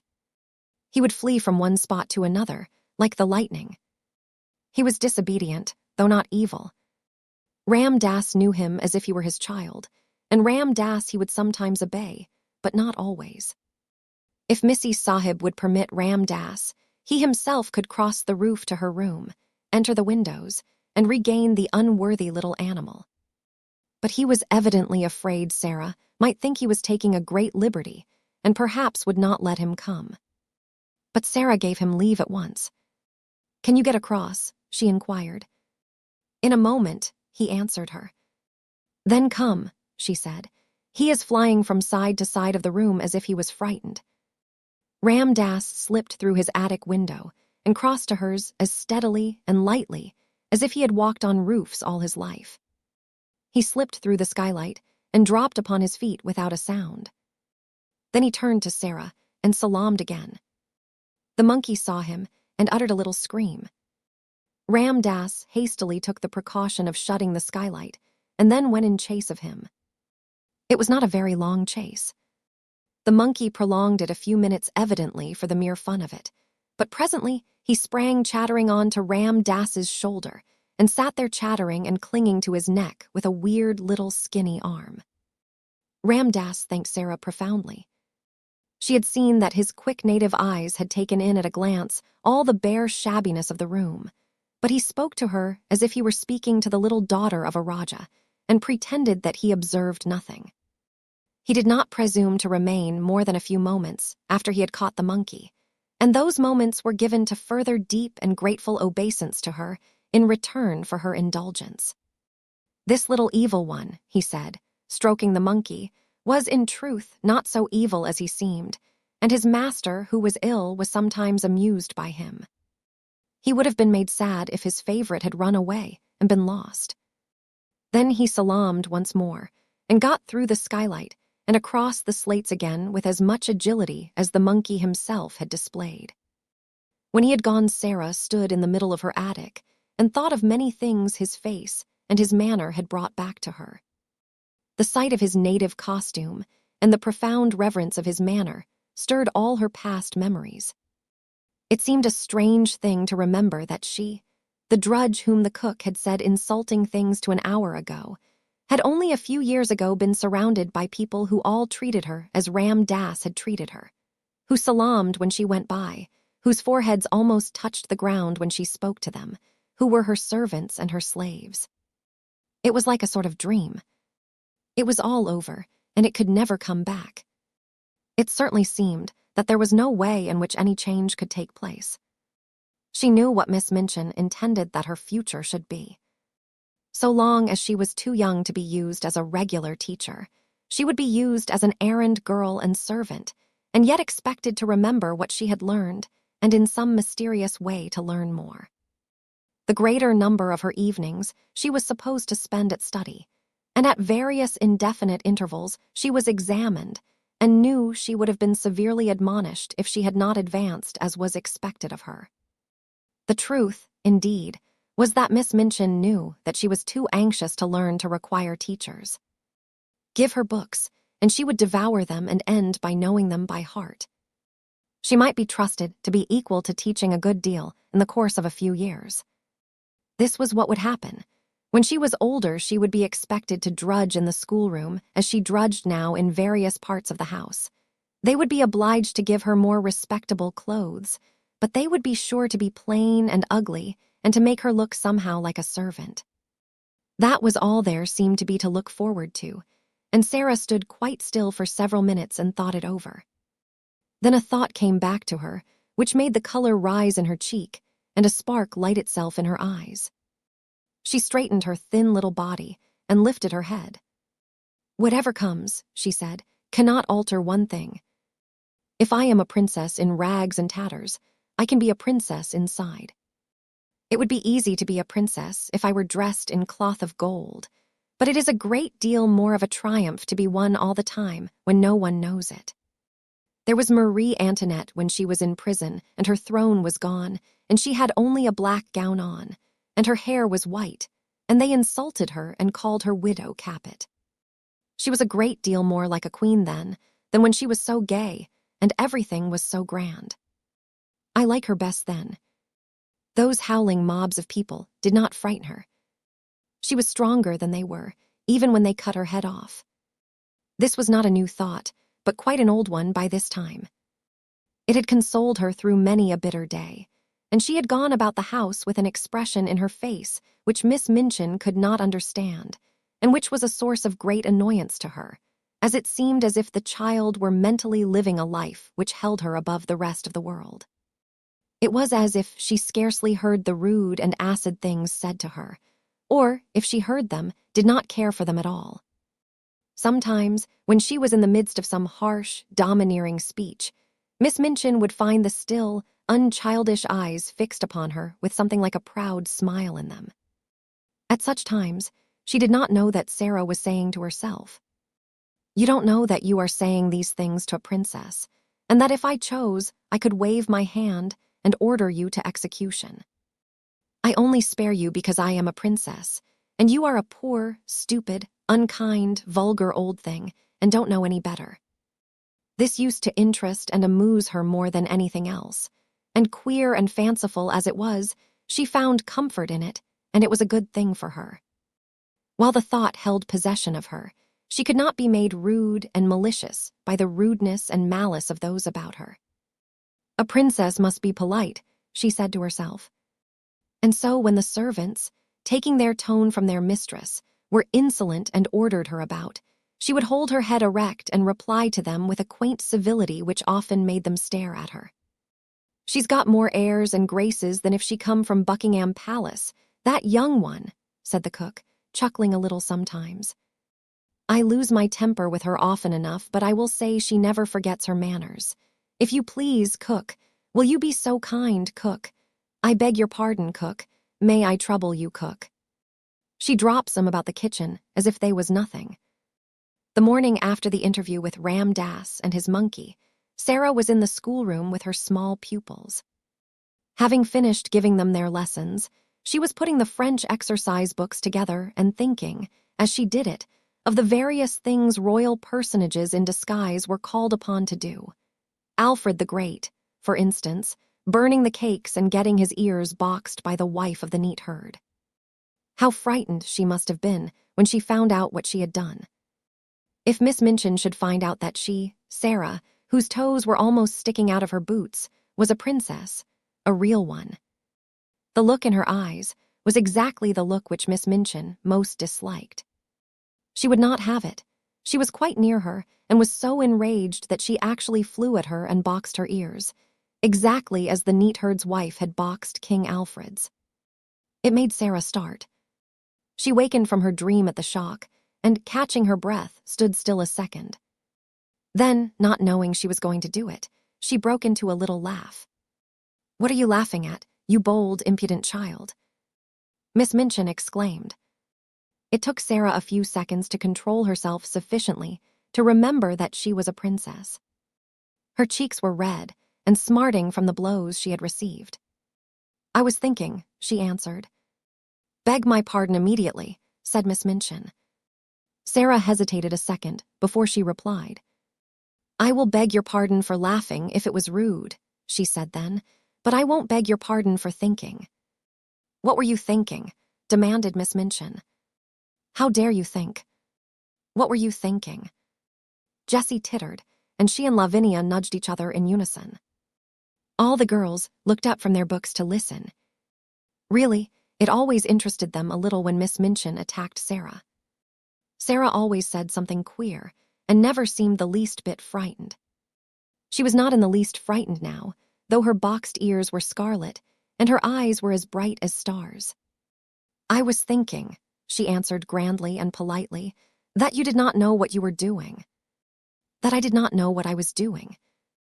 Miss Minchin fairly gasped. "Yes," said Sara, "and I was thinking what would happen if I were a princess and you boxed my ears, what I should do to you. And I was thinking that if I were one, you would never dare to do it, whatever I said or did. And I was thinking how surprised and frightened you would be if you suddenly found out." She had the imagined future so clearly before her eyes that she spoke in a manner which had an effect even upon Miss Minchin. It almost seemed for the moment to her narrow, unimaginative mind that there must be some real power hidden behind this candid daring. "What?" she exclaimed. "Found out what?" "That I really was a princess," said Sara, "and could do anything I liked." Every pair of eyes in the room widened to its full limit. Lavinia leaned forward on her seat to look. "Go to your room," cried Miss Minchin breathlessly, "this instant. Leave the schoolroom. Attend to your lessons, young ladies." Sara made a little bow. "Excuse me for laughing if it was impolite," she said, and walked out of the room, leaving Miss Minchin struggling with her rage and the girls whispering over their books. "Did you see her? Did you see how queer she looked?" Jessie broke out. "I shouldn't be at all surprised if she did turn out to be something. Suppose she should." 12. The other side of the wall. When one lives in a row of houses, it is interesting to think of the things which are being done and said on the other side of the wall of the very rooms one is living in. Sara was fond of amusing herself by trying to imagine the things hidden by the wall, which divided the select seminary from the Indian gentleman's house. She knew that the schoolroom was next to the Indian gentleman's study, and she hoped that the wall was thick so that the noise made sometimes after lesson hours would not disturb him. "I am growing quite fond of him," she said to Ermengarde. "I should not like him to be disturbed. I have adopted him for a friend. You can do that with people you never speak to at all. You can just watch them and think about them and be sorry for them until they seem almost like relations. I'm quite anxious sometimes when I see the doctor call twice a day." "I have very few relations," said Ermengarde reflectively, "and I'm very glad of it. I don't like those I have. My 2 aunts are always saying, 'Dear me, Ermengarde, you are very fat. You shouldn't eat sweets,' and my uncle is always asking me things like, 'When did Edward III ascend the throne?' and 'Who died of a surfeit of lampreys?'" Sara laughed. "People you never speak to can't ask you questions like that," she said, "and I'm sure the Indian gentleman wouldn't even if he was quite intimate with you. I am fond of him." She had become fond of the large family because they looked happy, but she had become fond of the Indian gentleman because he looked unhappy. He had evidently not fully recovered from some very severe illness. In the kitchen, where, of course, the servants, through some mysterious means, knew everything, there was much discussion of his case. He was not an Indian gentleman, really, but an Englishman who had lived in India. He had met with great misfortunes, which had for a time so imperiled his whole fortune that he had thought himself ruined and disgraced forever. The shock had been so great that he had almost died of brain fever, and ever since he had been shattered in health, though his fortunes had changed and all his possessions had been restored to him. His trouble and peril had been connected with mines. "And mines with diamonds in 'em," said the cook. "No savins of mine never goes into no mines, particular diamond ones," with a side glance at Sara. "We all know something of them." He felt as my papa felt, Sara thought. He was ill as my papa was, but he did not die. So her heart was more drawn to him than before. When she was sent out at night, she used sometimes to feel quite glad, because there was always a chance that the curtains of the house next door might not yet be closed, and she could look into the warm room and see her adopted friend. When no one was about, she used sometimes to stop, and, holding to the iron railings, wish him good night as if he could hear her. "Perhaps you can feel if you can't hear," was her fancy. Perhaps kind thoughts reach people somehow, even through windows and doors and walls. Perhaps you feel a little warm and comforted, and don't know why, when I am standing here in the cold and hoping you will get well and happy again. "I am so sorry for you," she would whisper in an intense little voice. "I wish you had a little missus who could pet you as I used to pet Papa when he had a headache. I should like to be your little missus myself, poor dear. Good night, good night. God bless you." She would go away, feeling quite comforted and a little warmer herself. Her sympathy was so strong that it seemed as if it must reach him somehow as he sat alone in his armchair by the fire, nearly always in a great dressing gown, and nearly always with his forehead resting in his hand as he gazed hopelessly into the fire. He looked to Sara like a man who had a trouble on his mind still, not merely like one whose troubles lay all in the past. "He always seems as if he were thinking of something that hurts him now," she said to herself, "but he has got his money back, and he will get over his brain fever in time, so he ought not to look like that. I wonder if there is something else." If there was something else, something even servants did not hear of, she could not help believing that the father of the large family knew it, the gentleman she called Mr. Montmorency. Mr. Montmorency went to see him often, and Mrs. Montmorency and all the little Montmorencys went, too, though less often. He seemed particularly fond of the 2 elder little girls, the Janet and Nora who had been so alarmed when their small brother Donald had given Sara his 6pence. He had, in fact, a very tender place in his heart for all children, and particularly for little girls. Janet and Nora were as fond of him as he was of them, and looked forward with the greatest pleasure to the afternoons when they were allowed to cross the square and make their well-behaved little visits to him. They were extremely decorous little visits because he was an invalid. "He is a poor thing," said Janet, "and he says we cheer him up." We try to cheer him up very quietly. Janet was the head of the family and kept the rest of it in order. It was she who decided when it was discreet to ask the Indian gentleman to tell stories about India, and it was she who saw when he was tired, and it was the time to steal quietly away and tell Ram Das to go to him. They were very fond of Ram Das. He could have told any number of stories if he had been able to speak anything but Hindustani. The Indian gentleman's real name was Mr. Carrisford, and Janet told Mr. Carrisford about the encounter with the little girl, who was not a beggar. He was very much interested, and all the more so when he heard from Ram Das of the adventure of the monkey on the roof.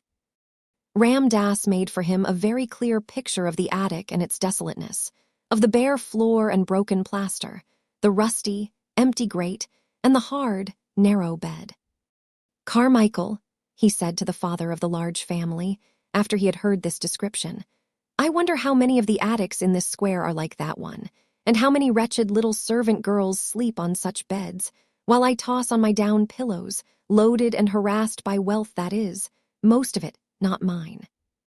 "My dear fellow," Mr. Carmichael answered cheerily, "the sooner you cease tormenting yourself, the better it will be for you.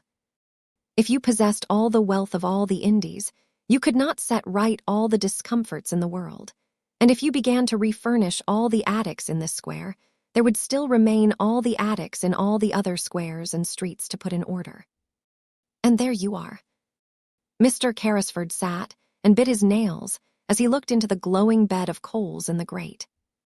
"Do you suppose," he said slowly, after a pause, "do you think it is possible that the other child, the child I never cease thinking of, I believe, could possibly be reduced to any such condition as the poor little soul next door?" Mr. Carmichael looked at him uneasily. He knew that the worst thing the man could do for himself, for his reason and his health, was to begin to think in the particular way of this particular subject. "If the child at Madame Pascal's school in Paris was the one you are in search of," he answered soothingly, "she would seem to be in the hands of people who can afford to take care of her. They adopted her because she had been the favorite companion of their little daughter who died. They had no other children, and Madame Pascal said that they were extremely well-to-do Russians. And the wretched woman actually did not know where they had taken her," exclaimed Mr. Carrisford. Mr. Carmichael shrugged his shoulders. "She was a shrewd, worldly Frenchwoman, and was evidently only too glad to get the child so comfortably off her hands when the father's death left her totally unprovided for. Women of her type do not trouble themselves about the futures of children who might prove burdens. The adopted parents apparently disappeared and left no trace. But you say, if the child was the one I am in search of, you say if. We are not sure. There was a difference in the name. Madame Pascal pronounced it as if it were Carew instead of Crewe, but that might be merely a matter of pronunciation. The circumstances were curiously similar. An English officer in India had placed his motherless little girl at the school. He had died suddenly after losing his fortune. Mr. Carmichael paused a moment, as if a new thought had occurred to him. "Are you sure the child was left at a school in Paris? Are you sure it was Paris?" "My dear fellow," broke forth Carrisford with restless bitterness, "I am sure of nothing. I never saw either the child or her mother. Ralph Crewe and I loved each other as boys, but we had not met since our school days, until we met in India. I was absorbed in the magnificent promise of the mines. He became absorbed, too. The whole thing was so huge and glittering that we half lost our heads. When we met, we scarcely spoke of anything else. I only knew that the child had been sent to school somewhere. I do not even remember now how I knew it. He was beginning to be excited.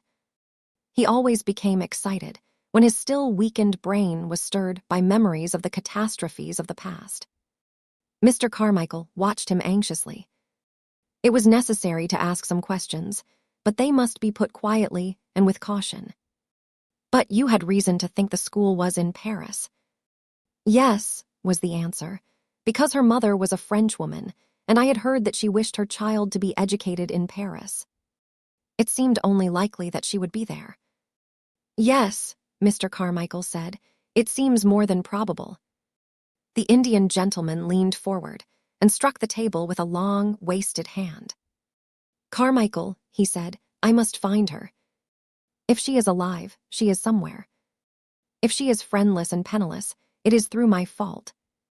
How is a man to get back his nerve with a thing like that on his mind? This sudden change of luck at the mines has made realities of all our most fantastic dreams, and poor Crewe's child may be begging in the street. No, said Carmichael. Try to be calm. Console yourself with the fact that, when she is found, you have a fortune to hand over to her. Why was I not man enough to stand my ground when things looked black? Carrisford groaned in petulant misery. I believe I should have stood my ground if I had not been responsible for other people's money as well as my own. Poor Crewe had put into the scheme every penny that he owned. He trusted me, he loved me. And he died thinking I had ruined him. I, Tom Carrisford, who played cricket at Eton with him. What a villain he must have thought me. Don't reproach yourself so bitterly. I don't reproach myself because the speculation threatened to fail. I reproach myself for losing my courage. I ran away like a swindler and a thief because I could not face my best friend and tell him I had ruined him and his child. The good-hearted father of the large family put his hand on his shoulder comfortingly. You ran away because your brain had given way under the strain of mental torture, he said. You were half delirious already. If you had not been, you would have stayed and fought it out. You were in a hospital, strapped down in bed, raving with brain fever 2 days after you left the place. Remember that. Carrisford dropped his forehead in his hands. Good God, yes, he said. I was driven mad with dread and horror. I had not slept for weeks. The night I staggered out of my house, all the air seemed full of hideous things mocking and mouthing at me. That is explanation enough in itself, said Mr. Carmichael. How could a man on the verge of brain fever judge sanely? Carrisford shook his drooping head. And when I returned to consciousness, poor Crewe was dead and buried. And I seemed to remember nothing. I did not remember the child for months and months. Even when I began to recall her existence, everything seemed in a sort of haze. He stopped a moment and rubbed his forehead. It sometimes seems so now when I try to remember. Surely I must sometime have heard Crewe speak of the school she was sent to. Don't you think so? He might not have spoken of it definitely. You never seem even to have heard her real name. He used to call her by an odd pet name he had invented. He called her his little missus. But the wretched minds drove everything else out of our heads. We talked of nothing else. If he spoke of the school, I forgot. And now I shall never remember. Come, said Carmichael. We shall find her yet. We will continue to search for Madame Pascal's good-natured Russians. She seemed to have a vague idea that they lived in Moscow. We will take that as a clue. I will go to Moscow. If I were able to travel, I would go with you, said Carrisford, but I can only sit here wrapped in furs and stare at the fire. And when I look into it, I seem to see Crewe's gay young face gazing back at me. He looks as if he were asking me a question. Sometimes I dream of him at night, and he always stands before me and asks the same question in words. Can you guess what he says, Carmichael? Mr. Carmichael answered him in a rather low voice. Not exactly, he said. He always says, Tom, old man Tom, where is the little missus? He caught at Carmichael's hand and clung to it. I must be able to answer him. I must, he said. Help me to find her. Help me. On the other side of the wall, Sara was sitting in her garret talking to Melchizedek, who had come out for his evening meal. It has been hard to be a princess today, Melchizedek, she said. It has been harder than usual. It gets harder as the weather grows colder, and the streets get more sloppy. When Lavinia laughed at my muddy skirt as I passed her in the hall, I thought of something to say all in a flash, and I only just stopped myself in time. You can't sneer back at people like that if you are a princess. But you have to bite your tongue to hold yourself in. I bit mine. It was a cold afternoon, Melchizedek. And it's a cold night. Quite suddenly, she put her black head down in her arms, as she often did when she was alone. "Oh, Papa," she whispered, "what a long time it seems since I was your little missus." This was what happened that day, on both sides of the wall. 13. One of the populace. The winter was a wretched one. There were days on which Sara tramped through snow when she went on her errands. There were worse days when the snow melted and combined itself with mud to form slush. There were others when the fog was so thick that the lamps in the street were lighted all day, and London looked as it had looked the afternoon, several years ago, when the cab had driven through the thoroughfares with Sara tucked up on its seat, leaning against her father's shoulder. On such days, the windows of the house of the large family always looked delightfully cozy and alluring, and the study in which the Indian gentleman sat glowed with warmth and rich color. But the attic was dismal beyond words. There were no longer sunsets or sunrises to look at, and scarcely ever any stars, it seemed to Sara. The clouds hung low over the skylight and were either gray or mud color, or dropping heavy rain. At 4 o'clock in the afternoon, even when there was no special fog, the daylight was at an end. If it was necessary to go to her attic for anything, Sara was obliged to light a candle. The women in the kitchen were depressed, and that made them more ill-tempered than ever. Becky was driven like a little slave. "'Twarn't for you, miss," she said hoarsely to Sara one night when she had crept into the attic. "'Twarn't for you, and the Bastille, and Bain the prisoner in the next cell, I should die. That there does seem real now, doesn't it? The missus is more like the head jailer every day she lives. I can just see them big keys you say she carries. The cook, she's like one of the under jailers. Tell me some more, please, miss.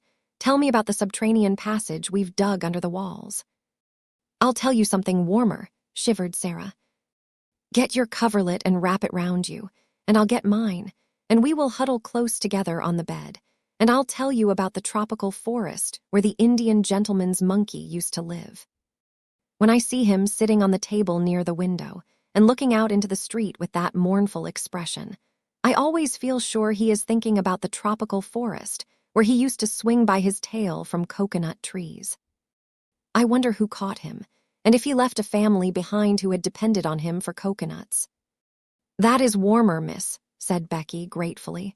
"But some ways even the Bastille is sort of heatin' when you gets to tellin' about it." "That is because it makes you think of something else," said Sara, wrapping the coverlet round her until only her small dark face was to be seen looking out of it. "I've noticed this. What you have to do with your mind, when your body is miserable, is to make it think of something else." "Can you do it, miss?" faltered Becky, regarding her with admiring eyes. Sara knitted her brows a moment. "Sometimes I can and sometimes I can't," she said stoutly. "But when I can, I'm all right. And what I believe is that we always could, if we practiced enough. I've been practicing a good deal lately, and it's beginning to be easier than it used to be. When things are horrible, just horrible, I think as hard as ever I can of being a princess. I say to myself, I am a princess, and I am a fairy one, and because I am a fairy, nothing can hurt me or make me uncomfortable. You don't know how it makes you forget," with a laugh. She had many opportunities of making her mind think of something else, and many opportunities of proving to herself whether or not she was a princess. But one of the strongest tests she was ever put to came on a certain dreadful day, which, she often thought afterward, would never quite fade out of her memory even in the years to come.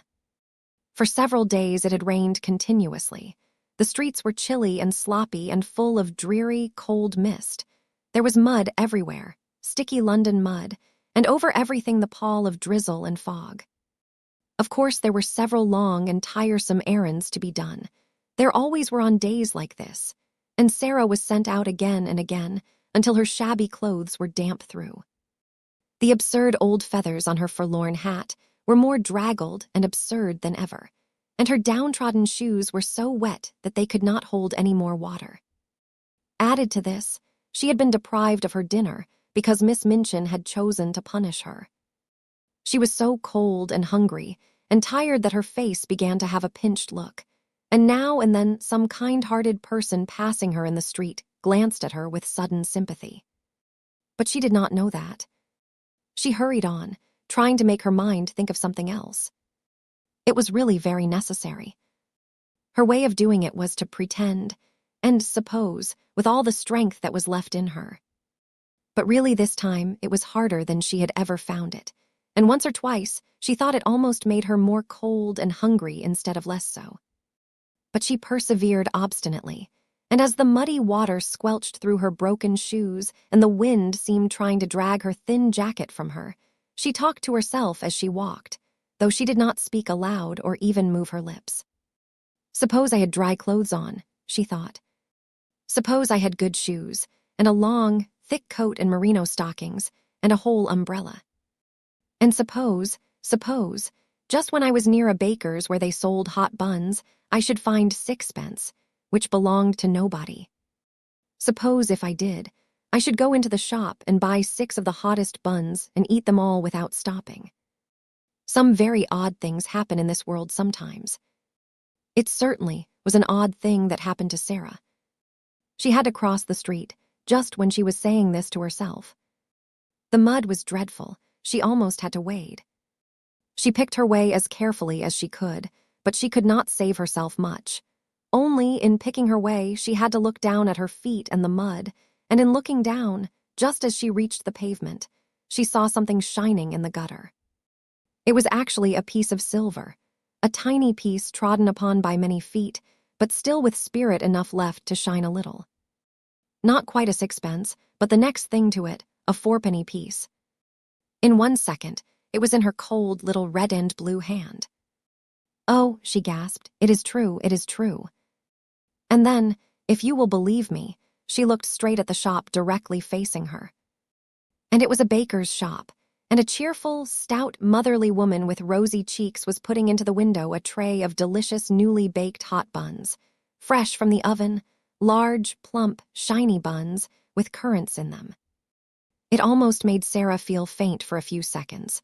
The shock, and the sight of the buns, and the delightful odors of warm bread floating up through the baker's cellar window.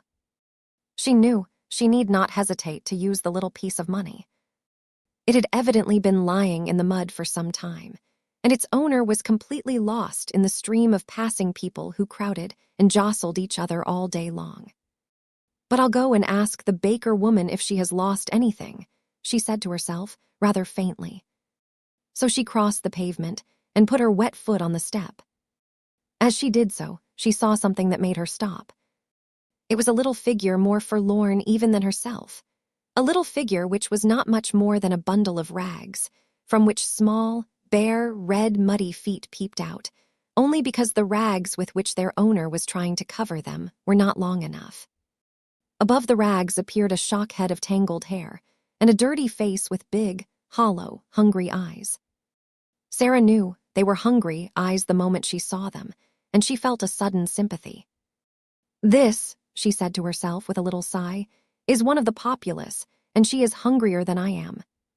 The child, this one of the populace, stared up at Sara and shuffled herself aside a little so as to give her room to pass. She was used to being made to give room to everybody. She knew that if a policeman chanced to see her, he would tell her to move on. Sara clutched her little 4-penny piece and hesitated for a few seconds. Then she spoke to her. "Are you hungry?" she asked. The child shuffled herself and her rags a little more. "Ain't I just?" she said in a hoarse voice. "Just ain't I?" "Haven't you had any dinner?" said Sara. "No dinner," more hoarsely still and with more shuffling. "Nor yet no breakfast, nor yet no supper, no nothin'." "Since when?" asked Sara. "Dunno, never got nothin' today, nowhere." "I've axed and axed." Just to look at her made Sara more hungry and faint. But those queer little thoughts were at work in her brain, and she was talking to herself, though she was sick at heart. "If I'm a princess," she was saying, "if I'm a princess," when they were poor and driven from their thrones, they always shared with the populace if they met one poorer and hungrier than themselves. They always shared. Buns are a penny each. If it had been 6 pence, I could have eaten 6. It won't be enough for either of us. But it will be better than nothing. "Wait a minute," she said to the beggar child. She went into the shop. It was warm and smelled deliciously. The woman was just going to put some more hot buns into the window. "If you please," said Sara, "have you lost 4 pence, a silver 4 pence?" And she held the forlorn little piece of money out to her. The woman looked at it and then at her intense little face and draggled, once fine clothes. "Bless us, no," she answered. "Did you find it?" "Yes," said Sara. "In the gutter." "Keep it then," said the woman. "It may have been there for a week, and goodness knows who lost it. You could never find out." "I know that," said Sara, "but I thought I would ask you." "Not many would," said the woman, looking puzzled and interested and good-natured all at once. "Do you want to buy something?" she added, as she saw Sara glance at the buns. "4 buns, if you please," said Sara. "Those at a penny each." The woman went to the window and put some in a paper bag. Sara noticed that she put in 6. "I said 4, if you please," she explained. "I have only 4 pence. "I'll throw in 2 for make-weight," said the woman with her good-natured look. "I dare say you can eat them sometime. Aren't you hungry?" A mist rose before Sara's eyes. "Yes," she answered. "I am very hungry, and I am much obliged to you for your kindness. And," she was going to add, "there is a child outside who is hungrier than I am." But just at that moment, 2 or 3 customers came in at once, and each one seemed in a hurry, so she could only thank the woman again and go out. The beggar girl was still huddled up in the corner of the step. She looked frightful in her wet and dirty rags. She was staring straight before her with a stupid look of suffering, and Sara saw her suddenly draw the back of her roughened black hand across her eyes to rub away the tears, which seemed to have surprised her by forcing their way from under her lids. She was muttering to herself. Sara opened the paper bag and took out one of the hot buns, which had already warmed her own cold hands a little. "See," she said, putting the bun in the ragged lap, "this is nice and hot. Eat it, and you will not feel so hungry." The child started and stared up at her, as if such sudden, amazing good luck almost frightened her. Then she snatched up the bun and began to cram it into her mouth with great wolfish bites. "Oh my, oh my," Sara heard her say hoarsely, in wild delight. "Oh my." Sara took out 3 more buns and put them down. The sound in the hoarse, ravenous voice was awful. "She is hungrier than I am," she said to herself. "She's starving." But her hand trembled when she put down the 4th bun. "I'm not starving," she said, and she put down the 5th. The little ravening London savage was still snatching and devouring when she turned away. She was too ravenous to give any thanks, even if she had ever been taught politeness, which she had not. She was only a poor little wild animal. "Goodbye," said Sara. When she reached the other side of the street, she looked back. The child had a bun in each hand and had stopped in the middle of a bite to watch her. Sara gave her a little nod, and the child, after another stare, a curious lingering stare, jerked her shaggy head in response, and until Sara was out of sight, she did not take another bite or even finish the one she had begun. At that moment, the baker woman looked out of her shop window. "Well, I never," she exclaimed. "If that young hasn't given her buns to a beggar child." It wasn't because she didn't want them, either. Well, she looked hungry enough. I'd give something to know what she did it for. She stood behind her window for a few moments and pondered. Then her curiosity got the better of her. She went to the door and spoke to the beggar child. "Who gave you those buns?" she asked her. The child nodded her head, towards Sarah's vanishing figure. "What did she say?" inquired the woman. "Asked me if I was ungry," replied the hoarse voice. "What did you say?" "Said I was gist." "And then she came in and got the buns, and gave them to you, did she?" The child nodded. "How many?" "5. The woman thought it over. "Left just one for herself," she said in a low voice. "And she could have eaten the whole 6. I saw it in her eyes." She looked after the little draggled, faraway figure and felt more disturbed in her usually comfortable mind than she had felt for many a day. "I wish she hadn't gone so quick," she said. "I'm blessed if she shouldn't have had a dozen." Then she turned to the child. "Are you hungry yet?" she said. "I'm a lose hungry," was the answer, "but tea ain't as bad as it was." "Come in here," said the woman, and she held open the shop door. The child got up and shuffled in. To be invited into a warm place full of bread seemed an incredible thing. She did not know what was going to happen. She did not care, even. "Get yourself warm," said the woman, pointing to a fire in the tiny back room. "And look here, when you are hard up for a bit of bread, you can come in here and ask for it. I'm blessed if I won't give it to you for that young one's sake." Sarah found some comfort in her remaining bun. At all events, it was very hot, and it was better than nothing. As she walked along, she broke off small pieces and ate them slowly to make them last longer. "Suppose it was a magic bun," she said, "and a bite was as much as a whole dinner. I should be overeating myself if I went on like this." It was dark when she reached the square where the select seminary was situated. The lights in the houses were all lighted. The blinds were not yet drawn in the windows of the room, where she nearly always caught glimpses of members of the large family.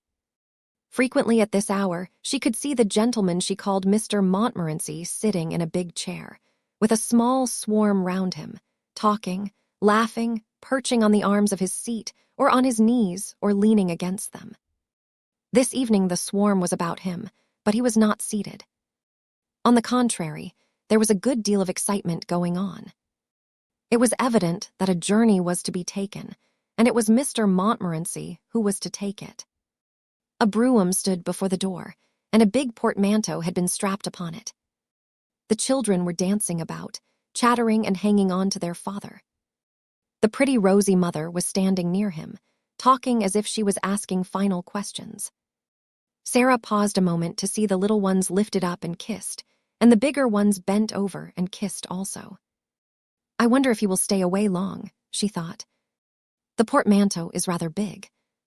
Oh dear, how they will miss him. I shall miss him myself, even though he doesn't know I am alive."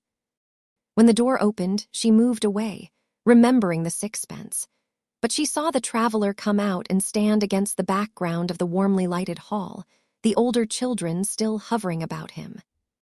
"Will Moscow be covered with snow?" said the little girl Janet. "Will there be ice everywhere?" "Shall you drive in a drosky?" cried another. "Shall you see the Tsar?" "I will write and tell you all about it," he answered, laughing. "And I will send you pictures of moujiks and things. Run into the house. It is a hideous damp night. I would rather stay with you than go to Moscow. Good night." "Good night, duckies. God bless you." And he ran down the steps and jumped into the brougham. "If you find the little girl, give her our love," shouted Guy Clarence, jumping up and down on the doormat. Then they went in and shut the door. "Did you see," said Janet to Nora as they went back to the room, "the little girl, who is not a beggar, was passing. She looked all cold and wet, and I saw her turn her head over her shoulder and look at us. Mama says her clothes always look as if they had been given her by someone who was quite rich, someone who only let her have them because they were too shabby to wear. The people at the school always send her out on errands on the horridest days and nights there are." Sarah crossed the square to Miss Minchin's area steps, feeling faint and shaky. "I wonder who the little girl is," she thought, "the little girl he is going to look for." And she went down the area steps, lugging her basket and finding it very heavy indeed, as the father of the large family drove quickly on his way to the station to take the train which was to carry him to Moscow, where he was to make his best efforts to search for the lost little daughter of Captain Crewe. 14. What Melchizedek heard and saw. On this very afternoon, while Sara was out, a strange thing happened in the attic. Only Melchizedek saw and heard it, and he was so much alarmed and mystified that he scuttled back to his hole and hid there, and really quaked and trembled as he peeped out furtively and with great caution to watch what was going on. The attic had been very still all the day after Sara had left it in the early morning. The stillness had only been broken by the pattering of the rain upon the slates and the skylight. Melchizedek had, in fact, found it rather dull, and when the rain ceased to patter and perfect silence reigned, he decided to come out and reconnoiter, though experience taught him that Sara would not return for some time.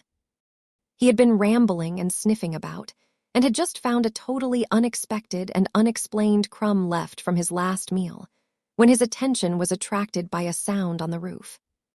He stopped to listen with a palpitating heart. The sound suggested that something was moving on the roof. It was approaching the skylight. It reached the skylight. The skylight was being mysteriously opened. A dark face peered into the attic. Then another face appeared behind it, and both looked in with signs of caution and interest. Two men were outside on the roof, and were making silent preparations to enter through the skylight itself. One was Ram Dass, and the other was a young man who was the Indian gentleman's secretary. But of course, Melchizedek did not know this. He only knew that the men were invading the silence and privacy of the attic. And as the one with the dark face let himself down through the aperture with such lightness and dexterity that he did not make the slightest sound, Melchizedek turned tail and fled precipitately back to his hole. He was frightened to death. He had ceased to be timid with Sara, and knew she would never throw anything but crumbs, and would never make any sound other than the soft, low, coaxing whistling. But strange men were dangerous things to remain near. He lay close and flat near the entrance of his home, just managing to peep through the crack with a bright, alarmed eye. How much he understood of the talk he heard I am not in the least able to say, but even if he had understood it all, he would probably have remained greatly mystified. The secretary, who was light and young, slipped through the skylight as noiselessly as Ram Dass had done, and he caught a last glimpse of Melchizedek's vanishing tail. "Was that a rat?" he asked Ram Dass in a whisper. "Yes, a rat, Sahib," answered Ram Dass, also whispering. "There are many in the walls." "Ugh," exclaimed the young man. "It is a wonder the child is not terrified of them." Ram Dass made a gesture with his hands. He also smiled respectfully. He was in this place as the intimate exponent of Sara, though she had only spoken to him once. "The child is the little friend of all things, Sahib," he answered. "She is not as other children. I see her when she does not see me. I slip across the slates and look at her many nights to see that she is safe. I watch her from my window when she does not know I am near. She stands on the table there and looks out at the sky as if it spoke to her. The sparrows come at her call. The rat she has fed and tamed in her loneliness. The poor slave of the house comes to her for comfort. There is a little child who comes to her in secret. There is one older who worships her and would listen to her forever if she might. This I have seen when I have crept across the roof. By the mistress of the house, who is an evil woman, she is treated like a pariah, but she has the bearing of a child who is of the blood of kings." "You seem to know a great deal about her," the secretary said.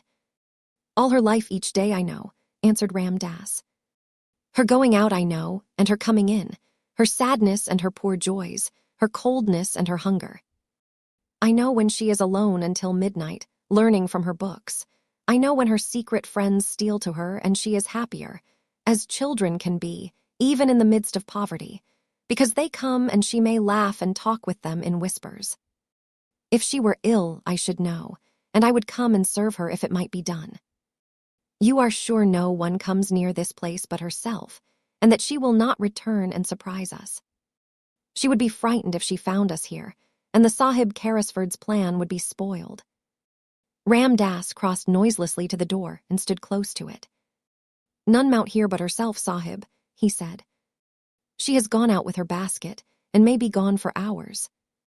If I stand here, I can hear any step before it reaches the last flight of the stairs." The secretary took a pencil and a tablet from his breast pocket. "Keep your ears open," he said, and he began to walk slowly and softly round the miserable little room, making rapid notes on his tablet as he looked at things. First, he went to the narrow bed. He pressed his hand upon the mattress and uttered an exclamation. "As hard as a stone," he said. "That will have to be altered someday when she is out. A special journey can be made to bring it across. It cannot be done tonight." He lifted the covering and examined the one thin pillow. "Coverlet dingy and worn, blanket thin, sheets patched and ragged," he said. "What a bed for a child to sleep in, and in a house which calls itself respectable. There has not been a fire in that grate for many a day," glancing at the rusty fireplace. "Never since I have seen it," said Ram Das. "The mistress of the house is not one who remembers that another than herself may be cold." The secretary was writing quickly on his tablet. He looked up from it as he tore off a leaf and slipped it into his breast pocket. "It is a strange way of doing the thing," he said. "Who planned it?" Ram Das made a modestly apologetic obeisance. "It is true that the first thought was mine, Sahib," he said, "though it was not but a fancy. I am fond of this child. We are both lonely. It is her way to relate her visions to her secret friends. Being sad one night, I lay close to the open skylight and listened. The vision she related told what this miserable room might be if it had comforts in it. She seemed to see it as she talked, and she grew cheered and warmed as she spoke. Then she came to this fancy, and the next day, the Sahib being ill and wretched, I told him of the thing to amuse him. It seemed then but a dream, but it pleased the Sahib. To hear of the child's doings gave him entertainment. He became interested in her and asked questions. At last, he began to please himself with the thought of making her visions real things. You think that it can be done while she sleeps. Suppose she awakened, suggested the secretary, and it was evident that whatsoever the plan referred to was, it had caught and pleased his fancy as well as the Sahib Carrisford's. "I can move as if my feet were of velvet," Ram Das replied, "and children sleep soundly, even the unhappy ones. I could have entered this room in the night many times, and without causing her to turn upon her pillow. If the other bearer passes to me the things through the window, I can do all and she will not stir.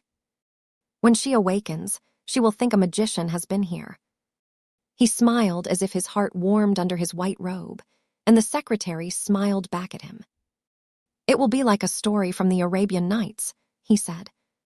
"Only an Oriental could have planned it. It does not belong to London fogs."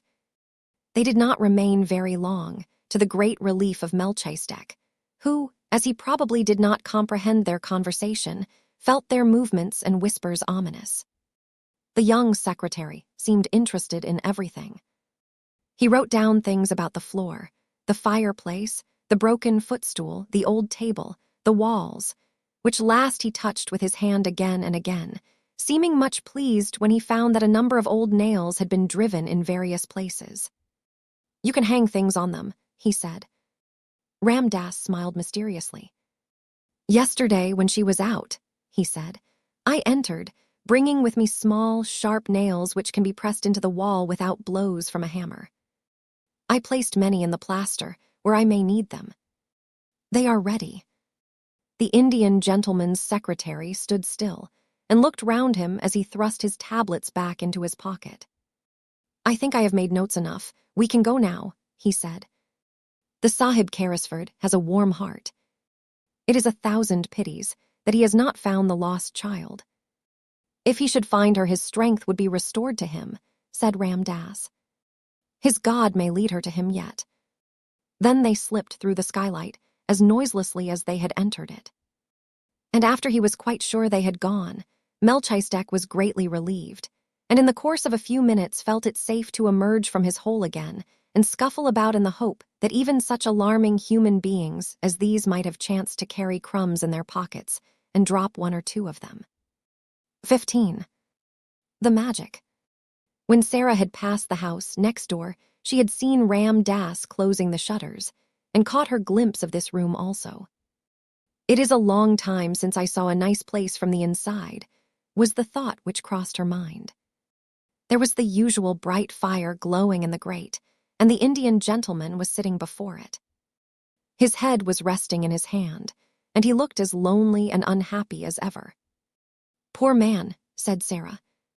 "I wonder what you are supposing." And this was what he was supposing at that very moment. Suppose, he was thinking, suppose, even if Carmichael traces the people to Moscow, the little girl they took from Madame Pascal's school in Paris is not the one we are in search of. Suppose she proves to be quite a different child. What steps shall I take next? When Sara went into the house, she met Miss Minchin, who had come downstairs to scold the cook. "Where have you wasted your time?" she demanded. "You have been out for hours." "It was so wet and muddy," Sara answered. "It was hard to walk because my shoes were so bad and slipped about." "Make no excuses," said Miss Minchin, "and tell no falsehoods." Sara went into the cook. The cook had received a severe lecture and was in a fearful temper as a result.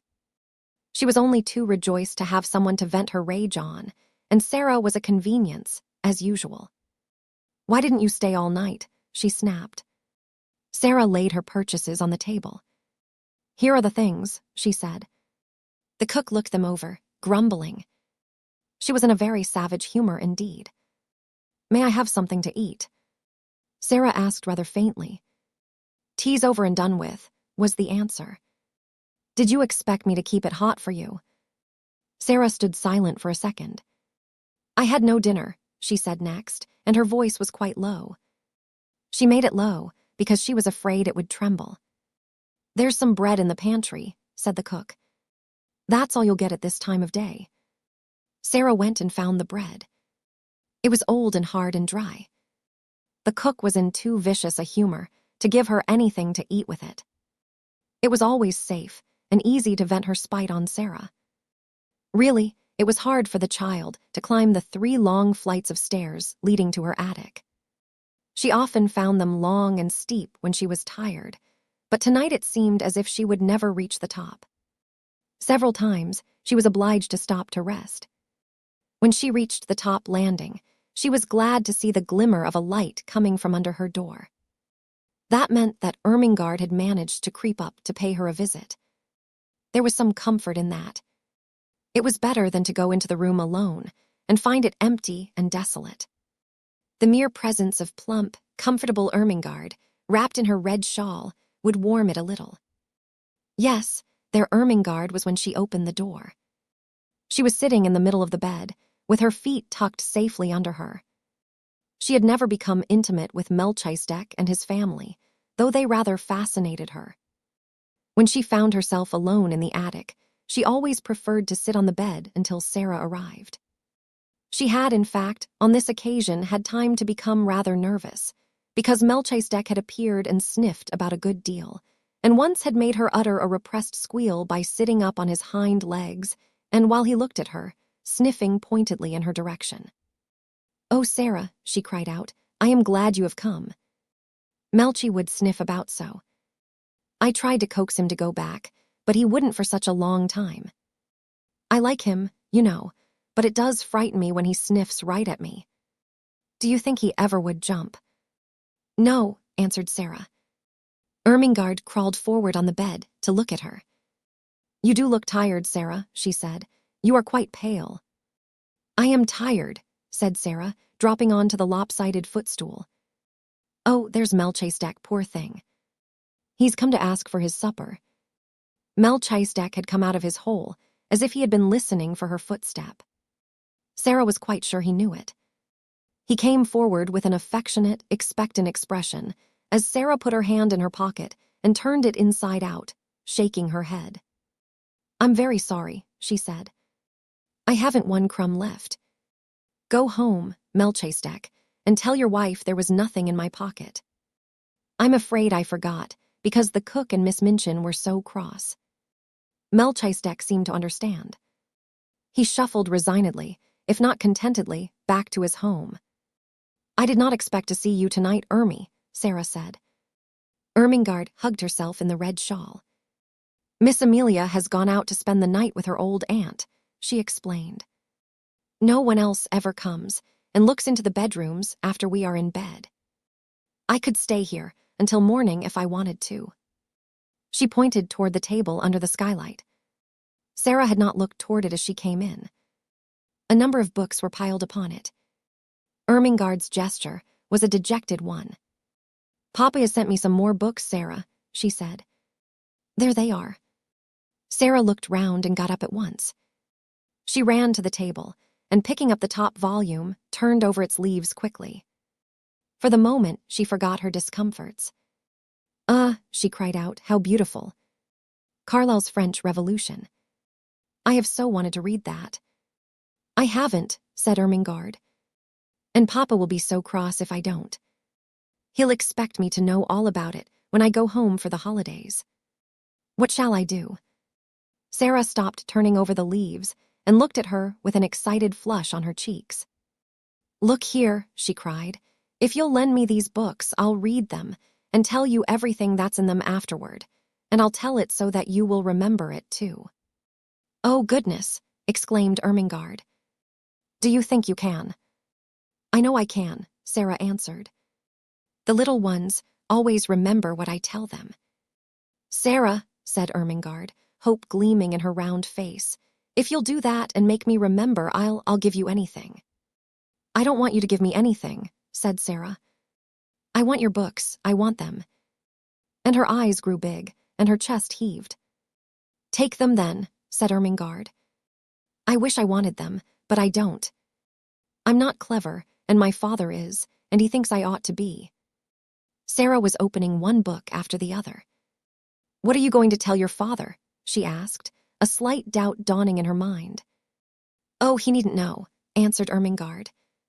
He'll think I've read them. Sara put down her book and shook her head slowly. That's almost like telling lies, she said. And lies, well, you see, they are not only wicked, they're vulgar. Sometimes, reflectively, I've thought perhaps I might do something wicked. I might suddenly fly into a rage and kill Miss Minchin, when she was ill-treating me, but I couldn't be vulgar. Why can't you tell your father I read them? He wants me to read them, said Ermengarde, a little discouraged by this unexpected turn of affairs. He wants you to know what is in them, said Sara. And if I can tell it to you in an easy way and make you remember it, I should think he would like that. He'll like it if I learn anything in any way, said rueful Ermengarde. You would if you were my father. It's not your fault that, began Sara. She pulled herself up and stopped rather suddenly. She had been going to say, it's not your fault that you are stupid. That what? Ermengarde asked. That you can't learn things quickly, amended Sara. If you can't, you can't. If I can, why I can, that's all. She always felt very tender of Ermengarde, and tried not to let her feel too strongly the difference between being able to learn anything at once and not being able to learn anything at all. As she looked at her plump face, one of her wise, old-fashioned thoughts came to her. Perhaps, she said, to be able to learn things quickly isn't everything. To be kind is worth a great deal to other people. If Miss Minchin knew everything on earth and was like what she is now, she'd still be a detestable thing, and everybody would hate her. Lots of clever people have done harm and have been wicked. Look at Robespierre. She stopped and examined Ermengarde's countenance, which was beginning to look bewildered. Don't you remember? She demanded. I told you about him not long ago. I believe you've forgotten. Well, I don't remember all of it, admitted Ermengarde. Well, you wait a minute, said Sara, and I'll take off my wet things and wrap myself in the coverlet and tell you over again. She took off her hat and coat and hung them on a nail against the wall, and she changed her wet shoes for an old pair of slippers. Then she jumped on the bed and drawing the coverlet about her shoulders, sat with her arms round her knees. "Now listen," she said. She plunged into the gory records of the French Revolution and told such stories of it that Ermengarde's eyes grew round with alarm, and she held her breath. But though she was rather terrified, there was a delightful thrill in listening, and she was not likely to forget Robespierre again, or to have any doubts about the Princess de Lamballe. "You know, they put her head on a pike and danced round it," Sara explained. "And she had beautiful, floating blonde hair, and when I think of her, I never see her head on her body, but always on a pike, with those furious people dancing and howling." It was agreed that Mr. St. John was to be told the plan they had made, and for the present the books were to be left in the attic. "Now let's tell each other things," said Sara. "How are you getting on with your French lessons?" "Ever so much better since the last time I came up here, and you explained the conjugations." Miss Minchin could not understand why I did my exercises so well that first morning. Sara laughed a little and hugged her knees. "She doesn't understand why Lottie is doing her sums so well," she said, "but it is because she creeps up here too, and I help her." She glanced round the room. "The attic would be rather nice, if it wasn't so dreadful," she said, laughing again. "It's a good place to pretend in." The truth was that Ermengarde did not know anything of the sometimes almost unbearable side of life in the attic, and she had not a sufficiently vivid imagination to depict it for herself. On the rare occasions that she could reach Sara's room, she only saw the side of it which was made exciting by things which were pretended, and stories which were told. Her visits partook of the character of adventures, and though sometimes Sara looked rather pale, and it was not to be denied that she had grown very thin, her proud little spirit would not admit of complaints. She had never confessed that at times she was almost ravenous with hunger, as she was tonight. She was growing rapidly, and her constant walking and running about would have given her a keen appetite even if she had had abundant and regular meals of a much more nourishing nature than the unappetizing, inferior food snatched at such odd times as suited the kitchen convenience. She was growing used to a certain gnawing feeling in her young stomach. "I suppose soldiers feel like this when they are on a long and weary march," she often said to herself. She liked the sound of the phrase, long and weary march. It made her feel rather like a soldier. She had also a quaint sense of being a hostess in the attic. "If I lived in a castle," she argued, "and Ermengarde was the lady of another castle, and came to see me, with knights and squires and vassals riding with her, and pennons flying, when I heard the clarions sounding outside the drawbridge I should go down to receive her, and I should spread feasts in the banquet hall and call in minstrels to sing and play and relate romances. When she comes into the attic I can't spread feasts, but I can tell stories, and not let her know disagreeable things. I dare say poor chatelaines had to do that in time of famine, when their lands had been pillaged. She was a proud, brave little chatelaine, and dispensed generously the one hospitality she could offer, the dreams she dreamed, the visions she saw, the imaginings which were her joy and comfort. So, as they sat together, Ermengarde did not know that she was faint as well as ravenous, and that while she talked she now and then wondered if her hunger would let her sleep when she was left alone. She felt as if she had never been quite so hungry before. "I wish I was as thin as you, Sara," Ermengarde said suddenly. "I believe you are thinner than you used to be. Your eyes look so big, and look at the sharp little bones sticking out of your elbow." Sara pulled down her sleeve, which had pushed itself up. "I always was a thin child," she said bravely, "and I always had big green eyes." "I love your queer eyes," said Ermengarde, looking into them with affectionate admiration. "They always look as if they saw such a long way." "I love them, and I love them to be green, though they look black generally." "They are cat's eyes," laughed Sara, "but I can't see in the dark with them, because I have tried and I couldn't. I wish I could." It was just at this minute that something happened at the skylight which neither of them saw. If either of them had chanced to turn and look, she would have been startled by the sight of a dark face which peered cautiously into the room and disappeared as quickly and almost as silently as it had appeared. Not quite as silently, however. Sara, who had keen ears, suddenly turned a little and looked up at the roof. "That didn't sound like Melchizedek," she said. "It wasn't scratchy enough." "What?" said Ermengarde, a little startled. "Didn't you think you heard something?" asked Sara. "No," Ermengarde faltered. "Did you?" Another Ed has no. "Perhaps I didn't," said Sara, "but I thought I did." It sounded as if something was on the slates, something that dragged softly. "What could it be?" said Ermengarde. "Could it be robbers?" "No," Sara began cheerfully. "There is nothing to steal." She broke off in the middle of her words. They both heard the sound that checked her. It was not on the slates, but on the stairs below, and it was Miss Minchin's angry voice.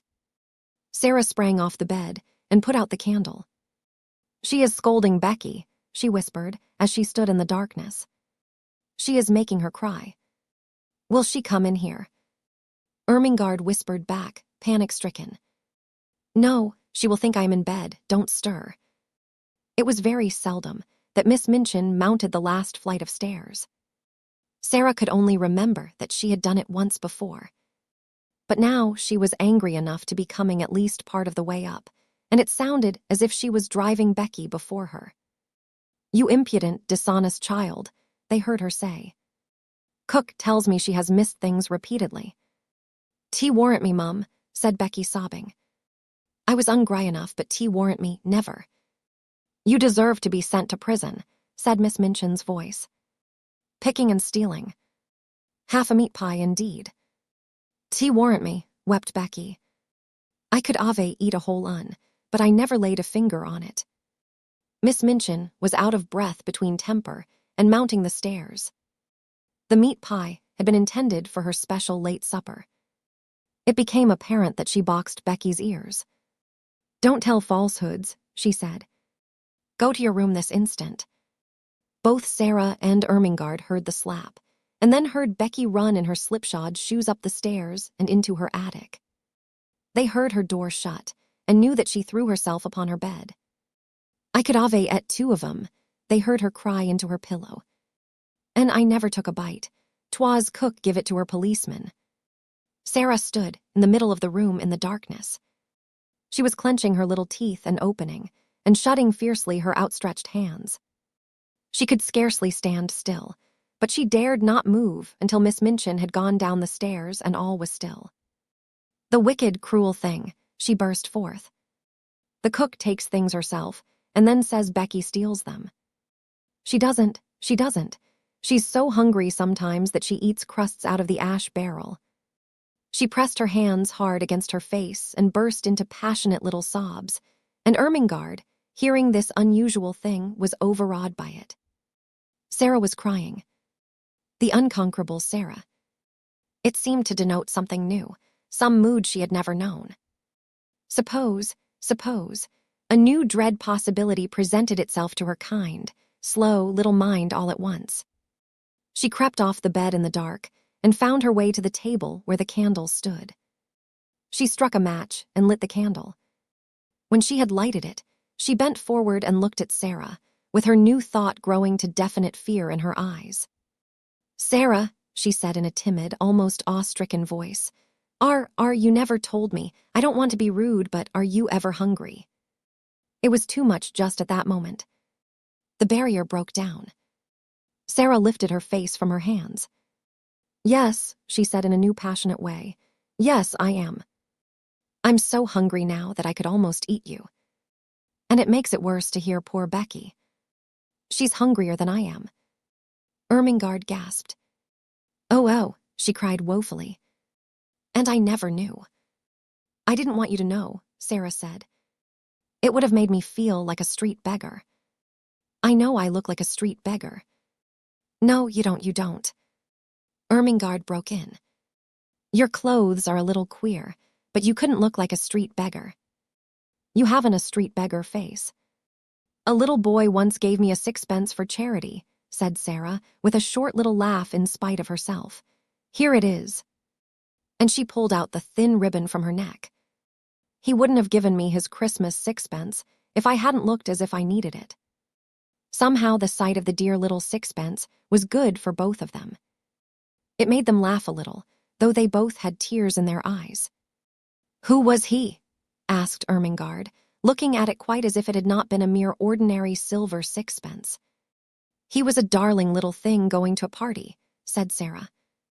"He was one of the large family, the little one with the round legs, the one I call Guy Clarence. I suppose his nursery was crammed with Christmas presents and hampers full of cakes and things, and he could see I had nothing." Ermengarde gave a little jump backward. The last sentences had recalled something to her troubled mind and given her a sudden inspiration. "Oh, Sara," she cried. "What a silly thing I am not to have thought of it." "Of what?" "Something splendid," said Ermengarde in an excited hurry. "This very afternoon my nicest aunt sent me a box. It is full of good things. I never touched it. I had so much pudding at dinner, and I was so bothered about Papa's books." Her words began to tumble over each other. "It's got cake in it, and little meat pies, and jam tarts and buns, and oranges and red currant wine, and figs and chocolate. I'll creep back to my room and get it this minute, and we'll eat it now."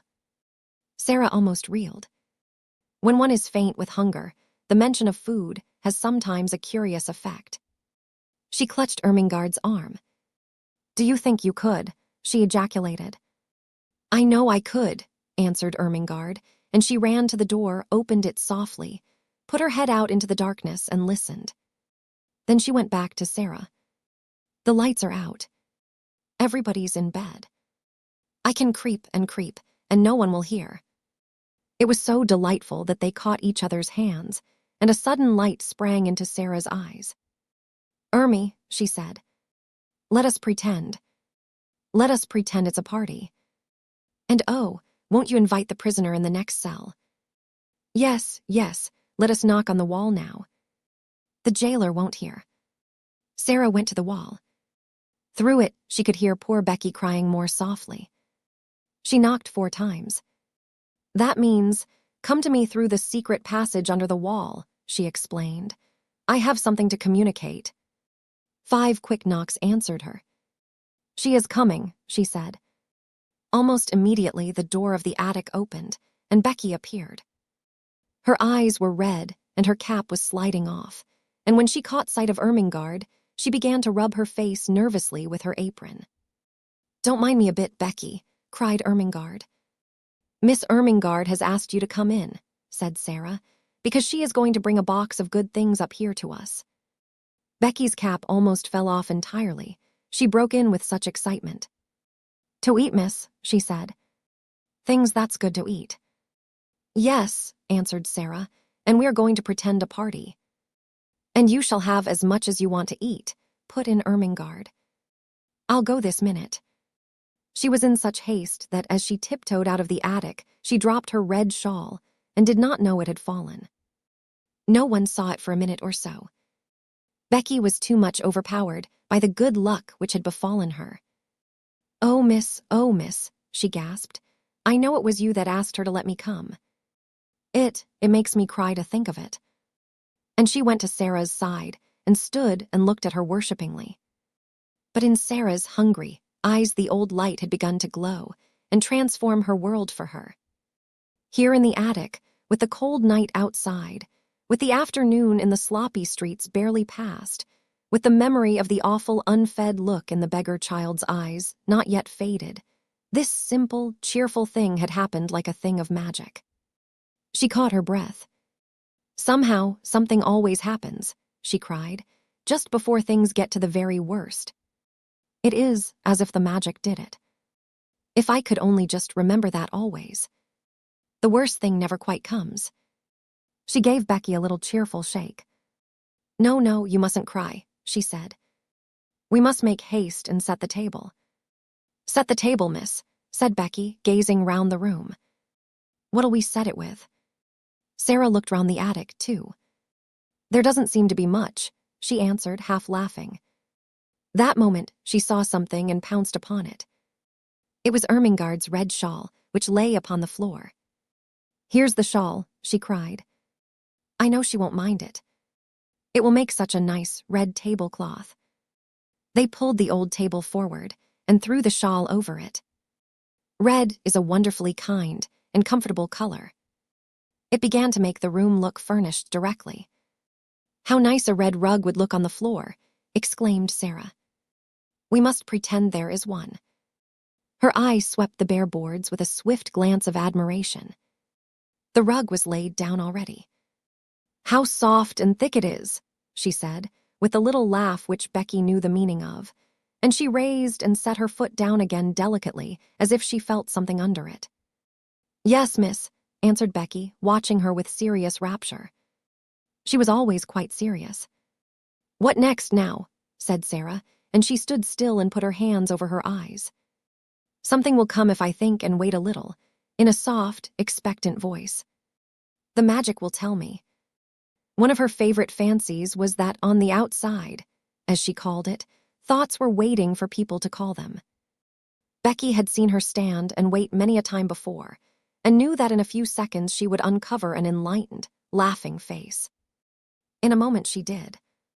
"There," she cried, "it has come, I know now. I must look among the things in the old trunk I had when I was a princess." She flew to its corner and kneeled down.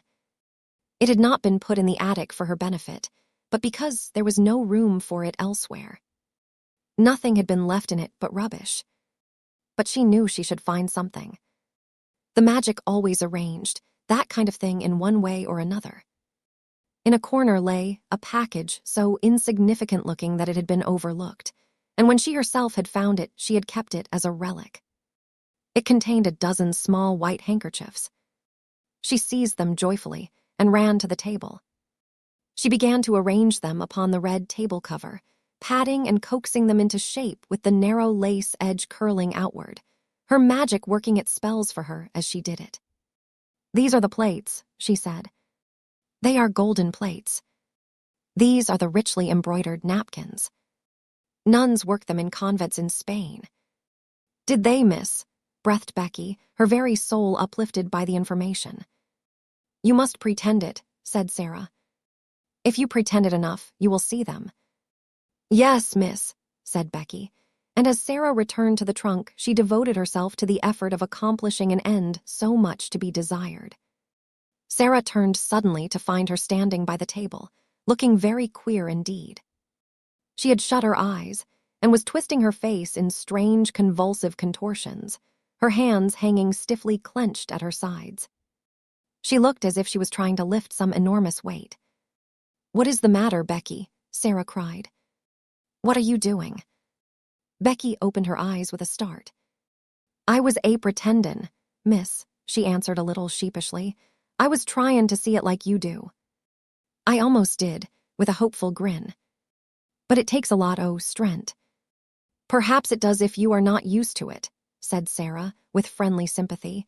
"But you don't know how easy it is when you've done it often. I wouldn't try so hard just at first. It will come to you after a while. I'll just tell you what things are. Look at these." She held an old summer hat in her hand, which she had fished out of the bottom of the trunk. There was a wreath of flowers on it. She pulled the wreath off. "These are garlands for the feast," she said grandly. "They fill all the air with perfume. There's a mug on the washstand, Becky. Oh, and bring the soap dish for a centerpiece." Becky handed them to her reverently. "What are they now, miss?" she inquired. "You'd think they was made of crockery, but I know they ain't." "This is a carven flagon," said Sara, arranging tendrils of the wreath about the mug. "And this," bending tenderly over the soap dish and heaping it with roses, "is purest alabaster encrusted with gems."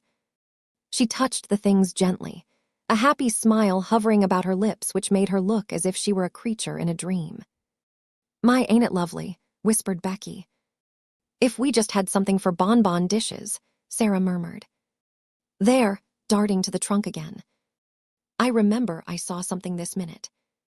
It was only a bundle of wool wrapped in red and white tissue paper, but the tissue paper was soon twisted into the form of little dishes, and was combined with the remaining flowers to ornament the candlestick, which was to light the feast. Only the magic could have made it more than an old table covered with a red shawl and set with rubbish from a long unopened trunk. But Sara drew back and gazed at it, seeing wonders, and Becky, after staring in delight, spoke with bated breath. "This air," she suggested, with a glance round the attic. "Is it the Bastille now, or has it turned into something different?" "Oh, yes," said Sara. "Quite different. It is a banquet hall." "My eye, miss," ejaculated Becky. "A blanket hall," and she turned to view the splendors about her with odd bewilderment. "A banquet hall," said Sara. "A vast chamber where feasts are given. It has a vaulted roof, and a minstrel's gallery, and a huge chimney filled with blazing oaken logs, and it is brilliant with waxen tapers twinkling on every side." "My eye, Miss Sara," gasped Becky again. Then the door opened, and Ermengarde came in, rather staggering under the weight of her hamper. She started back with an exclamation of joy. To enter from the chill darkness outside and find one's self confronted by a totally unanticipated festal board, draped with red, adorned with white napery, and wreathed with flowers, was to feel that the preparations were brilliant indeed. "Oh, Sara," she cried out, "you are the cleverest girl I ever saw." "Isn't it nice?" said Sara. "They are things out of my old trunk. I asked my magic, and it told me to go and look." "But oh, miss," cried Becky, "wait till she's told you what they are." "They ain't just oh, miss, please tell her," appealing to Sara. So Sara told her, and because her magic helped her, she made her almost see it all. The golden platters, the vaulted spaces, the blazing logs, the twinkling waxen tapers. As the things were taken out of the hamper, the frosted cakes, the fruits, the bonbons and the wine, the feast became a splendid thing. "It's like a real party," cried Ermengarde. "It's like a queen's table," sighed Becky. Then Ermengarde had a sudden brilliant thought. "I'll tell you what, Sara," she said. "Pretend you are a princess now, and this is a royal feast." "But it's your feast," said Sara. "You must be the princess, and we will be your maids of honor." "Oh, I can't," said Ermengarde. "I'm too fat and I don't know how. You be her." "Well, if you want me to," said Sara. But suddenly, she thought of something else and ran to the rusty grate. "There is a lot of paper and rubbish stuffed in here," she exclaimed. "If we light it, there will be a bright blaze for a few minutes, and we shall feel as if it was a real fire." She struck a match and lighted it up with a great specious glow, which illuminated the room. "By the time it stops blazing," Sara said, "we shall forget about its not being real." She stood in the dancing glow and smiled. "Doesn't it look real?" she said. "Now we will begin the party." She led the way to the table. She waved her hand graciously to Ermengarde and Becky. She was in the midst of her dream. "Advance, fair damsels," she said in her happy dream voice, "and be seated at the banquet table. My noble father, the king, who is absent on a long journey, has commanded me to feast you." She turned her head slightly toward the corner of the room. "What ho there, minstrels! Strike up with your viols and bassoons. Princesses," she explained rapidly to Ermengarde and Becky, "always had minstrels to play at their feasts. Pretend there is a minstrel gallery up there in the corner. Now we will begin." They had barely had time to take their pieces of cake into their hands.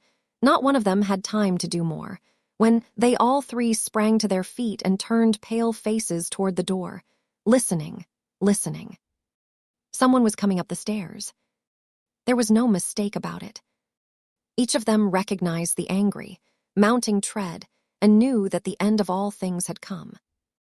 "It's the missus," choked Becky and dropped her piece of cake upon the floor. "Yes," said Sara, her eyes growing shocked and large in her small white face. "Miss Minchin has found us out." Miss Minchin struck the door open with a blow of her hand. She was pale herself, but it was with rage.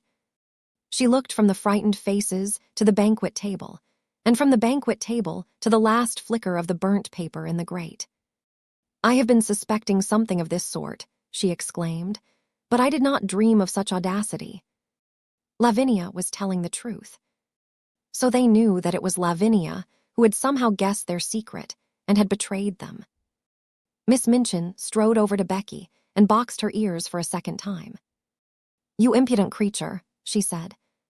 "You leave the house in the morning." Sara stood quite still, her eyes growing larger, her face paler. Ermengarde burst into tears.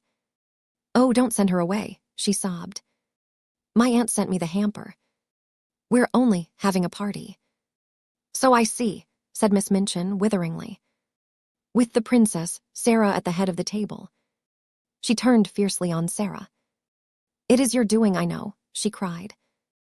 "Ermengarde would never have thought of such a thing. You decorated the table, I suppose, with this rubbish." She stamped her foot at Becky. "Go to your attic," she commanded, and Becky stole away, her face hidden in her apron, her shoulders shaking. Then it was Sara's turn again. "I will attend to you tomorrow. You shall have neither breakfast, dinner, nor supper." "I have not had either dinner or supper today, Miss Minchin," said Sara, rather faintly. "Then all the better. You will have something to remember. Don't stand there. Put those things into the hamper again." She began to sweep them off the table into the hamper herself, and caught sight of Ermengarde's new books. "And you, to Ermengarde, have brought your beautiful new books into this dirty attic. Take them up and go back to bed.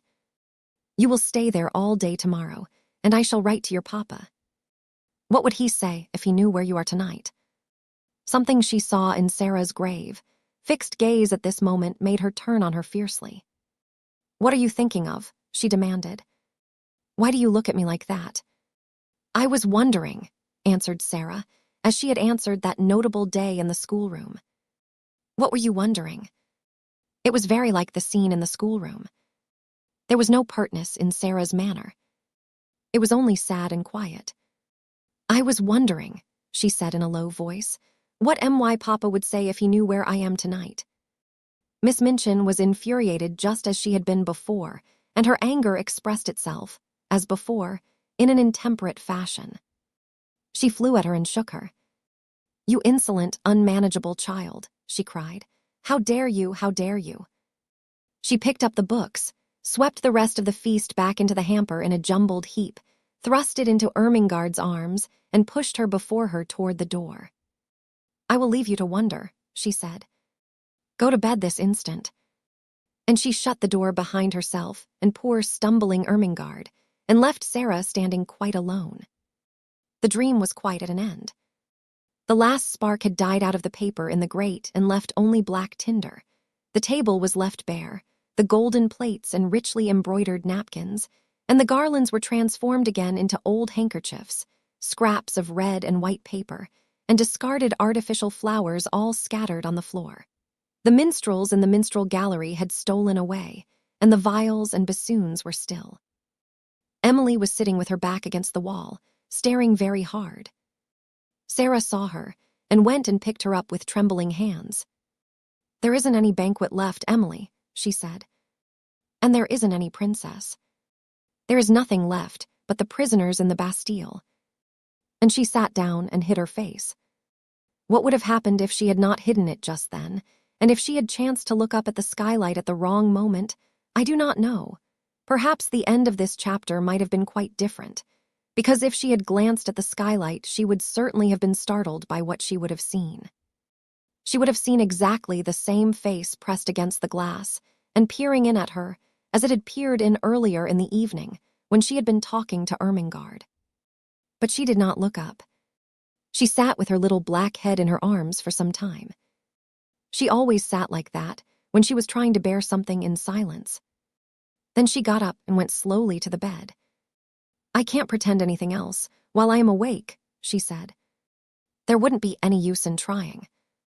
If I go to sleep, perhaps a dream will come and pretend for me." She suddenly felt so tired, perhaps through want of food, that she sat down on the edge of the bed quite weakly. "Suppose there was a bright fire in the grate, with lots of little dancing flames," she murmured. "Suppose there was a comfortable chair before it, And suppose there was a small table near with a little hot supper on it. And suppose, as she drew the thin coverings over her, suppose this was a beautiful soft bed with fleecy blankets and large downy pillows. Suppose, and her very weariness was good to her, for her eyes closed and she fell fast asleep. She did not know how long she slept, but she had been tired enough to sleep deeply and profoundly, too deeply and soundly to be disturbed by anything, even by the squeaks and scamperings of Melchisedek's entire family, if all his sons and daughters had chosen to come out of their hole to fight and tumble and play. When she awakened, it was rather suddenly, and she did not know that any particular thing had called her out of her sleep. The truth was, however, that it was a sound which had called her back, a real sound, the click of the skylight as it fell in closing after a lithe white figure which slipped through it and crouched down close by upon the slates of the roof, just near enough to see what happened in the attic, but not near enough to be seen. At first, she did not open her eyes. She felt too sleepy and, curiously enough, too warm and comfortable.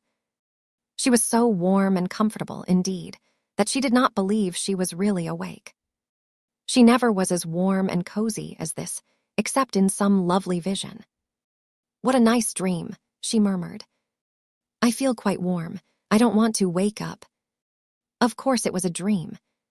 She felt as if warm, delightful bedclothes were heaped upon her. She could actually feel blankets, and when she put out her hand, it touched something exactly like a satin-covered eiderdown quilt. She must not awaken from this delight. She must be quite still and make it last. But she could not. Even though she kept her eyes closed tightly, she could not. Something was forcing her to awaken, something in the room. It was a sense of light and a sound, the sound of a crackling, roaring little fire. "Oh, I'm awakening," she said mournfully. "I can't help it, I can't." Her eyes opened in spite of herself. And then she actually smiled, for what she saw she had never seen in the attic before and knew she never should see.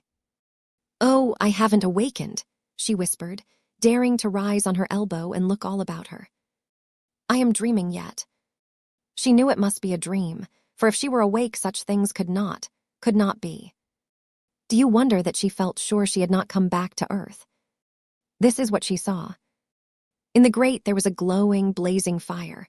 On the hob was a little brass kettle hissing and boiling. Spread upon the floor was a thick, warm crimson rug. Before the fire a folding chair, unfolded and with cushions on it. By the chair a small folding table, unfolded, covered with a white cloth, and upon it spread small covered dishes, a cup, a saucer, a teapot. On the bed were new warm coverings and a satin-covered down quilt. At the foot a curious wadded silk robe, a pair of quilted slippers, and some books.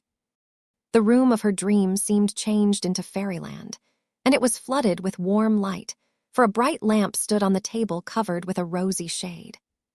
She sat up, resting on her elbow, and her breathing came short and fast. "It does not melt away," she panted. "Oh, I never had such a dream before." She scarcely dared to stir, but at last she pushed the bedclothes aside and put her feet on the floor with a rapturous smile. "I am dreaming, I am getting out of bed," she heard her own voice say, and then, as she stood up in the midst of it all, turning slowly from side to side, "I am dreaming it stays real. I'm dreaming it feels real.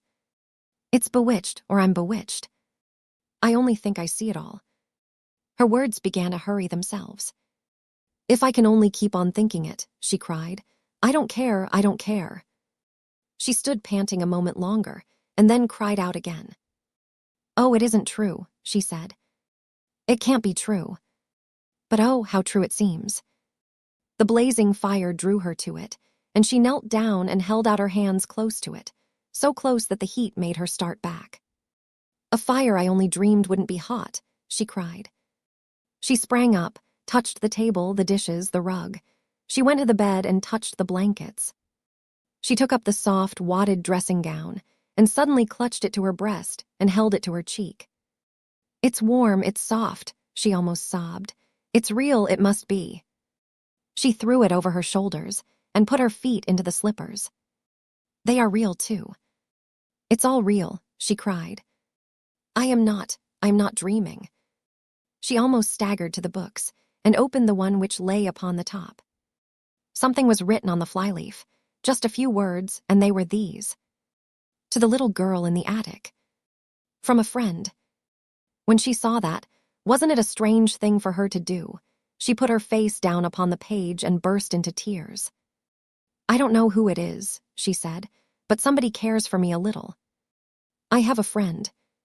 She took her candle and stole out of her own room and into Becky's and stood by her bedside. "Becky, Becky," she whispered as loudly as she dared, "wake up."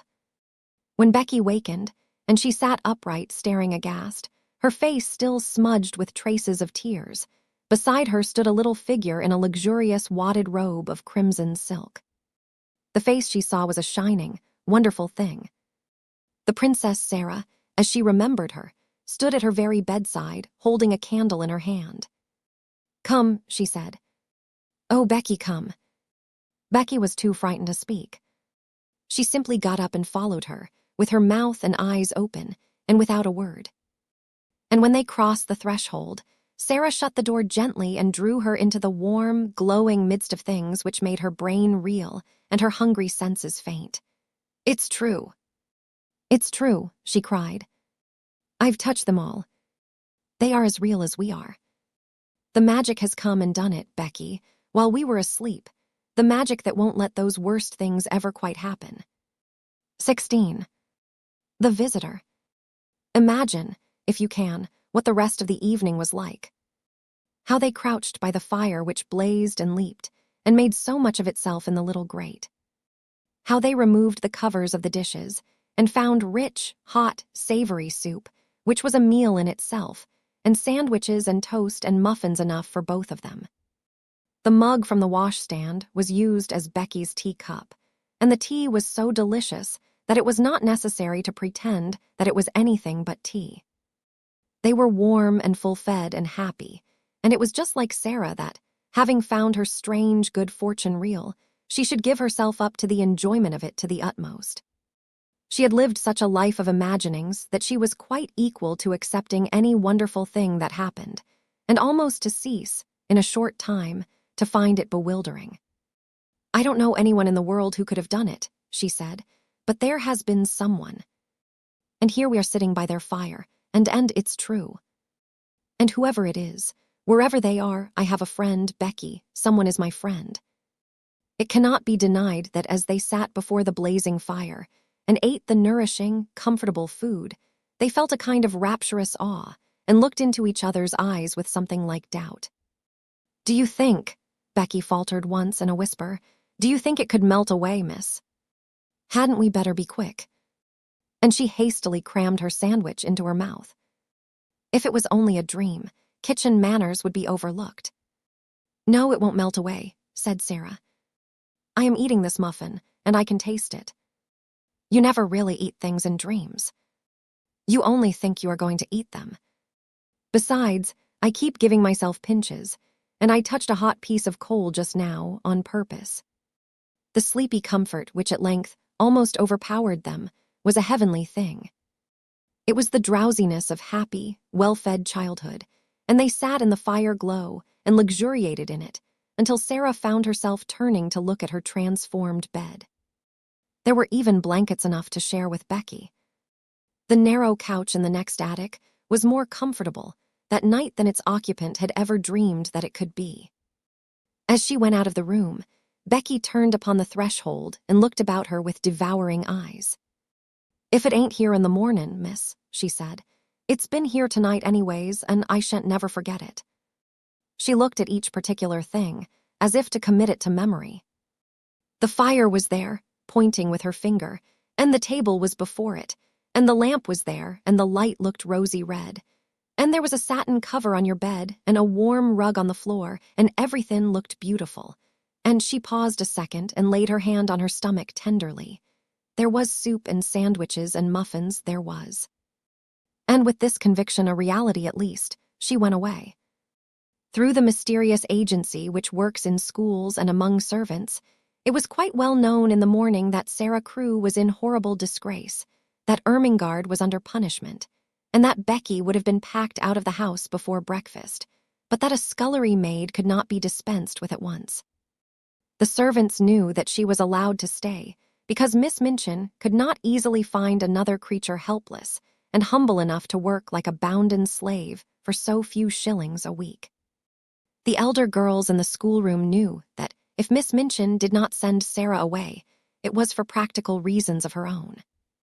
"She's growing so fast and learning such a lot, somehow," said Jessie to Lavinia, "that she will be given classes soon, and Miss Minchin knows she will have to work for nothing. It was rather nasty of you, Lavy, to tell about her having fun in the garret. How did you find it out?" "I got it out of Lottie. She's such a baby she didn't know she was telling me. There was nothing nasty at all in speaking to Miss Minchin. I felt it my duty, priggishly. She was being deceitful. And it's ridiculous that she should look so grand and be made so much of in her rags and tatters. What were they doing when Miss Minchin caught them? Pretending some silly thing. Ermengarde had taken up her hamper to share with Sara and Becky. She never invites us to share things. Not that I care, but it's rather vulgar of her to share with servant girls in attics. I wonder Miss Minchin didn't turn Sara out, even if she does want her for a teacher." "If she was turned out, where would she go?" inquired Jessie, a trifle anxiously. "How do I know?" snapped Lavinia. "She'll look rather queer when she comes into the schoolroom this morning, I should think, after what's happened. She had no dinner yesterday, and she's not to have any today." Jessie was not as ill-natured as she was silly. She picked up her book with a little jerk. "Well, I think it's horrid," she said. "They've no right to starve her to death." When Sara went into the kitchen that morning, the cook looked askance at her, and so did the housemaids, but she passed them hurriedly. She had, in fact, overslept herself a little, and as Becky had done the same, neither had had time to see the other, and each had come downstairs in haste. Sara went into the scullery. Becky was violently scrubbing a kettle, and was actually gurgling a little song in her throat. She looked up with a wildly elated face. "It was there when I wakened, miss. The blanket," she whispered excitedly. "It was as real as it was last night." "So was mine," said Sara. "It is all there now, all of it. While I was dressing, I ate some of the cold things we left." "Oh, laws, oh, laws." Becky uttered the exclamation in a sort of rapturous groan and ducked her head over her kettle just in time, as the cook came in from the kitchen. Miss Minchin had expected to see in Sara, when she appeared in the schoolroom, very much what Lavinia had expected to see. Sara had always been an annoying puzzle to her, because severity never made her cry or look frightened. When she was scolded, she stood still and listened politely with a grave face. When she was punished, she performed her extra tasks or went without her meals, making no complaint or outward sign of rebellion. The very fact that she never made an impudent answer seemed to Miss Minchin a kind of impudence in itself. But after yesterday's deprivation of meals, the violent scene of last night, the prospect of hunger today, she must surely have broken down. It would be strange indeed if she did not come downstairs with pale cheeks and red eyes and an unhappy, humbled face.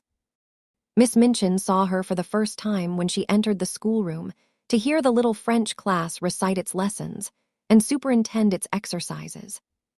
And she came in with a springing step, color in her cheeks, and a smile hovering about the corners of her mouth. It was the most astonishing thing Miss Minchin had ever known. It gave her quite a shock. What was the child made of? What could such a thing mean? She called her at once to her desk. "You do not look as if you realize that you are in disgrace," she said. "Are you absolutely hardened? The truth is that when one is still a child, or even if one is grown up, and has been well fed, and has slept long and softly and warm, when one has gone to sleep in the midst of a fairy story, and has wakened to find it real, one cannot be unhappy or even look as if one were, and one could not, if one tried, keep a glow of joy out of one's eyes." Miss Minchin was almost struck dumb by the look of Sara's eyes when she made her perfectly respectful answer. "I beg your pardon, Miss Minchin," she said.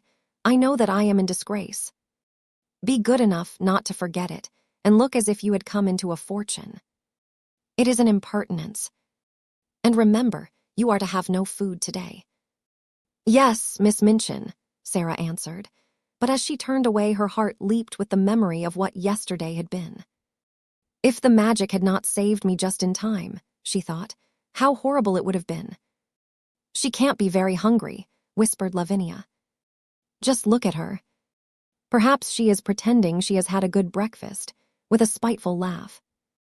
"She's different from other people," said Jessie, watching Sara with her class. "Sometimes I'm a bit frightened of her." "Ridiculous thing," ejaculated Lavinia. All through the day, the light was in Sara's face, and the color in her cheek. The servants cast puzzled glances at her and whispered to each other, and Miss Amelia's small blue eyes wore an expression of bewilderment. What such an audacious look of well-being, under august displeasure, could mean she could not understand. It was, however, just like Sara's singular obstinate way. She was probably determined to brave the matter out. One thing Sara had resolved upon, as she thought things over. The wonders which had happened must be kept a secret, if such a thing were possible. If Miss Minchin should choose to mount to the attic again, of course all would be discovered. But it did not seem likely that she would do so for some time at least, unless she was led by suspicion. Ermengarde and Lottie would be watched with such strictness that they would not dare to steal out of their beds again. Ermengarde could be told the story and trusted to keep it secret. If Lottie made any discoveries, she could be bound to secrecy also. Perhaps the magic itself would help to hide its own marvels. But whatever happens, Sara kept saying to herself all day, whatever happens, somewhere in the world there is a heavenly kind person who is my friend, my friend. If I never know who it is, if I never can even thank him, I shall never feel quite so lonely. Oh, the magic was good to me. If it was possible for weather to be worse than it had been the day before, it was worse this day. Wetter, muddier, colder. There were more errands to be done, the cook was more irritable, and knowing that Sara was in disgrace, she was more savage. But what does anything matter when one's magic has just proved itself one's friend? Sara's supper of the night before had given her strength. She knew that she should sleep well and warmly, and even though she had naturally begun to be hungry again before evening, she felt that she could bear it until breakfast time on the following day, when her meals would surely be given to her again. It was quite late when she was at last allowed to go upstairs. She had been told to go into the schoolroom and study until 10 o'clock, and she had become interested in her work and remained over her books later. When she reached the top flight of stairs and stood before the attic door, it must be confessed that her heart beat rather fast. "Of course it might all have been taken away," she whispered, trying to be brave. "It might only have been lent to me for just that one awful night. But it was lent to me, I had it, it was real." She pushed the door open and went in. Once inside, she gasped slightly, shut the door, and stood with her back against it, looking from side to side. The magic had been there again. It actually had, and it had done even more than before. The fire was blazing, in lovely leaping flames, more merrily than ever. A number of new things had been brought into the attic, which so altered the look of it that if she had not been past doubting, she would have rubbed her eyes. Upon the low table another supper stood, this time with cups and plates for Becky as well as herself. A piece of bright, heavy, strange embroidery covered the battered mantel, and on it some ornaments had been placed. All the bare, ugly things which could be covered with draperies had been concealed and made to look quite pretty. Some odd materials of rich colors had been fastened against the wall with fine, sharp tacks, so sharp that they could be pressed into the wood and plaster without hammering. Some brilliant fans were pinned up, and there were several large cushions, big and substantial enough to use as seats. A wooden box was covered with a rug, and some cushions lay on it, so that it wore quite the air of a sofa. Sara slowly moved away from the door and simply sat down and looked again. "It is exactly like something fairy come true," she said. "There isn't the least difference." I feel as if I might wish for anything, diamonds or bags of gold, and they would appear. That wouldn't be any stranger than this. Is this my garret? Am I the same cold, ragged, damp Sara? And to think, I used to pretend and wish there were fairies. The one thing I always wanted was to see a fairy story come true. I am living in a fairy story.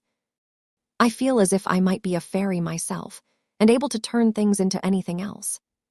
She rose and knocked upon the wall for the prisoner in the next cell, and the prisoner came. When she entered, she almost dropped in a heap upon the floor. For a few seconds, she quite lost her breath. "Oh, laws," she gasped. "Oh, laws, miss." "You see," said Sara. On this night, Becky sat on a cushion upon the hearth rug and had a cup and saucer of her own. When Sara went to bed, she found that she had a new thick mattress and big downy pillows. Her old mattress and pillow had been removed to Becky's bedstead, and consequently, with these additions Becky had been supplied with unheard-of comfort. Where does it all come from? Becky broke forth once. "Laws, who does it, miss?" "Don't let us even ask," said Sara. "If it were not that I want to say, 'Oh, thank you,' I would rather not know.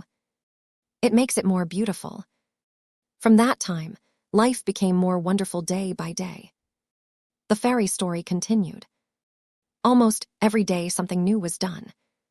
Some new comfort or ornament appeared each time Sara opened the door at night, until in a short time the attic was a beautiful little room full of all sorts of odd and luxurious things.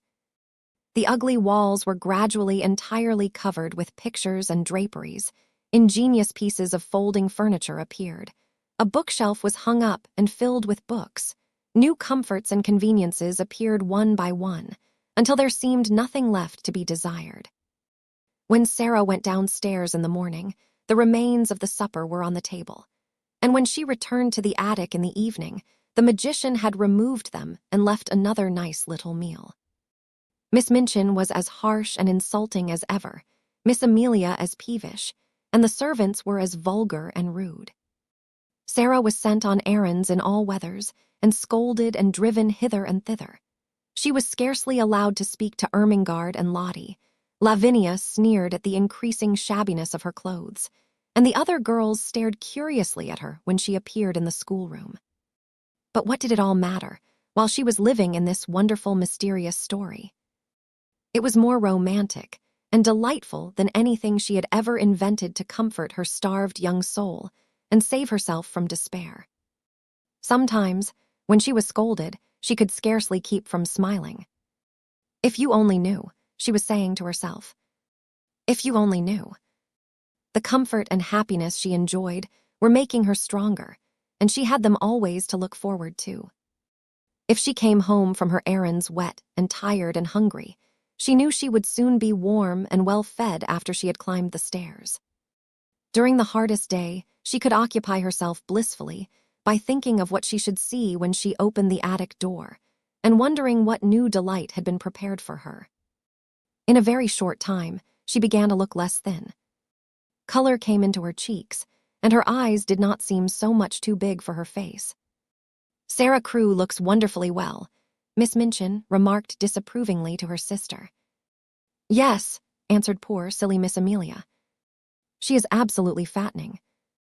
She was beginning to look like a little starved crow. "Starved!" exclaimed Miss Minchin angrily. There was no reason why she should look starved. She always had plenty to eat.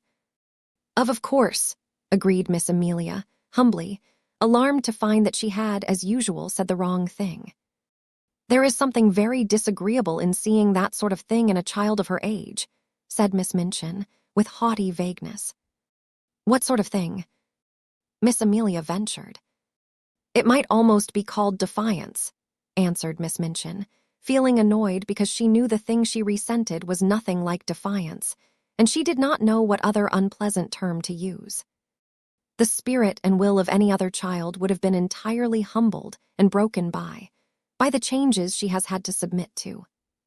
But upon my word, she seems as little subdued as if she were a princess. "Do you remember," put in the unwise Miss Amelia, What she said to you that day in the schoolroom about what you would do if you found out that she was." "No, I don't," said Miss Minchin. "Don't talk nonsense." But she remembered very clearly indeed. Very naturally, even Becky was beginning to look plumper and less frightened. She could not help it. She had her share in the secret fairy story, too. She had 2 mattresses, 2 pillows, plenty of bed covering, and every night a hot supper and a seat on the cushions by the fire. The Bastille had melted away. The prisoners no longer existed.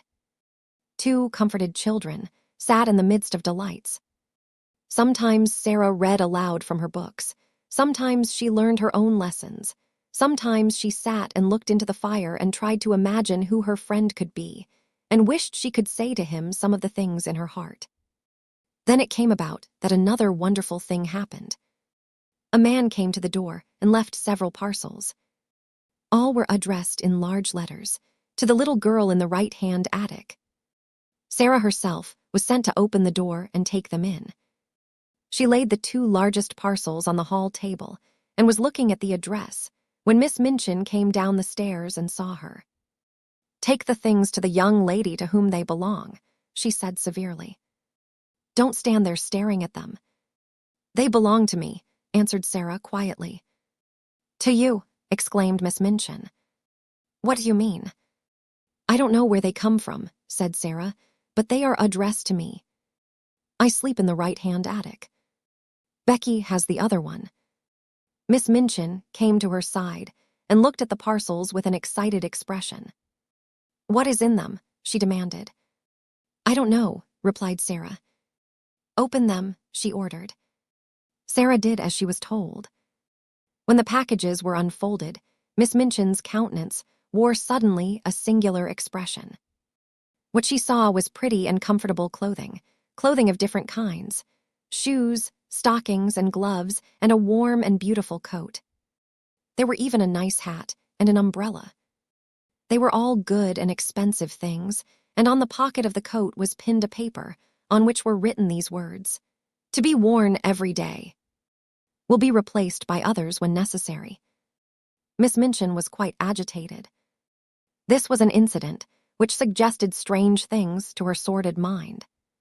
Could it be that she had made a mistake, after all, and that the neglected child had some powerful though eccentric friend in the background? Perhaps some previously unknown relation who had suddenly traced her whereabouts and chose to provide for her in this mysterious and fantastic way. Relations were sometimes very odd, particularly rich old bachelor uncles who did not care for having children near them.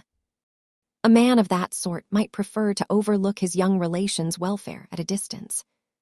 Such a person, however, would be sure to be crotchety and hot-tempered enough to be easily offended. It would not be very pleasant if there were such a one, and he should learn all the truth about the thin, shabby clothes, the scant food, and the hard work. She felt very queer indeed, and very uncertain, and she gave a side glance at Sara. "Well," she said, in a voice such as she had never used since the little girl lost her father, "someone is very kind to you. As the things have been sent, and you are to have new ones when they are worn out, you may as well go and put them on and look respectable. After you are dressed, you may come downstairs and learn your lessons in the schoolroom. You need not go out on any more errands today." About half an hour afterward, when the schoolroom door opened and Sara walked in, the entire seminary was struck dumb. "My word," ejaculated Jessie, jogging Lavinia's elbow. "Look at the Princess Sara." Everybody was looking, and when Lavinia looked, she turned quite red. It was the Princess Sara indeed. At least, since the days when she had been a princess, Sara had never looked as she did now. She did not seem the Sara they had seen come down the back stairs a few hours ago. She was dressed in the kind of frock Lavinia had been used to envying her the possession of. It was deep and warm in color, and beautifully made. Her slender feet looked as they had done when Jessie had admired them, and the hair, whose heavy locks had made her look rather like a Shetland pony when it fell loose about her small, odd face, was tied back with a ribbon. "Perhaps someone has left her a fortune," Jessie whispered. "I always thought something would happen to her. She's so queer. Perhaps the diamond mines have suddenly appeared again, said Lavinia, scathingly. Don't please her by staring at her in that way, you silly thing. Sara, broke in Miss Minchin's deep voice, come and sit here. And while the whole schoolroom stared and pushed with elbows, and scarcely made any effort to conceal its excited curiosity, Sara went to her old seat of honor and bent her head over her books. That night, when she went to her room, after she and Becky had eaten their supper, she sat and looked at the fire seriously for a long time. Are you making something up in your head, miss? Becky inquired with respectful softness.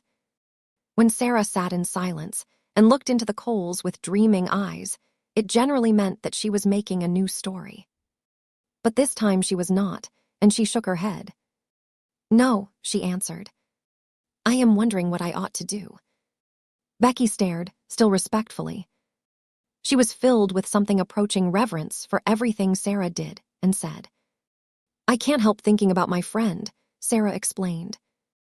If he wants to keep himself a secret, it would be rude to try and find out who he is. But I do so want him to know how thankful I am to him and how happy he has made me. Anyone who is kind wants to know when people have been made happy. They care for that more than for being thanked. I do wish. She stopped short because her eyes at that instant fell upon something standing on a table in a corner. It was something she had found in the room when she came up to it only 2 days before. It was a little writing case, fitted with paper and envelopes and pens and ink. Oh, she exclaimed, why did I not think of that before? She rose and went to the corner and brought the case back to the fire. I can write to him, she said joyfully, and leave it on the table. Then perhaps the person who takes the things away will take it, too. I won't ask him anything. He won't mind my thanking him, I feel sure. So she wrote a note. This is what she said.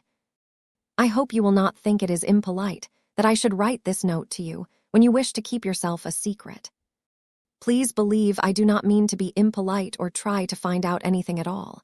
Only I want to thank you for being so kind to me, so heavenly kind, and making everything like a fairy story. I am so grateful to you, and I am so happy, and so is Becky. Becky feels just as thankful as I do. It is all just as beautiful and wonderful to her as it is to me. We used to be so lonely and cold and hungry, and now, oh, just think what you have done for us. Please let me say just these words. It seems as if I ought to say them. Thank you, thank you, thank you. The little girl in the attic. The next morning she left this on the little table, and in the evening it had been taken away with the other things. So she knew the magician had received it, and she was happier for the thought. She was reading one of her new books to Becky just before they went to their respective beds, when her attention was attracted by a sound at the skylight. When she looked up from her page, she saw that Becky had heard the sound also, as she had turned her head to look and was listening rather nervously. Something's there, miss, she whispered. Yes, said Sara slowly. It sounds rather like a cat trying to get in. She left her chair and went to the skylight. It was a queer little sound she heard, like a soft scratching. She suddenly remembered something and laughed. She remembered a quaint little intruder who had made his way into the attic once before. She had seen him that very afternoon, sitting disconsolately on a table before a window in the Indian gentleman's house. Suppose, she whispered in pleased excitement, just suppose it was the monkey who got away again. Oh, I wish it was. She climbed on a chair, very cautiously raised the skylight and peeped out. It had been snowing all day, and on the snow, quite near her, crouched a tiny, shivering figure, whose small black face wrinkled itself piteously at sight of her.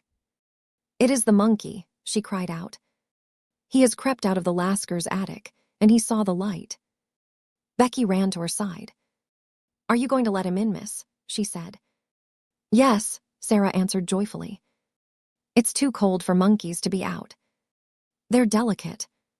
I'll coax him in. She put a hand out delicately, speaking in a coaxing voice, as she spoke to the sparrows and to Melchizedek, as if she were some friendly little animal herself. "Come along, monkey darling," she said. "I won't hurt you." He knew she would not hurt him. He knew it before she laid her soft, caressing little paw on him and drew him towards her.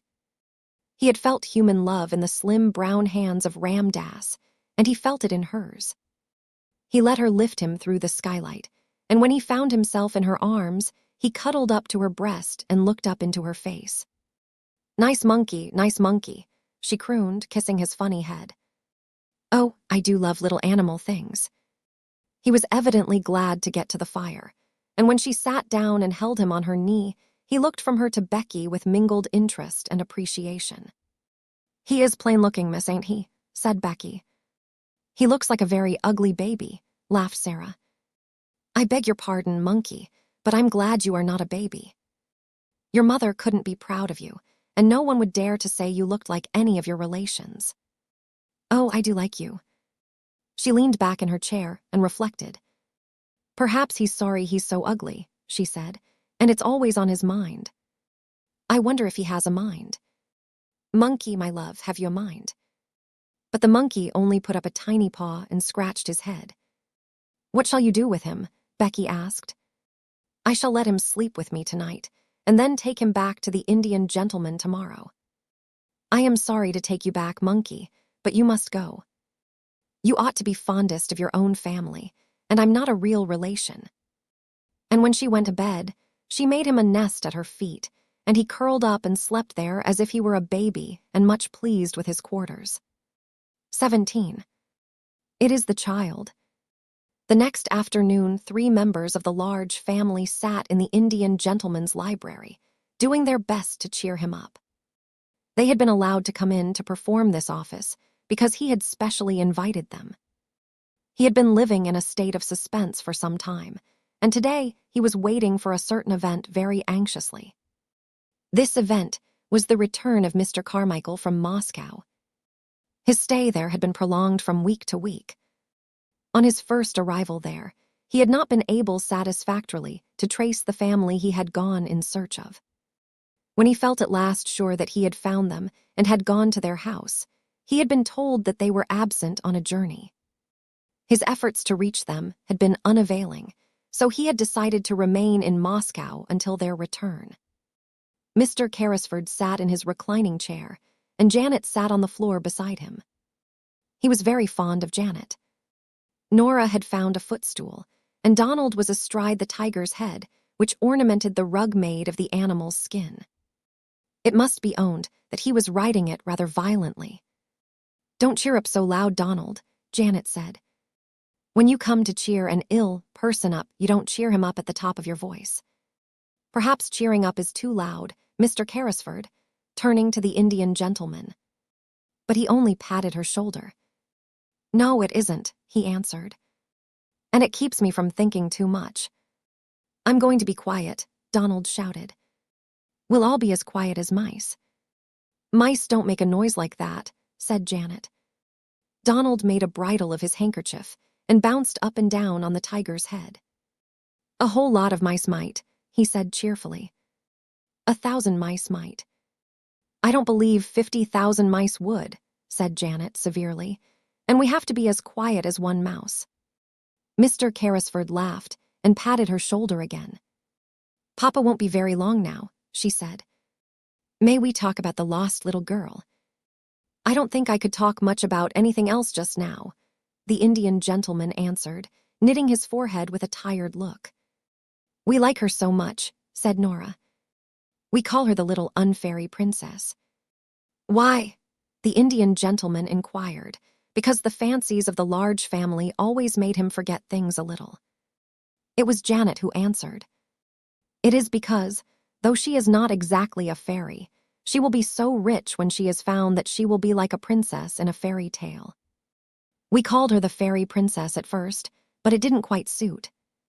"Is it true," said Nora, "that her papa gave all his money to a friend to put in a mine that had diamonds in it, and then the friend thought he had lost it all and ran away because he felt as if he was a robber?" "But he wasn't really, you know," put in Janet hastily. The Indian gentleman took hold of her hand quickly. "No, he wasn't really," he said. I am sorry for the friend, Janet said. I can't help it. He didn't mean to do it, and it would break his heart.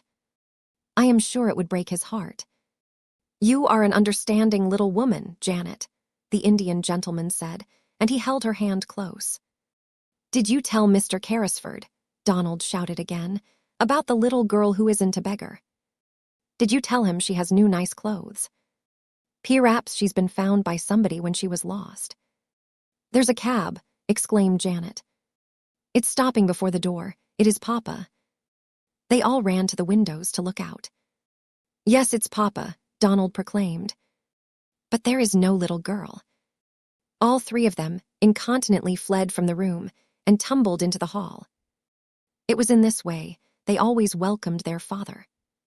They were to be heard jumping up and down, clapping their hands, and being caught up and kissed. Mr. Carrisford made an effort to rise and sank back again. It is no use, he said. What a wreck I am. Mr. Carmichael's voice approached the door. No, children, he was saying. You may come in after I have talked to Mr. Carrisford. Go and play with Ram Dass. Then the door opened, and he came in. He looked rosier than ever, and brought an atmosphere of freshness and health with him. But his eyes were disappointed and anxious as they met the invalid's look of eager question, even as they grasped each other's hands. What news? Mr. Carrisford asked. The child the Russian people adopted. She is not the child we are looking for, was Mr. Carmichael's answer. She is much younger than Captain Crewe's little girl. Her name is Emily Carew. I have seen and talked to her. The Russians were able to give me every detail. How wearied and miserable the Indian gentleman looked. His hand dropped from Mr. Carmichael's. Then the search has to be begun over again, he said. That is all. Please sit down. Mr. Carmichael took a seat. Somehow, he had gradually grown fond of this unhappy man. He was himself so well and happy, and so surrounded by cheerfulness and love, that desolation and broken health seemed pitifully unbearable things. If there had been the sound of just one gay little high-pitched voice in the house, it would have been so much less forlorn. And that a man should be compelled to carry about in his breast the thought that he had seemed to wrong and desert a child was not a thing one could face. Come, come, he said in his cheery voice. We'll find her yet. We must begin at once. No time must be lost, Mr. Carrisford fretted. Have you any new suggestion to make, any whatsoever? Mr. Carmichael felt rather restless, and he rose and began to pace the room with a thoughtful, though uncertain face. Well, perhaps, he said. I don't know what it may be worth. The fact is, an idea occurred to me as I was thinking the thing over in the train on the journey from Dover. What was it? If she is alive, she is somewhere. Yes, she is somewhere. We have searched the schools in Paris. Let us give up Paris and begin in London. That was my idea, to search London. There are schools enough in London, said Mr. Carrisford. Then he slightly started, roused by a recollection. By the way, there is one next door.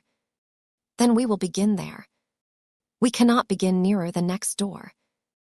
No, said Carrisford. There is a child there who interests me, but she is not a pupil. And she is a little dark, forlorn creature, as unlike poor Crewe as a child could be.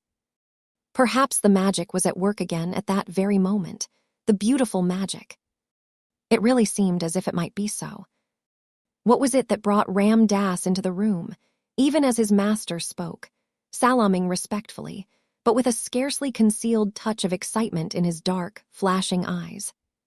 Sahib, he said, the child herself has come, the child the Sahib felt pity for. She brings back the monkey who had again run away to her attic under the roof. I have asked that she remain. It was my thought that it would please the Sahib to see and speak with her. Who is she? Inquired Mr. Carmichael. God knows, Mr. Carrisford answered. She is the child I spoke of. A little drudge at the school. He waved his hand to Ram Dass and addressed him. Yes, I should like to see her. Go and bring her in. Then he turned to Mr. Carmichael. While you have been away, he explained, I have been desperate. The days were so dark and long. Ram Dass told me of this child's miseries, and together we invented a romantic plan to help her. I suppose it was a childish thing to do, but it gave me something to plan and think of. Without the help of an agile, soft-footed Oriental like Ram Dass, however, it could not have been done. Then Sara came into the room. She carried the monkey in her arms, and he evidently did not intend to part from her, if it could be helped. He was clinging to her and chattering, and the interesting excitement of finding herself in the Indian gentleman's room had brought a flush to Sara's cheeks. Your monkey ran away again, she said, in her pretty voice. He came to my garret window last night, and I took him in because it was so cold. I would have brought him back if it had not been so late. I knew you were ill and might not like to be disturbed. The Indian gentleman's hollow eyes dwelt on her with curious interest. That was very thoughtful of you, he said. Sara looked toward Ram Dass, who stood near the door. Shall I give him to the Lascar? She asked. How do you know he is a Lascar? Said the Indian gentleman, smiling a little. Oh, I know Lascars, Sara said, handing over the reluctant monkey. I was born in India.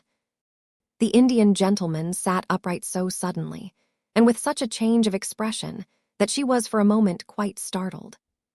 You were born in India, he exclaimed. Were you? Come here. And he held out his hand. Sara went to him and laid her hand in his, as he seemed to want to take it. She stood still, and her green-gray eyes met his wonderingly. Something seemed to be the matter with him. You live next door, he demanded. Yes, I live at Miss Minchin's seminary. But you are not one of her pupils. A strange little smile hovered about Sara's mouth. She hesitated a moment. I don't think I know exactly what I am, she replied. Why not? At first I was a pupil and a parlor boarder, but now. You were a pupil. What are you now? The queer little sad smile was on Sara's lips again. I sleep in the attic next to the scullery maid, she said. I run errands for the cook. I do anything she tells me, and I teach the little ones their lessons. Question her, Carmichael, said Mr. Carrisford, sinking back as if he had lost his strength. Question her, I cannot. The big, kind father of the large family knew how to question little girls. Sara realized how much practice he had had when he spoke to her in his nice, encouraging voice. What do you mean by at first, my child? He inquired. When I was first taken there by my papa. Where is your papa? He died, said Sara very quietly. He lost all his money, and there was none left for me. There was no one to take care of me or to pay Miss Minchin. Carmichael, the Indian gentleman cried out loudly. Carmichael. We must not frighten her, Mr. Carmichael said aside to him in a quick, low voice. And he added aloud to Sara, So you were sent up into the attic and made into a little drudge. That was about it, wasn't it? There was no one to take care of me, said Sara. There was no money. I belonged to nobody. How did your father lose his money? The Indian gentleman broke in breathlessly. He did not lose it himself, Sara answered, wondering still more each moment. He had a friend he was very fond of. He was very fond of him. It was his friend who took his money.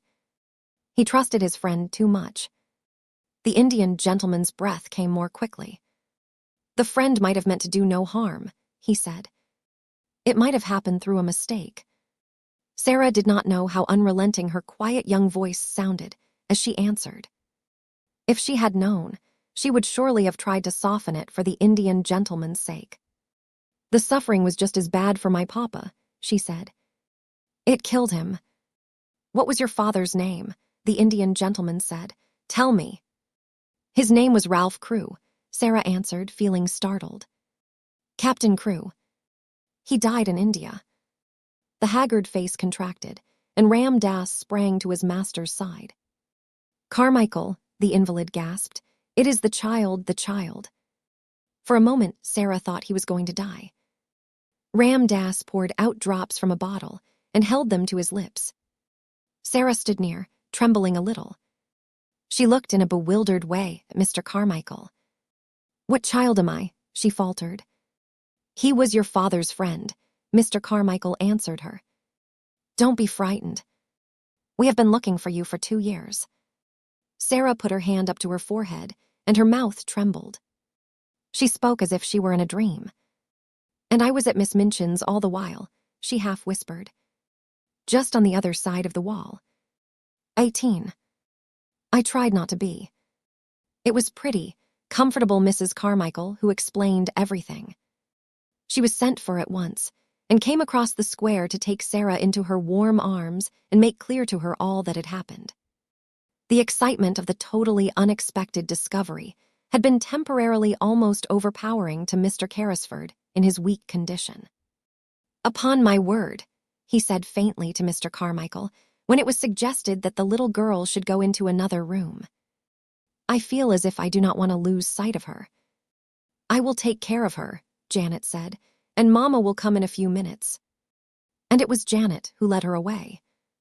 "We're so glad you're found," she said. "You don't know how glad we are that you are found." Donald stood with his hands in his pockets and gazed at Sara with reflecting and self-reproachful eyes. "If I just asked what your name was when I gave you my 6pence, he said, "you would have told me it was Sara Crewe, and then you would have been found in a minute." Then Mrs. Carmichael came in. She looked very much moved, and suddenly took Sara in her arms and kissed her. "You look bewildered, poor child," she said. And it is not to be wondered at. Sara could only think of one thing. "Was he," she said, with a glance toward the closed door of the library, "was he the wicked friend? Oh, do tell me." Mrs. Carmichael was crying as she kissed her again. She felt as if she ought to be kissed very often, because she had not been kissed for so long. "He was not wicked, my dear," she answered. "He did not really lose your papa's money. He only thought he had lost it, and because he loved him so much his grief made him so ill that for a time he was not in his right mind. He almost died of brain fever, and long before he began to recover your poor papa was dead." "And he did not know where to find me," murmured Sara. "And I was so near." Somehow, she could not forget that she had been so near. "He believed you were in school in France," Mrs. Carmichael explained. "And he was continually misled by false clues. He has looked for you everywhere. When he saw you pass by, looking so sad and neglected, he did not dream that you were his friend's poor child. But because you were a little girl, too, he was sorry for you and wanted to make you happier. And he told Ram Dass to climb into your attic window and try to make you comfortable." Sara gave a start of joy. Her whole look changed. "Did Ram Dass bring the things?" she cried out. "Did he tell Ram Dass to do it? Did he make the dream that came true?" "Yes, my dear, yes. He is kind and good, and he was sorry for you, for little lost Sara Crewe's sake." The library door opened, and Mr. Carmichael appeared, calling Sara to him with a gesture. "Mr. Carrisford is better already," he said. "He wants you to come to him." Sara did not wait. When the Indian gentleman looked at her as she entered, he saw that her face was all alight. She went and stood before his chair, with her hands clasped together against her breast. "You sent the things to me," she said, in a joyful, emotional little voice. "The beautiful, beautiful things. You sent them." "Yes, poor dear child, I did," he answered her. He was weak and broken with long illness and trouble, but he looked at her with the look she remembered in her father's eyes, that look of loving her and wanting to take her in his arms. It made her kneel down by him, just as she used to kneel by her father when they were the dearest friends and lovers in the world. "Then it is you who are my friend," she said. "It is you who are my friend." And she dropped her face on his thin hand and kissed it again and again. "The man will be himself again in 3 weeks," Mr. Carmichael said aside to his wife. "Look at his face already." In fact, he did look changed. Here was the little missus, and he had new things to think of and plan for already. In the first place, there was Miss Minchin. She must be interviewed, and told of the change which had taken place in the fortunes of her pupil. Sara was not to return to the seminary at all. The Indian gentleman was very determined upon that point. She must remain where she was, and Mr. Carmichael should go and see Miss Minchin himself. "I am glad I need not go back," said Sara. "She will be very angry. She does not like me, though perhaps it is my fault because I do not like her." But oddly enough, Miss Minchin made it unnecessary for Mr. Carmichael to go to her, by actually coming in search of her pupil herself. She had wanted Sara for something, and on inquiry had heard an astonishing thing. One of the housemaids had seen her steal out of the area with something hidden under her cloak, and had also seen her go up the steps of the next door and enter the house. "What does she mean?" cried Miss Minchin to Miss Amelia. "I don't know, I'm sure, sister," answered Miss Amelia. "Unless she has made friends with him, because he has lived in India. It would be just like her to thrust herself upon him and try to gain his sympathies in some such impertinent fashion," said Miss Minchin. "She must have been in the house for 2 hours.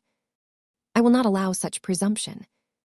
I shall go and inquire into the matter and apologize for her intrusion." Sara was sitting on a footstool close to Mr. Carrisford's knee, and listening to some of the many things he felt it necessary to try to explain to her, when Ram Dass announced the visitor's arrival.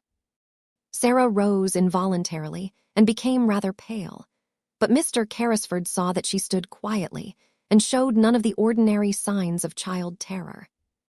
Miss Minchin entered the room with a sternly dignified manner. She was correctly and well dressed, and rigidly polite. "I am sorry to disturb Mr. Carrisford," she said, "but I have explanations to make. I am Miss Minchin, the proprietress of the young ladies' seminary next door." The Indian gentleman looked at her for a moment in silent scrutiny. He was a man who had naturally a rather hot temper, and he did not wish it to get too much the better of him. "So you are Miss Minchin," he said. "I am, sir." "In that case," the Indian gentleman replied, "you have arrived at the right time. My solicitor, Mr. Carmichael, was just on the point of going to see you." Mr. Carmichael bowed slightly, and Miss Minchin looked from him to Mr. Carrisford in amazement. "Your solicitor," she said. "I do not understand. I have come here as a matter of duty. I have just discovered that you have been intruded upon through the forwardness of one of my pupils, a charity pupil. I came to explain that she intruded without my knowledge." She turned upon Sara. "Go home at once," she commanded indignantly. "You shall be severely punished. Go home at once." The Indian gentleman drew Sara to his side and patted her hand. "She is not going." Miss Minchin felt rather as if she must be losing her senses. "Not going," she repeated.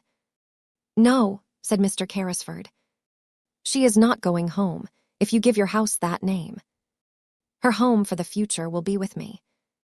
Miss Minchin fell back in amazed indignation. With you, sir. What does this mean?" "Kindly explain the matter, Carmichael," said the Indian gentleman, "and get it over as quickly as possible." And he made Sara sit down again and held her hands in his, which was another trick of her papa's.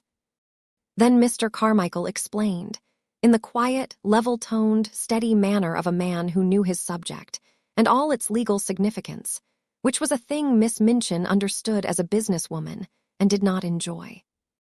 "Mr. Carrisford, madam," he said, "was an intimate friend of the late Captain Crewe. He was his partner in certain large investments. The fortune which Captain Crewe supposed he had lost has been recovered, and is now in Mr. Carrisford's hands." "The fortune!" cried Miss Minchin, and she really lost color as she uttered the exclamation. "Sara's fortune." "It will be Sara's fortune," replied Mr. Carmichael, rather coldly. "It is Sara's fortune now, in fact. Certain events have increased it enormously. The diamond mines have retrieved themselves." "The diamond mines?" Miss Minchin gasped out. If this was true, nothing so horrible, she felt, had ever happened to her since she was born. "The diamond mines," Mr. Carmichael repeated, and he could not help adding with a rather sly, unlawyer-like smile, "There are not many princesses, Miss Minchin, who are richer than your little charity pupil, Sara Crewe, will be. Mr. Carrisford has been searching for her for nearly 2 years.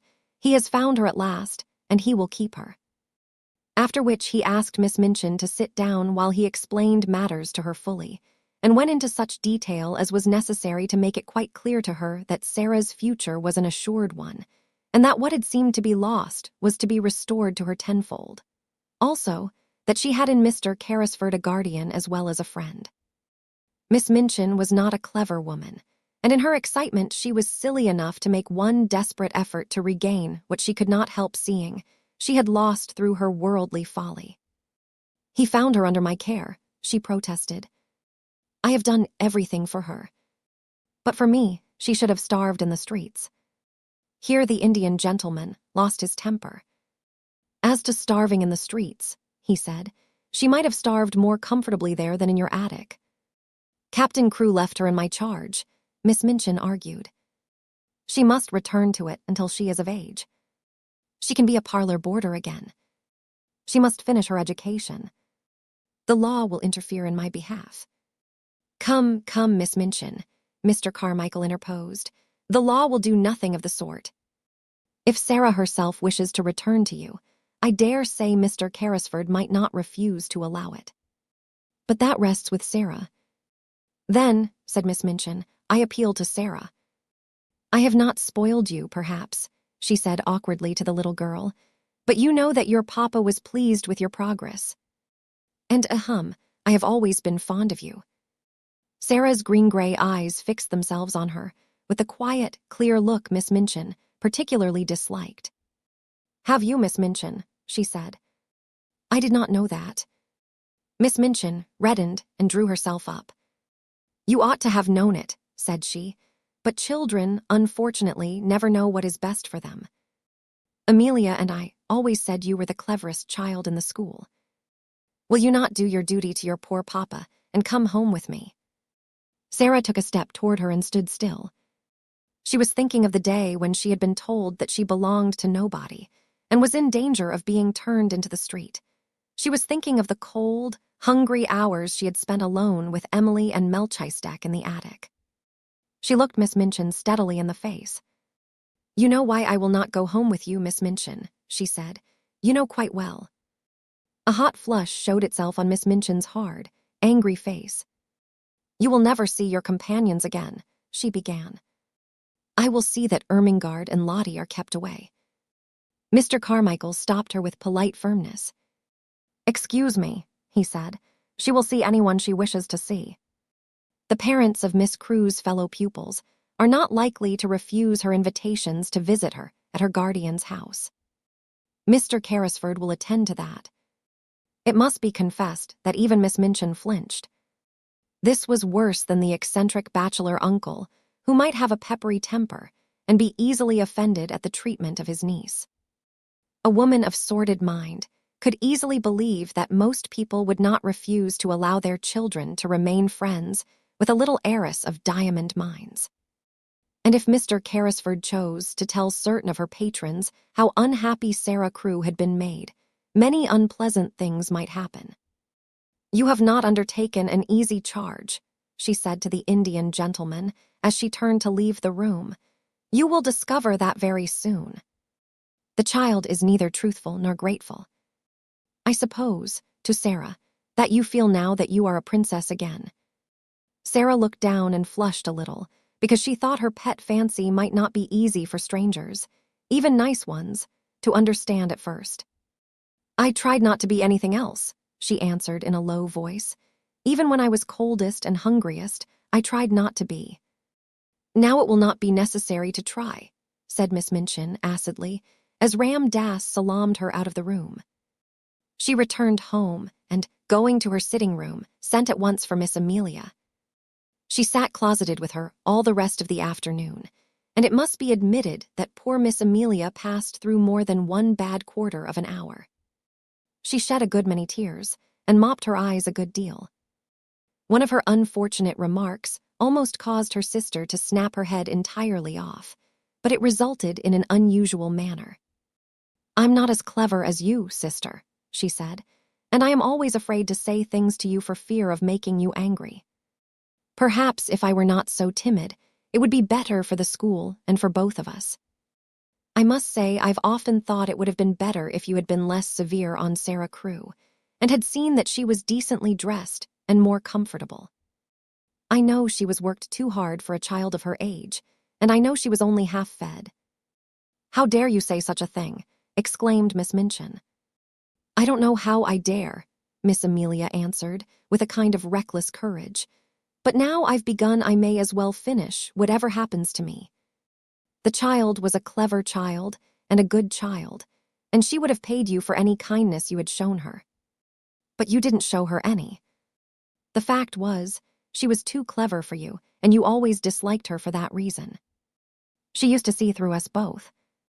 "Amelia," gasped her infuriated elder, looking as if she would box her ears and knock her cap off, as she had often done to Becky.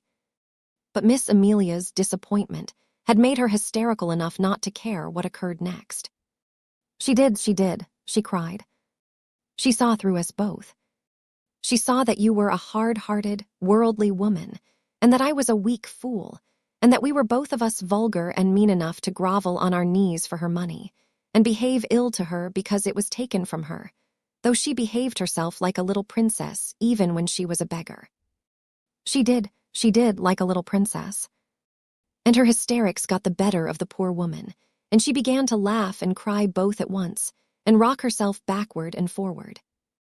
"And now you've lost her," she cried wildly, "and some other school will get her and her money, and if she were like any other child she'd tell how she's been treated, and all our pupils would be taken away and we should be ruined. And it serves us right, but it serves you right more than it does me, for you are a hard woman, Maria Minchin. You're a hard, selfish, worldly woman." And she was in danger of making so much noise with her hysterical chokes and gurgles that her sister was obliged to go to her and apply salts and sal volatile to quiet her, instead of pouring forth her indignation at her audacity. And from that time forward, it may be mentioned, the elder Miss Minchin actually began to stand a little in awe of a sister who, while she looked so foolish, was evidently not quite so foolish as she looked, and might, consequently, break out and speak truths people did not want to hear. That evening, when the pupils were gathered together before the fire in the schoolroom, as was their custom before going to bed, Ermengarde came in with a letter in her hand and a queer expression on her round face. It was queer because, while it was an expression of delighted excitement, it was combined with such amazement as seemed to belong to a kind of shock just received. "What is the matter?" cried 2 or 3 voices at once. "Is it anything to do with the row that has been going on?" said Lavinia, eagerly. "There has been such a row in Miss Minchin's room. Miss Amelia has had something like hysterics and has had to go to bed." Ermengarde answered them slowly, as if she were half stunned. "I have just had this letter from Sara," she said, holding it out to let them see what a long letter it was. "From Sara," every voice joined in that exclamation. "Where is she?" almost shrieked Jessie. "Next door," said Ermengarde, "with the Indian gentleman." Where has she been sent away? Does Miss Minchin know? Was the row about that? Why did she write, tell us. There was a perfect babel, and Lottie began to cry plaintively. Ermengarde answered them slowly, as if she were half plunged out into what, at the moment, seemed the most important and self-explaining thing. "There were diamond mines," she said stoutly. "There were." Open mouths and open eyes confronted her. "They were real," she hurried on. "It was all a mistake about them. Something happened for a time, and Mr. Carrisford thought they were ruined." "Who is Mr. Carrisford?" shouted Jessie. "The Indian gentleman. And Captain Crewe thought so, too, and he died. And Mr. Carrisford had brain fever and ran away, and he almost died. And he did not know where Sara was. And it turned out that there were millions and millions of diamonds in the mines, and half of them belonged to Sara. And they belonged to her when she was living in the attic with no one but Melchizedek for a friend, and the cook ordering her about.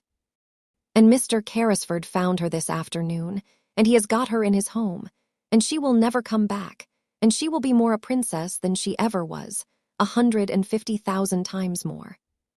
And I am going to see her tomorrow afternoon. There. Even Miss Minchin herself could scarcely have controlled the uproar after this, and though she heard the noise, she did not try. She was not in the mood to face anything more than she was facing in her room, while Miss Amelia was weeping in bed. She knew that the news had penetrated the walls in some mysterious manner, and that every servant and every child would go to bed talking about it. So until almost midnight the entire seminary, realizing somehow that all rules were laid aside, crowded round Ermengarde in the schoolroom and heard read and reread the letter containing a story which was quite as wonderful as any Sara herself had ever invented, and which had the amazing charm of having happened to Sara herself and the mystic Indian gentleman in the very next house. Becky, who had heard it also, managed to creep upstairs earlier than usual.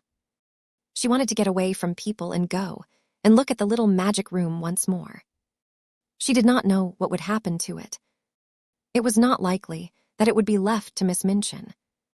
It would be taken away, and the attic would be bare and empty again. Glad as she was for Sara's sake, she went up the last flight of stairs with a lump in her throat and tears blurring her sight. There would be no fire tonight, and no rosy lamp, no supper, and no princess sitting in the glow reading or telling stories. No princess. She choked down a sob as she pushed the attic door open, and then she broke into a low cry. The lamp was flushing the room, the fire was blazing, the supper was waiting, and Ram Das was standing smiling into her startled face. Missy Sahib remembered, he said. She told the Sahib all. She wished you to know the good fortune which has befallen her. Behold a letter on the tray. She has written. She did not wish that you should go to sleep unhappy. The Sahib commands you to come to him tomorrow. You are to be the attendant of Missy Sahib. Tonight I take these things back over the roof. And having said this with a beaming face, he made a little salaam and slipped through the skylight with an agile silentness of movement, which showed Becky how easily he had done it before. 19. Anne. Never had such joy reigned in the nursery of the large family. Never had they dreamed of such delights as resulted from an intimate acquaintance with the little girl, who was not a beggar. The mere fact of her sufferings and adventures made her a priceless possession. Everybody wanted to be told over and over again the things which had happened to her. When one was sitting by a warm fire in a big, glowing room, it was quite delightful to hear how cold it could be in an attic. It must be admitted that the attic was rather delighted in, and that its coldness and bareness quite sank into insignificance when Melchizedek was remembered, and one heard about the sparrows and things one could see if one climbed on the table and stuck one's head and shoulders out of the skylight. Of course, the thing loved best was the story of the banquet and the dream which was true. Sara told it for the first time the day after she had been found. Several members of the large family came to take tea with her, and as they sat or curled up on the hearthrug, she told the story in her own way, and the Indian gentleman listened and watched her. When she had finished, she looked up at him and put her hand on his knee. "That is my part," she said. "Now won't you tell your part of it, Uncle Tom?" He had asked her to call him always Uncle Tom. "I don't know your part yet, and it must be beautiful." So he told them how, when he sat alone, ill and dull and irritable, Ram Das had tried to distract him by describing the passers-by, and there was one child who passed oftener than anyone else. He had begun to be interested in her, partly perhaps because he was thinking a great deal of a little girl, and partly because Ram Das had been able to relate the incident of his visit to the attic in chase of the monkey. He had described its cheerless look and the bearing of the child, who seemed as if she was not of the class of those who were treated as drudges and servants. Bit by bit, Ram Das had made discoveries concerning the wretchedness of her life. He had found out how easy a matter it was to climb across the few yards of roof to the skylight, and this fact had been the beginning of all that followed. "Sahib," he had said one day, "I could cross the slates and make the child a fire when she is out on some errand. When she returned, wet and cold, to find it blazing, she would think a magician had done it. The idea had been so fanciful that Mr. Carrisford's sad face had lighted with a smile, and Ram Dass had been so filled with rapture that he had enlarged upon it and explained to his master how simple it would be to accomplish numbers of other things. He had shown a childlike pleasure and invention, and the preparations for the carrying out of the plan had filled many a day with interest which would otherwise have dragged wearily. On the night of the frustrated banquet, Ram Dass had kept watch, all his packages being in readiness in the attic which was his own, and the person who was to help him had waited with him, as interested as himself in the odd adventure. Ram Dass had been lying flat upon the slates, looking in at the skylight, when the banquet had come to its disastrous conclusion. He had been sure of the profoundness of Sarah's wearied sleep, and then, with a dark lantern, he had crept into the room, while his companion remained outside and handed the things to him. When Sara had stirred ever so faintly, Ram Dass had closed the lantern slide and lain flat upon the floor. These and many other exciting things the children found out by asking 1,000 questions. "I am so glad," Sara said. "I am so glad it was you who were my friend. There never were such friends as these two became. Somehow, they seemed to suit each other in a wonderful way." The Indian gentleman had never had a companion he liked quite as much as he liked Sara. In a month's time he was, as Mr. Carmichael had prophesied he would be, a new man. He was always amused and interested, and he began to find an actual pleasure in the possession of the wealth he had imagined that he loathed the burden of. There were so many charming things to plan for Sara. There was a little joke between them that he was a magician, and it was one of his pleasures to invent things to surprise her. She found beautiful new flowers growing in her room, whimsical little gifts tucked under pillows, and once, as they sat together in the evening, they heard the scratch of a heavy paw on the door, and when Sara went to find out what it was, there stood a great dog, a splendid Russian boarhound, with a grand silver and gold collar bearing an inscription. "I am Boris," it read. "I serve the Princess Sara." There was nothing the Indian gentleman loved more than the recollection of the little princess, in rags and tatters. The afternoons in which the large family, or Ermengarde and Lottie, gathered to rejoice together were very delightful. But the hours when Sara and the Indian gentleman sat alone and read or talked had a special charm of their own. During their passing, many interesting things occurred. One evening, Mr. Carrisford, looking up from his book, noticed that his companion had not stirred for some time, but sat gazing into the fire. "What are you supposing, Sara?" he asked. Sara looked up, with a bright color on her cheek. "I was supposing," she said. "I was remembering that hungry day and a child I saw." "But there were a great many hungry days," said the Indian gentleman, with rather a sad tone in his voice. "Which hungry day was it?" "I forgot you didn't know," said Sara. "It was the day the dream came true." Then she told him the story of the bun shop, and the fourpence she picked up out of the sloppy mud, and the child who was hungrier than herself. She told it quite simply, and in as few words as possible, but somehow the Indian gentleman found it necessary to shade his eyes with his hand and look down at the carpet. "And I was supposing a kind of plan," she said, when she had finished. "I was thinking I should like to do something." "What was it?" said Mr. Carrisford in a low tone.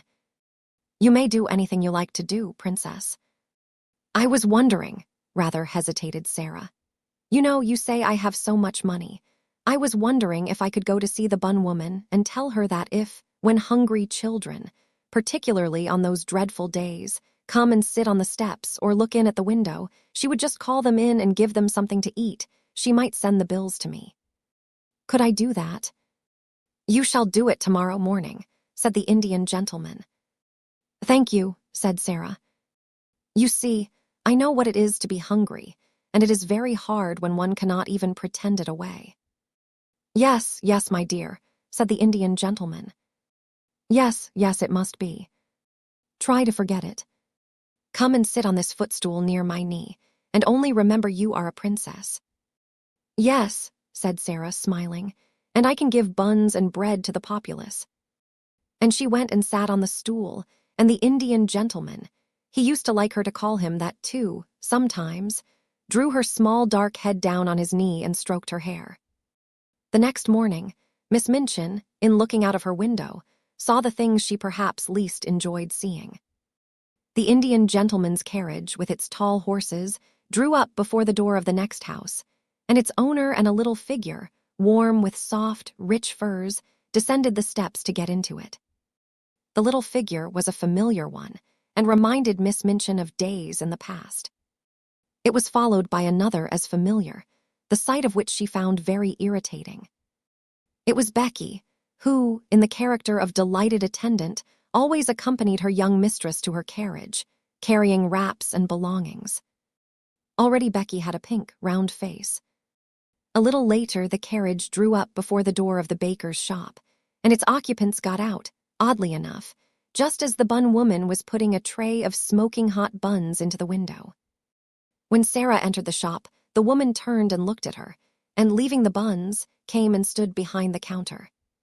For a moment, she looked at Sara very hard indeed, and then her good-natured face lighted up. "I'm sure that I remember you, miss," she said, "and yet—" "Yes," said Sara, "once you gave me 6 buns for 4pence and you gave 5 of 'em to a beggar child," the woman broke in on her. "I've always remembered it. I couldn't make it out at first." She turned round to the Indian gentleman and spoke her next words to him. "I beg your pardon, sir, but there's not many young people that notices a hungry face in that way, and I've thought of it many a time. Excuse the liberty, miss," to Sara, "but you look rosier and, well, better than you did that. "I am better, thank you," said Sara. "And I am much happier, and I have come to ask you to do something for me." "Me, miss," exclaimed the bun woman, smiling cheerfully. "Why, bless you, yes, miss. What can I do?" And then Sara, leaning on the counter, made her little proposal concerning the dreadful days and the hungry waifs and the buns. The woman watched her and listened with an astonished face. "Why, bless me," she said again when she had heard it all, "it'll be a pleasure to me to do it. I am a working woman myself and cannot afford to do much on my own account, and there's sights of trouble on every side. But if you'll excuse me, I'm bound to say I've given away many a bit of bread since that wet afternoon, just along thinking of you, and how wet and cold you was, and how hungry you looked. And yet you gave away your hot buns as if you was a princess." The Indian gentleman smiled involuntarily at this, and Sara smiled a little, too, remembering what she had said to herself when she put the buns down on the ravenous child's ragged lap. "She looked so hungry," she said. "She was even hungrier than I was." "She was starving," said the woman. "Many's the time she's told me of it since, how she sat there in the wet and felt as if a wolf was a-tearing at her poor young insides." "Oh, have you seen her since then?" exclaimed Sara. "Do you know where she is?" "Yes, I do," answered the woman, smiling more good-naturedly than ever. "Why, she's in that there back room, miss, and has been for a month. And a decent, well-meanin' girl she's goin' to turn out, and such a help to me in the shop and in the kitchen as you'd scarce believe, knowin' how she's lived." She stepped to the door of the little back parlor and spoke, and the next minute a girl came out and followed her behind the counter. And actually, it was the beggar child, clean and neatly clothed, and looking as if she had not been hungry for a long time. She looked shy, but she had a nice face, now that she was no longer a savage, and the wild look had gone from her eyes. She knew Sara in an instant, and stood and looked at her as if she could never look enough. "You see," said the woman, "I told her to come when she was hungry, and when she'd come I'd give her odd jobs to do. And I found she was willing, and somehow I got to like her.